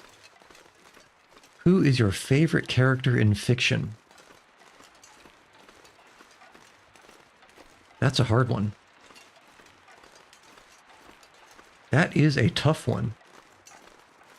Favorite character in fiction? You know what? In reference to what I said a while back about the ultimate life form, I'm going to go with Joseph Joestar from Part 2 of JoJo's Bizarre Adventure. Again, subject to change upon review, but currently I think that's the character I enjoyed the most. All right. We have some sort of a cave. Does it go anywhere?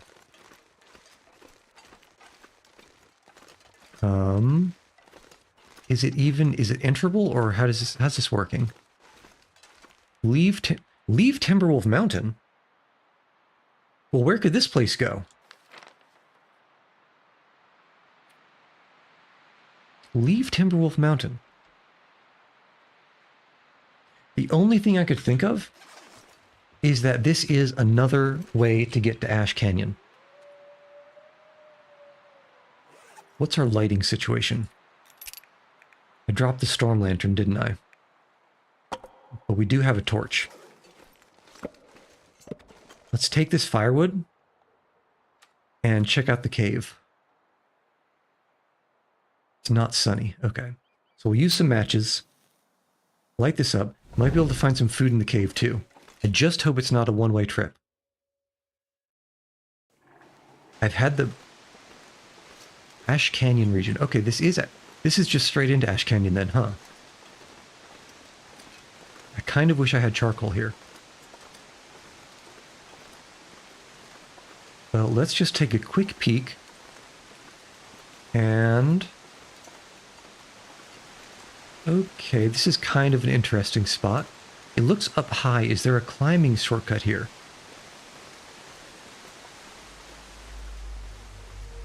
No, I don't think so. Okay. Let's leave this here, just put a pin in it.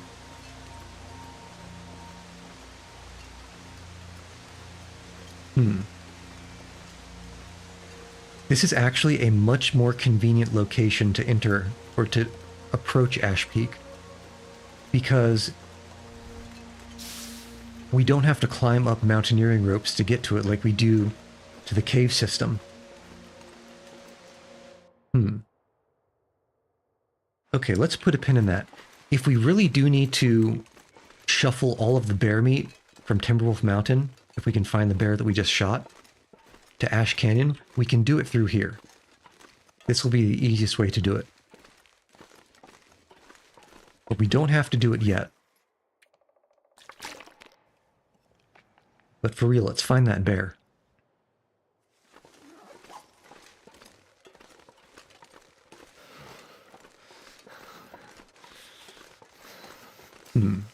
I'm actually thinking it might not be a bad idea to do it. We'll see. We'll see how we're feeling once we find... If we find the bear, let's say. This fog isn't going to make it easy.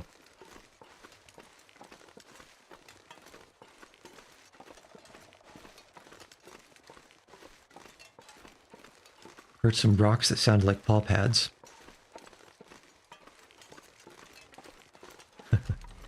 Man, I didn't mean to go this long, but we kept getting distracted at the end here. Okay. Here's our ramp. Where's our bear? Winnie the Pooh, where are you? The best toast topping. Cinnamon. I like cinnamon toast better than regular toast. I don't think that counts though, so I'd probably say butter. Yeah, probably just some normal butter is what I would go with. But I'm not a toast aficionado or connoisseur.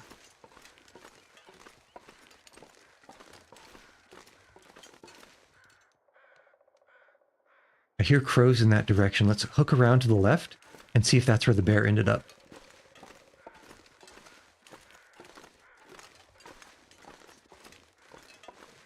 They sound like they're on the top of the cliff, which would be somewhat unfortunate.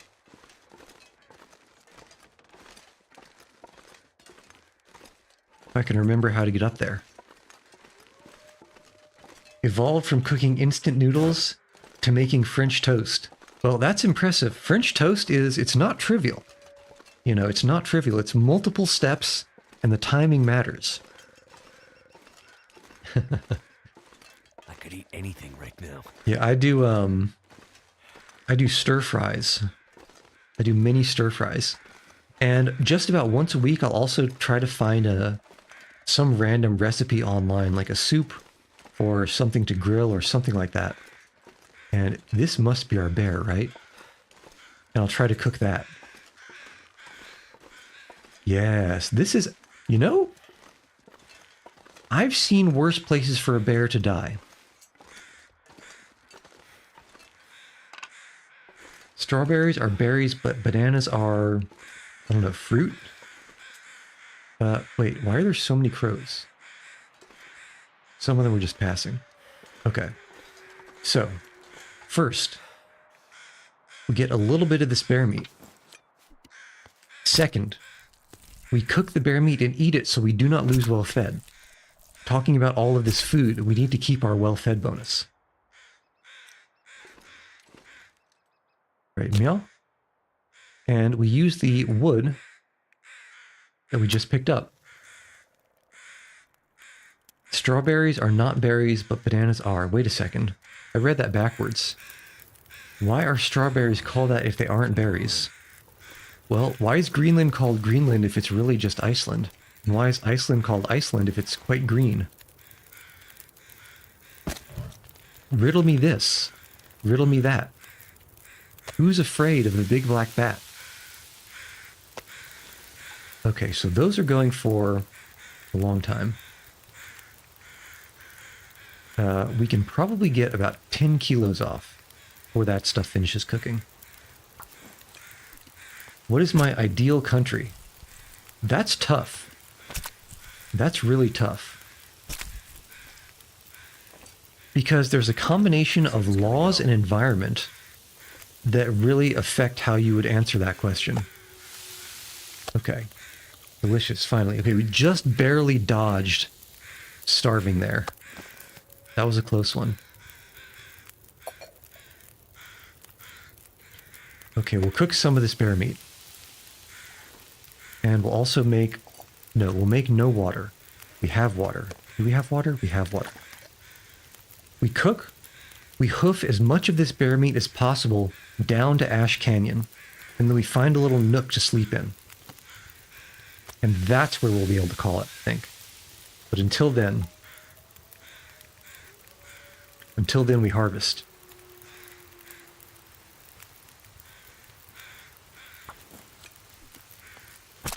But ideal country, yeah, because weather-wise, the U.S. West Coast has some very top-tier weather. French fries are made in Belgium. Yeah, so if French fries, if you get them from somewhere other than Belgium, they're actually just called sparkling potatoes. But the West Coast has very, very nice weather. The northwest coast of Africa as well, particularly like the Morocco area, on the coastline there, where you have the sea breeze to regulate the heat from the desert, that's quite nice too. Yeah,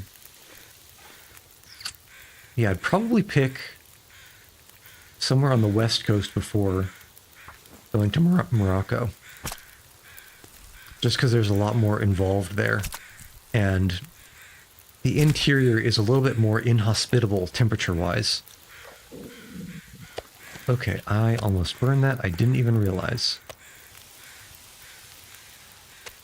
Okay, you're fine. And how did I almost starve again? Interesting. French fries are made in Belgium.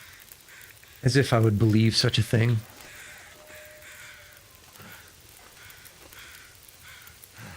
Okay, an hour and 5. These guys do their thing. I guess we could probably actually sneak a little bit of shut-eye in here. Remember watching that horrible action Ben 10 movie, live-action Ben 10 movie as a kid? I didn't even know such a thing happened. I wouldn't call it surprising, but I never even knew. I knew of Ben 10 as... Ooh, that's probably not going to boil.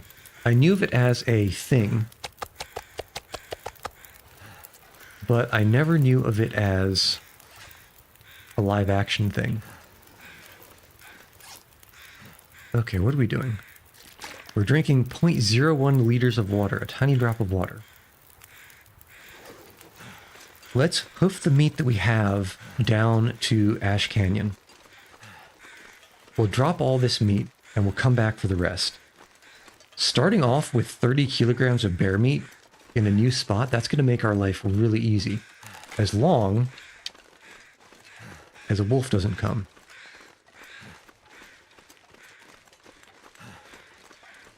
If you remember, there was a wolf in this field over to the left. I'm slightly worried about it.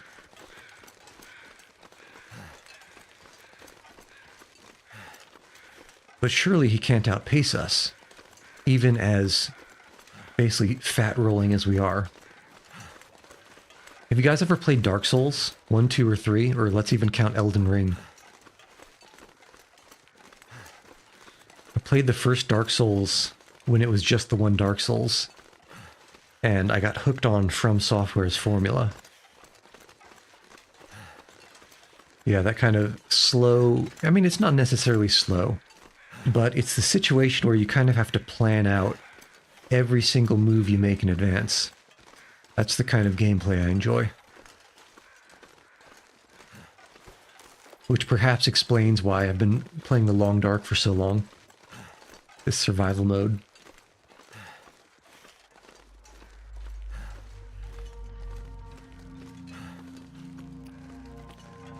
Have you watched the Five Nights at Freddy's movies? I have not.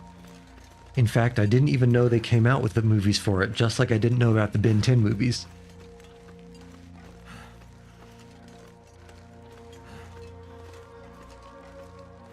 Now, I'm about to knock this a little bit without having tried it before, But just from what I know, I don't really understand the appeal of the Five Nights at Freddy's games. It just seems like it's kind of... It's like a cortisol pump, forcing you to not see things that might be scary that you would want to look at.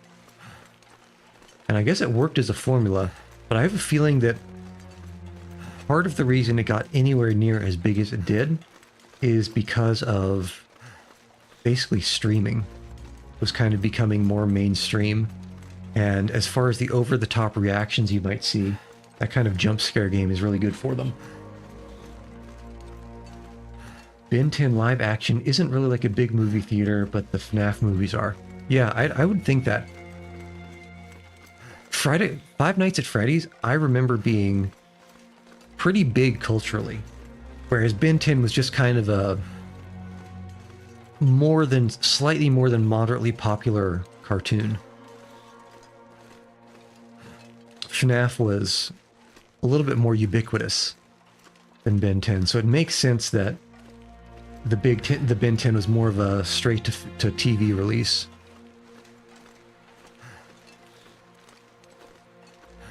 Man, walking this slowly is painful.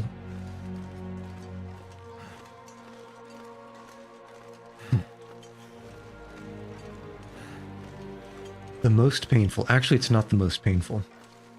It's just moderately psychically wounding.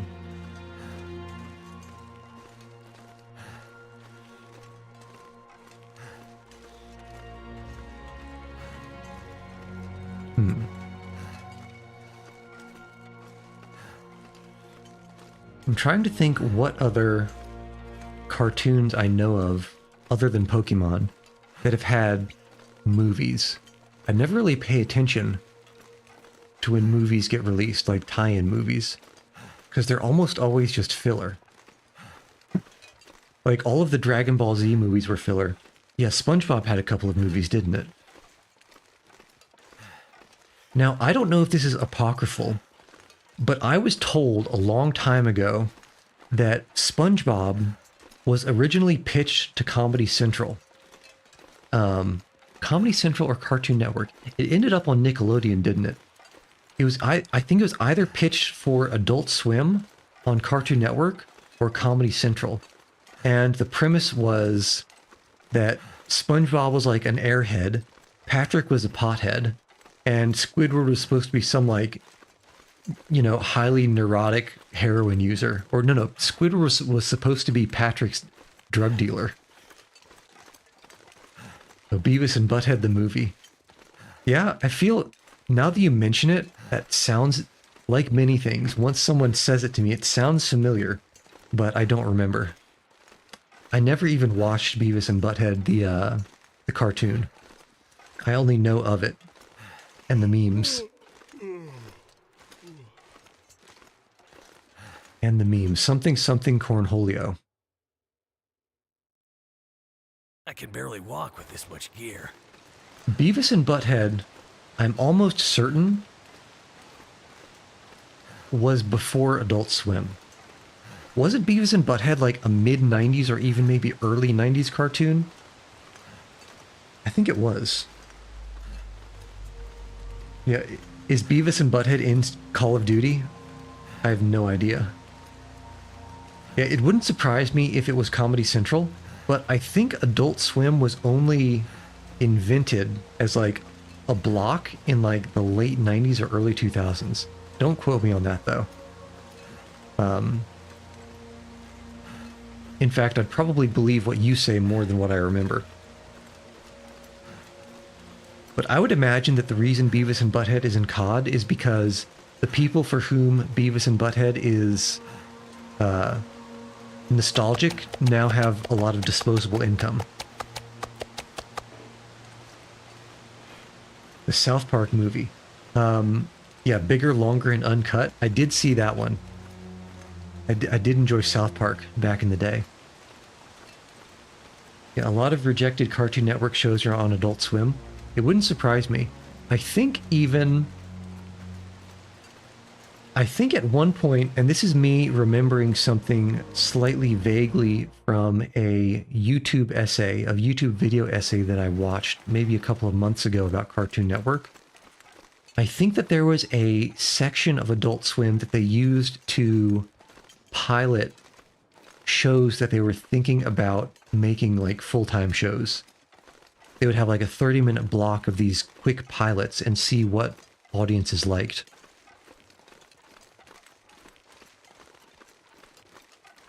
It's funny, my mom got mad because you got the DVD of Bigger, Longer, and Uncut. Yeah. If I remember correctly, and again, this may be apocryphal, originally they had like some argument with the censors about the title, I think, of the film. And so as a joke, they changed it to Bigger, Longer, and Uncut because I think they consider that to be like more explicit and inappropriate. But for whatever reason, the censors accepted Bigger, Longer, and Uncut and not the original title. I think that's a thing that happened, which is funny. At least to me.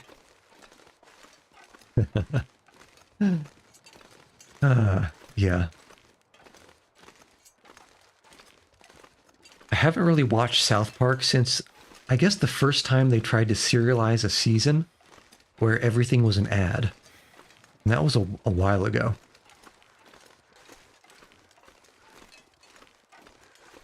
Okay. Looking good. And it's even sunny. If we're lucky, I'm thinking that we can take the rest of the bear down to Ash Canyon. Ash Canyon or Ash Valley? Ash Canyon. And then maybe even find a little cave inside to hide it. It was originally going to be South Park All Hell Breaks Loose. So is it true that I remember that the censors didn't accept All Hell Breaks Loose? Or was it a different thing that they were protesting when they changed the title?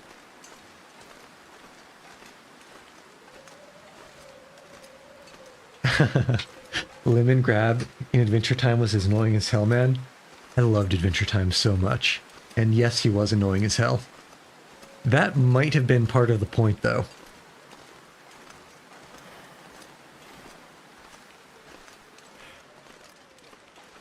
Yeah, Adventure Time, I think Adventure Time punched way higher than its weight level deserved it to. South Park is animated in 3D software. It makes sense. It definitely makes sense, and I can imagine how they do it too. Did boil. Because you know, if they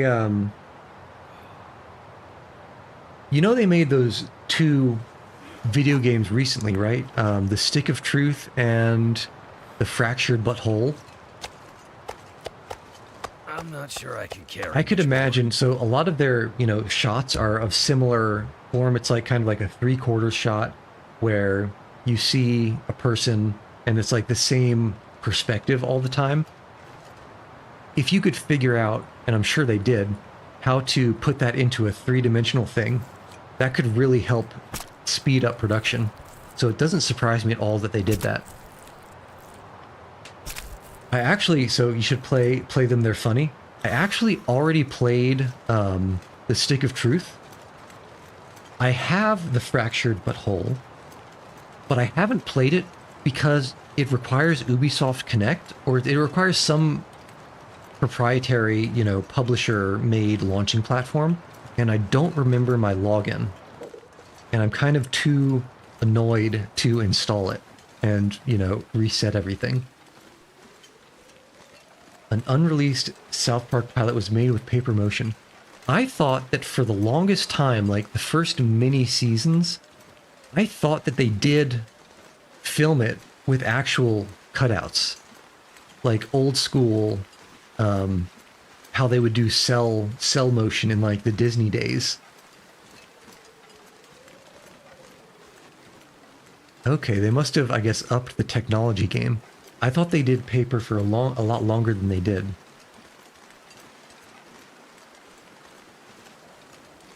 Okay, any wolves chasing us? No. Let's not break an ankle, please. Yeah, I can imagine. Can you imagine having so you're like what, 24 frames per second, and you have to rearrange the tiny little head flap by the smallest amount, and it needs to be a similar amount every time it talks so it doesn't look like it's speeding up and slowing down? That would be a lot of work.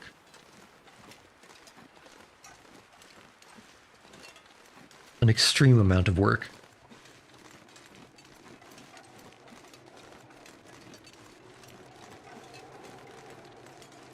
All right, it's literally all downhill from here. Actually, let's think for a moment. We were at the top of a hill up there. We're going down, down, down this ravine, down, down, down. We're going down, down, down more to the right into the cave. And then, when we enter through to Ash Canyon, pay attention to where we are. Isn't old animation just stop motion, but you draw it? I feel like there was harder than stop motion back before digital art. Yeah, back in the day, they would draw every single cell by hand. Sometimes they would have like, different, and I think they were called cells because they were on cellophane paper. You would basically draw different layers by hand. You would stack all of the layers, and then you would put them all into a machine and take a picture of it. And that picture would be the frame, the one frame. And you would draw every difference by hand. And then you used to make your own cutout shorts around 20 FPS by hand with construction paper. Wow. That is, I mean, it sounds involved. It sounds very involved. Even if it was just the color of the construction paper default, I feel like that's a lot. Because can you imagine the discipline and skill that you have to have? You know how, all the Tim Burton stop motion claymation stuff? I can't even begin to imagine the skill that you have to make all of the movements by hand, make the movements smooth in direction and orientation, and make them all the right size so the motion looks smooth as well. I cannot even imagine.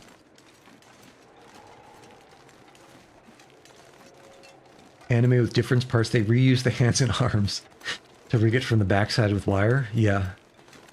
I guess that's better than moving things by hand and hoping you get it right every time.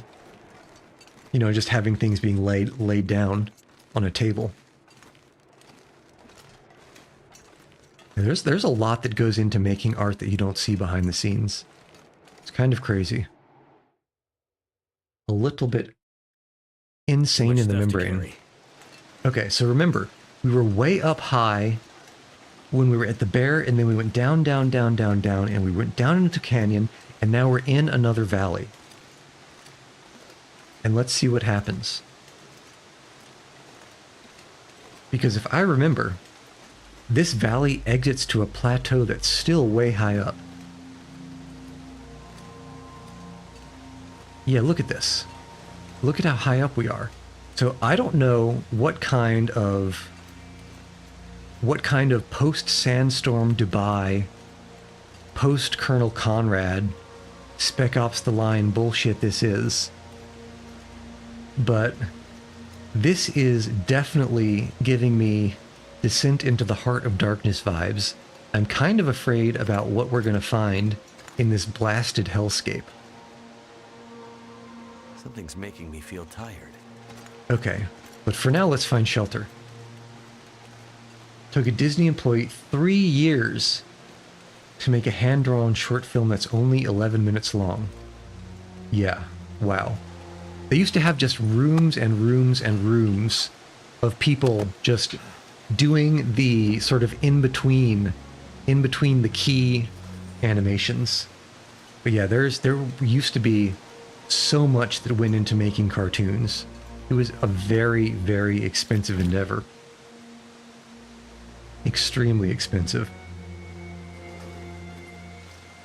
Which is why the sort of everything on the body except for the mouth flaps are stationary is something that a lot of studios have started now. Or I guess not started now, they've really been doing it for decades.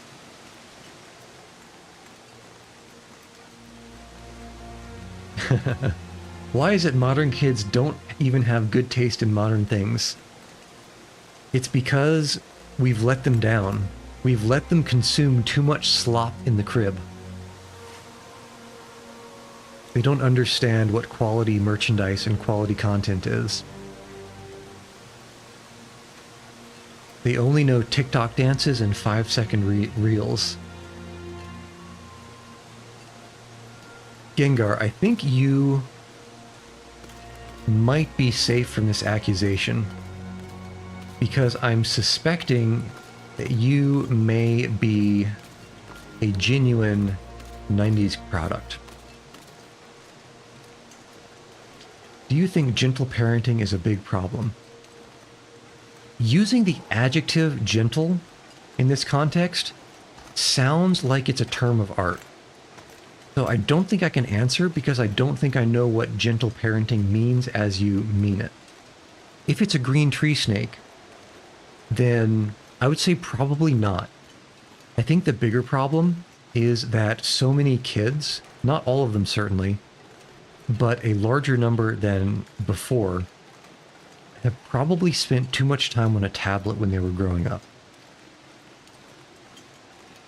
And you know that there are YouTube rabbit holes for, like, you know, child content that's like turned into nightmare fuel, that are really just there to milk the algorithm, and like a baby watching something that is completely nonsensical. I think that's probably the bigger problem.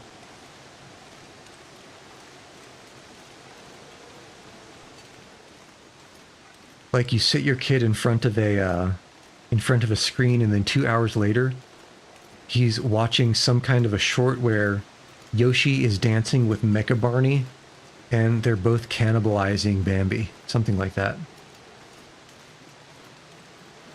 Like when your kid hits their mom and they just say stop that, and parents then they're giving them the iPad. So rewarding antisocial behavior is certainly not going to have good results, at least in my estimation. But I think the bigger aspect is giving them the iPad, as opposed to making them, you know, go outside and play. I've actually been reading something that's been topical. I saw a clip of a 4-year-old watching AI slop about grown mutated. Yes, that is exactly what I'm talking about. You have some kind of like channel that the only thing it exists to do is spew out AI slop with like keywords that will magnetize the most passive viewers to whatever that channel is. What happens when you show a 7-year-old Happy Tree Friends? Nothing good. Nothing good, I can assure you. Okay, so I have a problem right now. I'm walking around in a location I've never been in, looking for shelter. It's getting dark. I'm getting tired. I'm over encumbered. I have 3 scent marks. I see a deer, so oh, that's a wolf. That's a wolf chasing the deer. We're retreating. We are retreating and hoping for the best. I don't think there's any shelter nearby here. Yeah, that's definitely wolf. Okay, so we head back and we hope for the best. Can we find like a cave or a nook or something? I also hear a wooze. Is Deer Boy being chased? Let's find out. Oh, hello, buddy. I hear you. Please chase the deer. Please chase the deer, not me. Okay. He ran away. I don't know why, but I'll take it. Ah, have I ever shot a firearm? Can you really call someone a red-blooded American if they've never shot a firearm? I don't think you can. Did you hear about the Avatar movie getting leaked 3 months ago and the leaker being arrested for 7 years? Has the leaker's trial already gone through? That seems like it'd be fast for a trial. Only 3 months. Okay. This is not a great situation to be in. Not the best situation. It sounds like your grandpa was a real man's man, as they would say. Okay, let's see. Alright, I know what we have to do. For now, I don't think there's going to be a cheeky little cave to find. I think our best bet is head back to Timberwolf and go into the forest cave. It's dusk, so night can't be far behind. Yeah, Grandpa had an arsenal. Wish the long dark had building. Well, you know, it would be a different kind of game if it did. Uh-oh, he's charging. What the hell is that noise? How's our bow doing? Is our bow dying already? No, 78%. Why did that sound so weird? I don't know. Okay, the wolf stays. And we head back.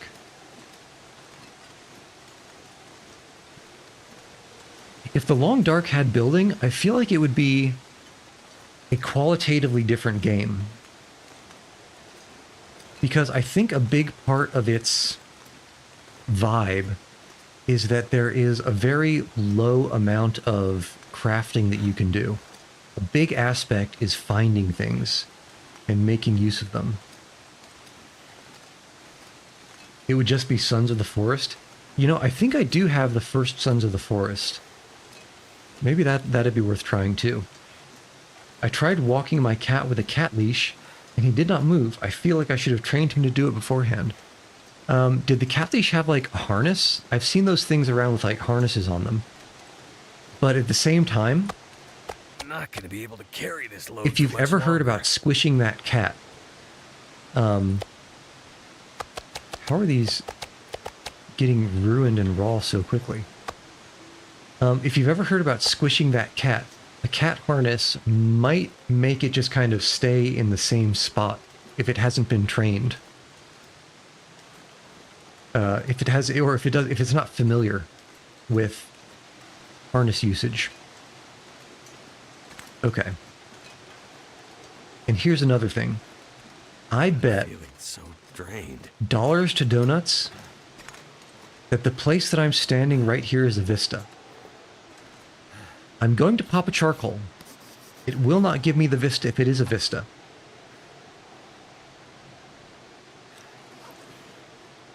But if I find a Polaroid that shows me exactly this picture sometime later, I'm going to be, again, furious. Strong opinion now because your mom enjoys and watches and reads 50 Shades of Grey. Thoughts? You've heard about book talk, right? Is that something you've ever heard of? I mean, you may not have. I've only heard of it recently. Although it's supposedly been a thing for quite a while.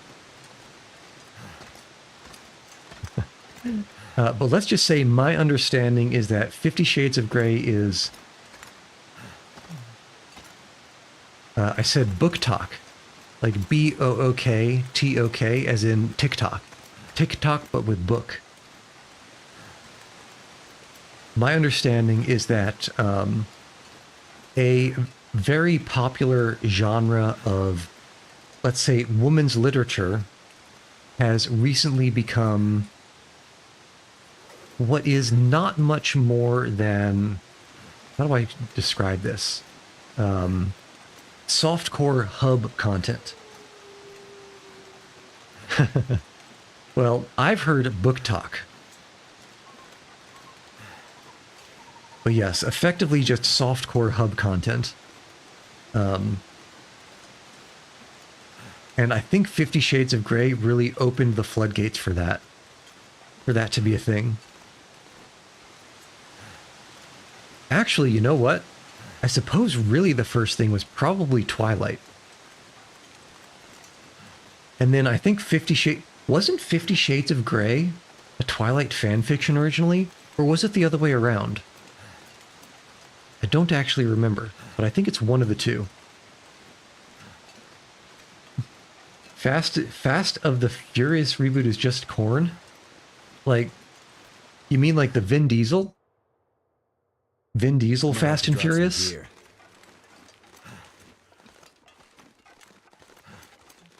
Because I thought the Fast and the Furious was all about the power of family. Now, I'm going to be really disappointed if things changed.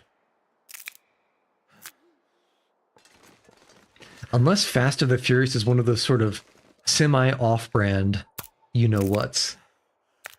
The one without Vin. Yeah, then I don't know about that. I don't know about that, but it makes me sad. If it is degenerated to something that is less than the power of family.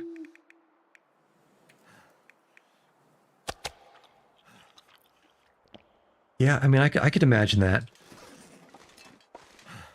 That sort of big action set piece, Motorhead blockbuster genre, I'd say even the Fast and the Furious films, they've always leaned that way. If you remember Fast and Furious 2, which I believe was Too Fast, Too Furious, that was the one with Paul Walker and Ludacris. Vin Diesel didn't return for that one. That one took place in, I want to say, Miami. And it was pretty much just softcore hub content. Lots of Tétés by Genet, if you know what I mean. Speaking of, have you guys ever heard of Tétés by Genet? If you haven't, it's a... I mean, I guess it was on Saturday Night Live, so it's not that bad, but I wouldn't open it up on a work computer. It's a skit. It's a really funny skit from Saturday Night Live a long time ago. And I recommend you Google it and see if you can find it. It's pretty quick, maybe only 2.5 minutes.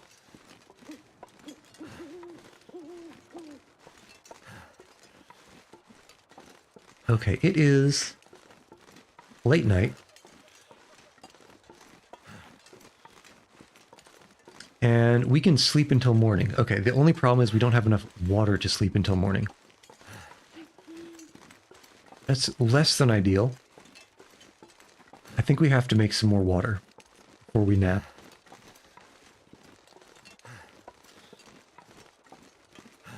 And that'll be good for jump-starting our base, too. If we can ever find some place that has some modicum of shelter in Ash Canyon.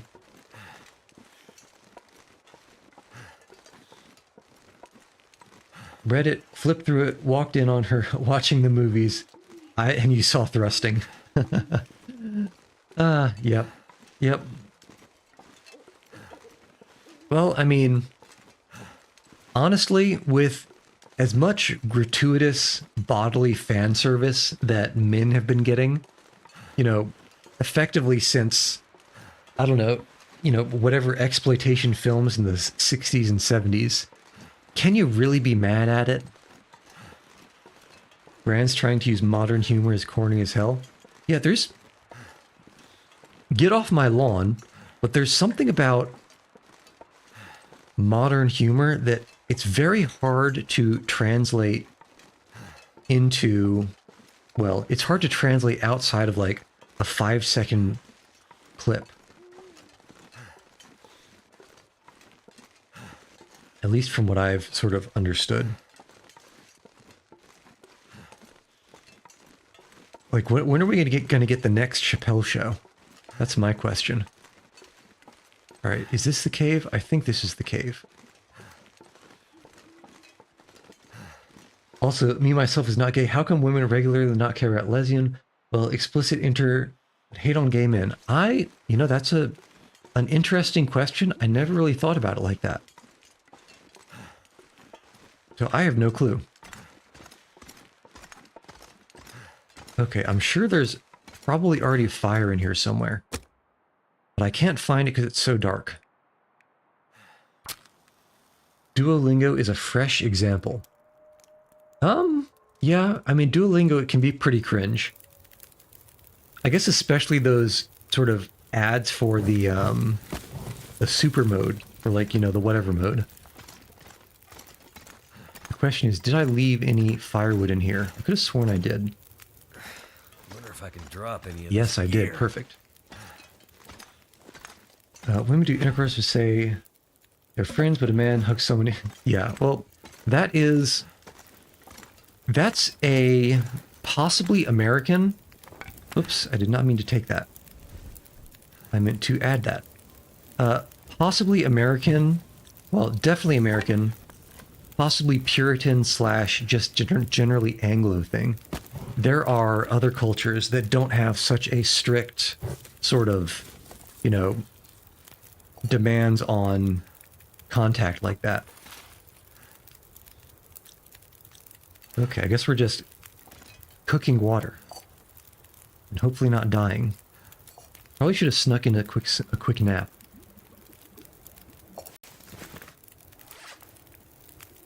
I think there's also an aspect of it for, you know, one reason or another. It seems a lot of men find, you know, the female on female kind of a thing to be attractive. And so it has the way, you know, lesbian and gay is viewed. It has different pressures from different sides. Family, mainly when you're younger, said that they'll change, but people in the South refuse to expect a... This pack is getting kind of heavy. Huh?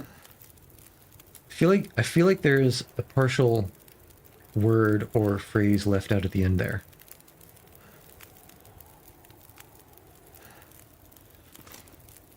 Let me know, or let me know if I've just forgotten how to read. I think we can probably sneak in a quick hour of sleep here, so we stop dying. Have you played Melon Playground? It's a pretty cool physics game. I've never even heard of such a thing. Never in my life. But it sounds something like, oh, I picked that up before it boiled, didn't I? That is unfortunate. That is very unfortunate. It sounds kind of like Katamari Damacy. It's not educational at all. You can just kill sentient fruits with guns. Oh, asexual when you have zero desires to any gender. Yeah, it's rarer. And of course, people who aren't asexual don't experience it themselves. It's not like just the attraction that they feel, but focused on something different. It's a categorically different experience. And it's just hard for someone to imagine something like that. It's kind of like imagining a new color, right? It's just it's not orange but slightly more red. It's not red but slightly darker. It's categorically, can you imagine a categorically different color that you've never seen before? It's not nearly as similar as just imagine this is a slightly different hue, but something that you've already seen. Okay. And now for realsies, we sleep for 12 hours. Delicious. And we hope that we don't... Oh, I shouldn't have slept for 12 hours. We're going to dehydrate. That was a waste. That was a big waste. I guess we're not dying too badly.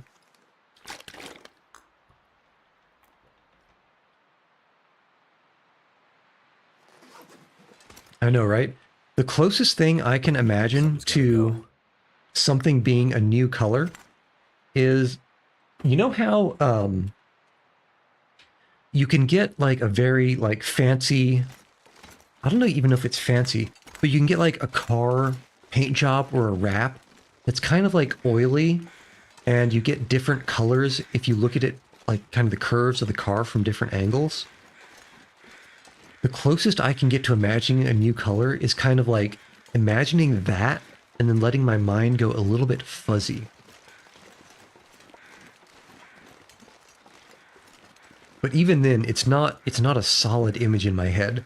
So I can't even say it's really a new color. It's just like a multicolor, a different experience. Favorite car? Well, that's a tough one. It's certainly not the car that is nominally in my name currently, because that one is practically falling apart. But I did rent a Nissan? I don't remember the manufacturer. I think it was a Japanese or Korean car company. But the brand of the car was the Niro, Niro. Said like the crazy Roman emperor, but spelled different. Probably for a good reason. But it's like a small-ish hybrid SUV. And that was pretty nice to drive. But if we're talking about just style, again, subject to change, but the first one that comes to mind is the Shelby Cobra. Not that I would fit in one, but I'm partially saying the Shelby Cobra because I remember playing Burnout 3 Takedown, and that car was pretty good in that game.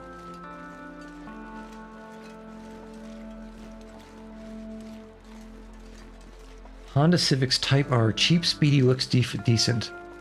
Is that like a Motorhead street racer would pick that car?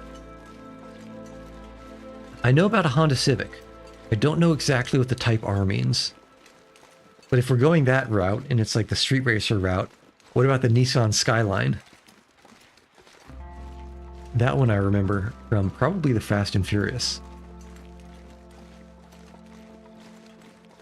Although, didn't they stop making them because they couldn't hit emission standards? That feels like a thing that's true, and I'm just going to believe it. Yeah, I wouldn't be against something like a Honda Civic. I wouldn't be against something like a Nissan Fit, in those tiny little cars. Assuming, of course, I didn't have a big reason to have a lot of luggage and stuff in the trunk. I'm not sure I can carry much more. Hold on, are they already having Generation Beta? Is it not still Alpha? Growing up in a world with intelligent AI slop generators, too gentle parenting, and unrestricted interesting. Not unrestricted interesting. Unrestricted internet access. They are fried. Yeah, it's like, they're basically being spawn camped, I think. I think the only way to have a kid nowadays is, and this is like, you know, again, dating myself and possibly egocentric, but I think the only way you could possibly do it right is to have the same type of tech progression that someone born in the late 80s or at the latest, the late 90s would have experienced. I think anything else, the Mark Zuckerbergs of the world would already have had the time to sink their teeth into the technology and smooth out all of the round out all of the sharp edges that require any kind of thought when interacting with technology. So it's pretty rough. Okay, I'm not seeing any caves here. Unfortunately, I'm not seeing any caves. Let's take one quick peek down by the waterfall.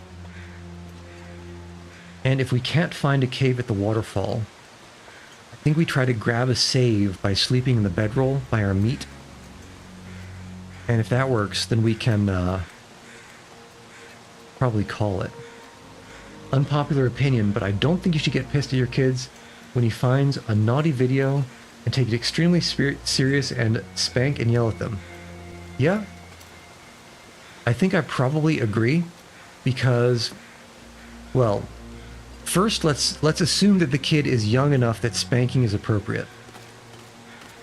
I would say if they find something like that, it's probably the parent's fault for not curating what they have access to. Assuming, of course, it wasn't, you know, one of their friends maybe has some parents with not great control over their own child. No cave. Unfortunate. Everyone has had that phase and it would be hypocritical. Get mad at them anyway. Don't even lie. Yeah, so there's an aspect of it being a phase and being hypocritical versus... I think the bigger probability is that the anger and the physical punishment isn't about being mad. It's about trying to punish in the rehabilitative sense. Basically, add a thought that there are consequences to accessing that kind of material, and to perhaps add a negative association with it to hopefully dissuade the kid from seeking out something similar in the future. I think that would be the charitable interpretation of that kind of response. I found Playboy magazines. It was so funny. Yeah, Playboy magazines and also your grandpa's floppies. Let me rephrase that.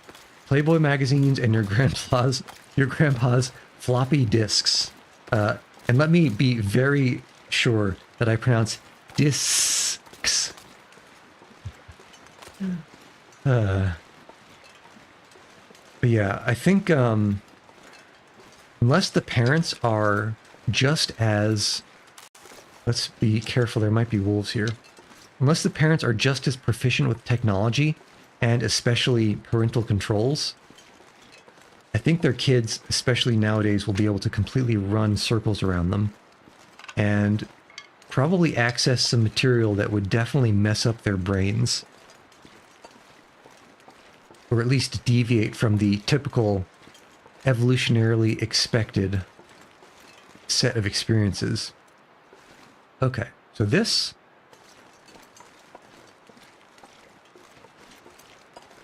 There's definitely nothing like a cave over here.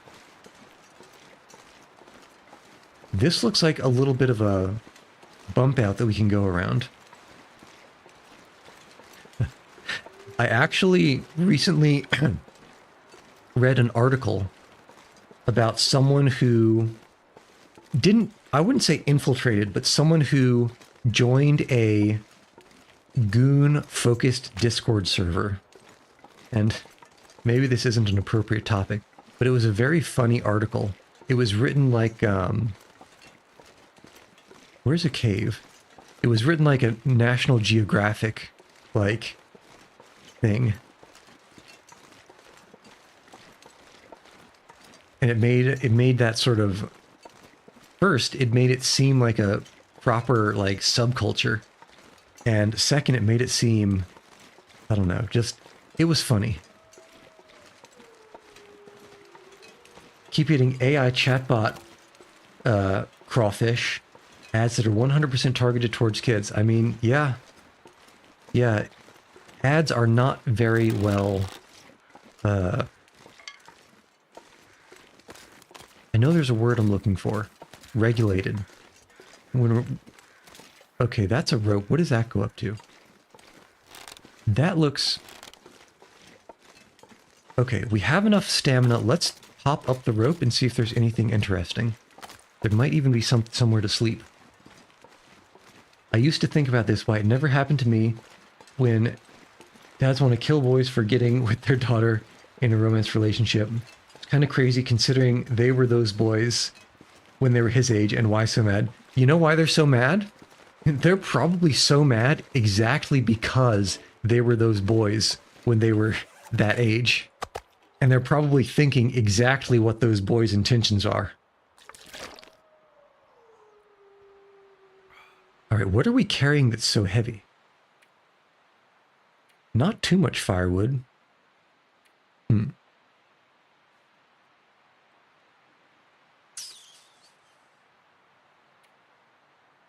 This is a tricky puzzler. What do we do here?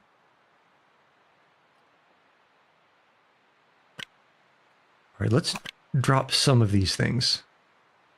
And not the revolver, because who the hell knows what's up that cliff? We'll drop the water. And we'll drop the firewood. Actually, I'm sure we can find firewood up there. So we'll take some of this water and go up. Also, when they say, "You're not taking my daughter away from me," that gives, yes, certain vibrations.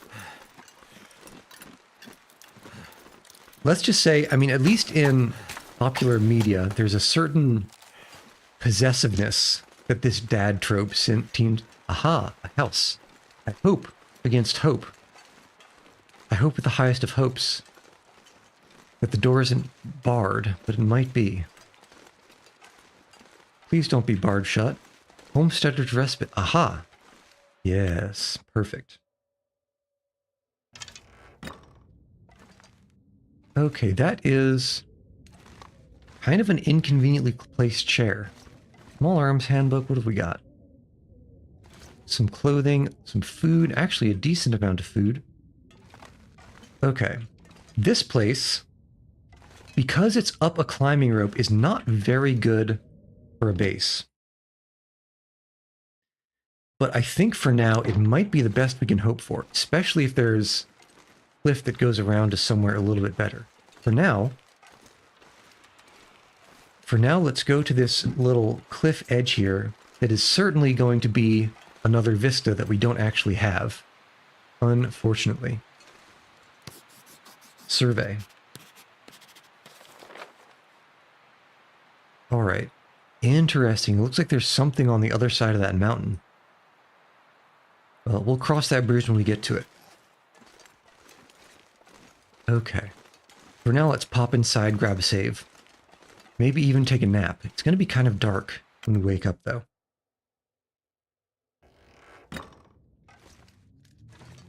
Got anything nice under the bed? Not too nice. Okay. Sleep for 3 hours. Your mom was mad because you weren't getting girls and didn't want them, so I said I was just claiming to be asexual because you're a lonely-like son. Well, I mean, some parents really want grandkids. Some parents really do want grandkids. You know what the real goal is? The real dream is? For you, it sounds like?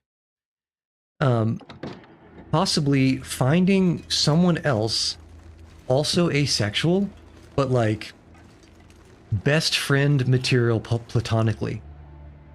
If you find platonic best friend material, and you know, maybe even you want kids one day, and maybe this other person wants kids one day, you know, you can always go the IFV or surrogate route to you know, to have kids, even if you are asexual and don't have the more carnal aspects of the desire.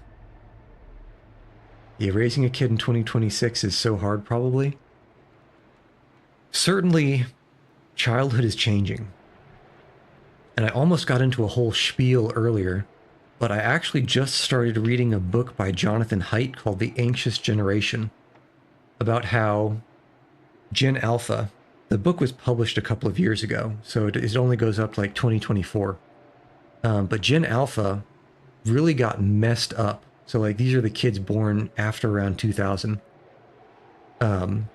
Because social media and screens and everything became extremely ubiquitous. And do I hear paw pads? No, certainly not. But social media and screens became super ubiquitous in childhood, and it basically has resulted in a measurable rise in like anxiety and other mental illness in especially younger girls, but even younger boys too. So that's definitely a thing. I'll probably pop over to the library sometime in the weekend and continue reading that. So far, I've read one other book by Haidt, and it was pretty decent. But perhaps more on that next time. So yeah, I think this is probably a good place to end it. We just grabbed a save, but I'm always paranoid, so we'll grab one more by hopping inside here.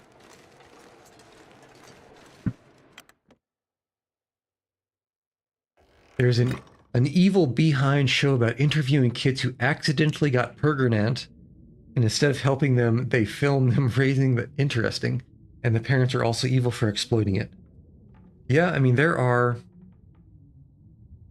a lot of people who would prefer fame over, or maybe even don't agree that it's necessarily a wrong thing. And all you need to do is find a handful and you can make a show out of it. But yeah, lots of exploitative reality TV show stuff. So as far as going live is concerned, I don't think I'll have time to appreciably go live over the weekend. So probably Monday is the earliest. I'd imagine Monday somewhere between noon and 2 p.m. is the most likely situation. Oh, it's become pitch black in here. Let's get a little bit of a view so we can see something. Yeah, how is it pitch black inside? I don't understand how that transfers. But yeah, let's say go for Monday, because I also need to, you know, It's getting dark out do here. editing and Time to look post for all shelter. the shorts, and maybe even think about putting that me being salty about the Vista slightly longer video on. So for me, I'm on East Coast time as well. So it is the police time. It is the police o'clock. And that's not 420. That's the drug number. It's the police number o'clock. And that's the American police. I think Japanese police is like 119, or is that British? I don't remember. I think I saw in an anime that Japanese police are 119. It's like the opposite of the American police.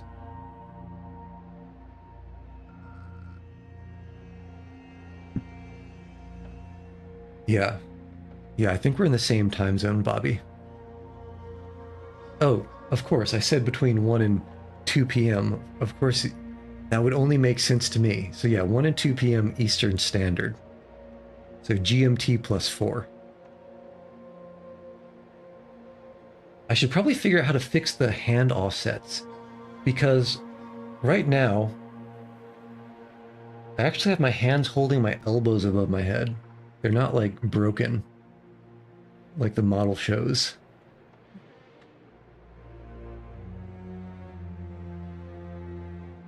Ah, okay. Well, yeah, I'll probably... I mean, I'm sure you guys have probably, you know, if you've been here, you've seen pretty much anything that I would post as a short, but I'll probably put some of those up on YouTube, maybe on TikTok, because that's where the kids are nowadays, man. But yeah, until next time, let's call it here. I'll see you guys on the proverbial flip side. Okay, so he has to say the outro, right? I've been Yuchi, and I've been trying. Yeah, I'll see you guys next time. Well, if everybody's free, next time we meet, we'll see each other. And I'll call it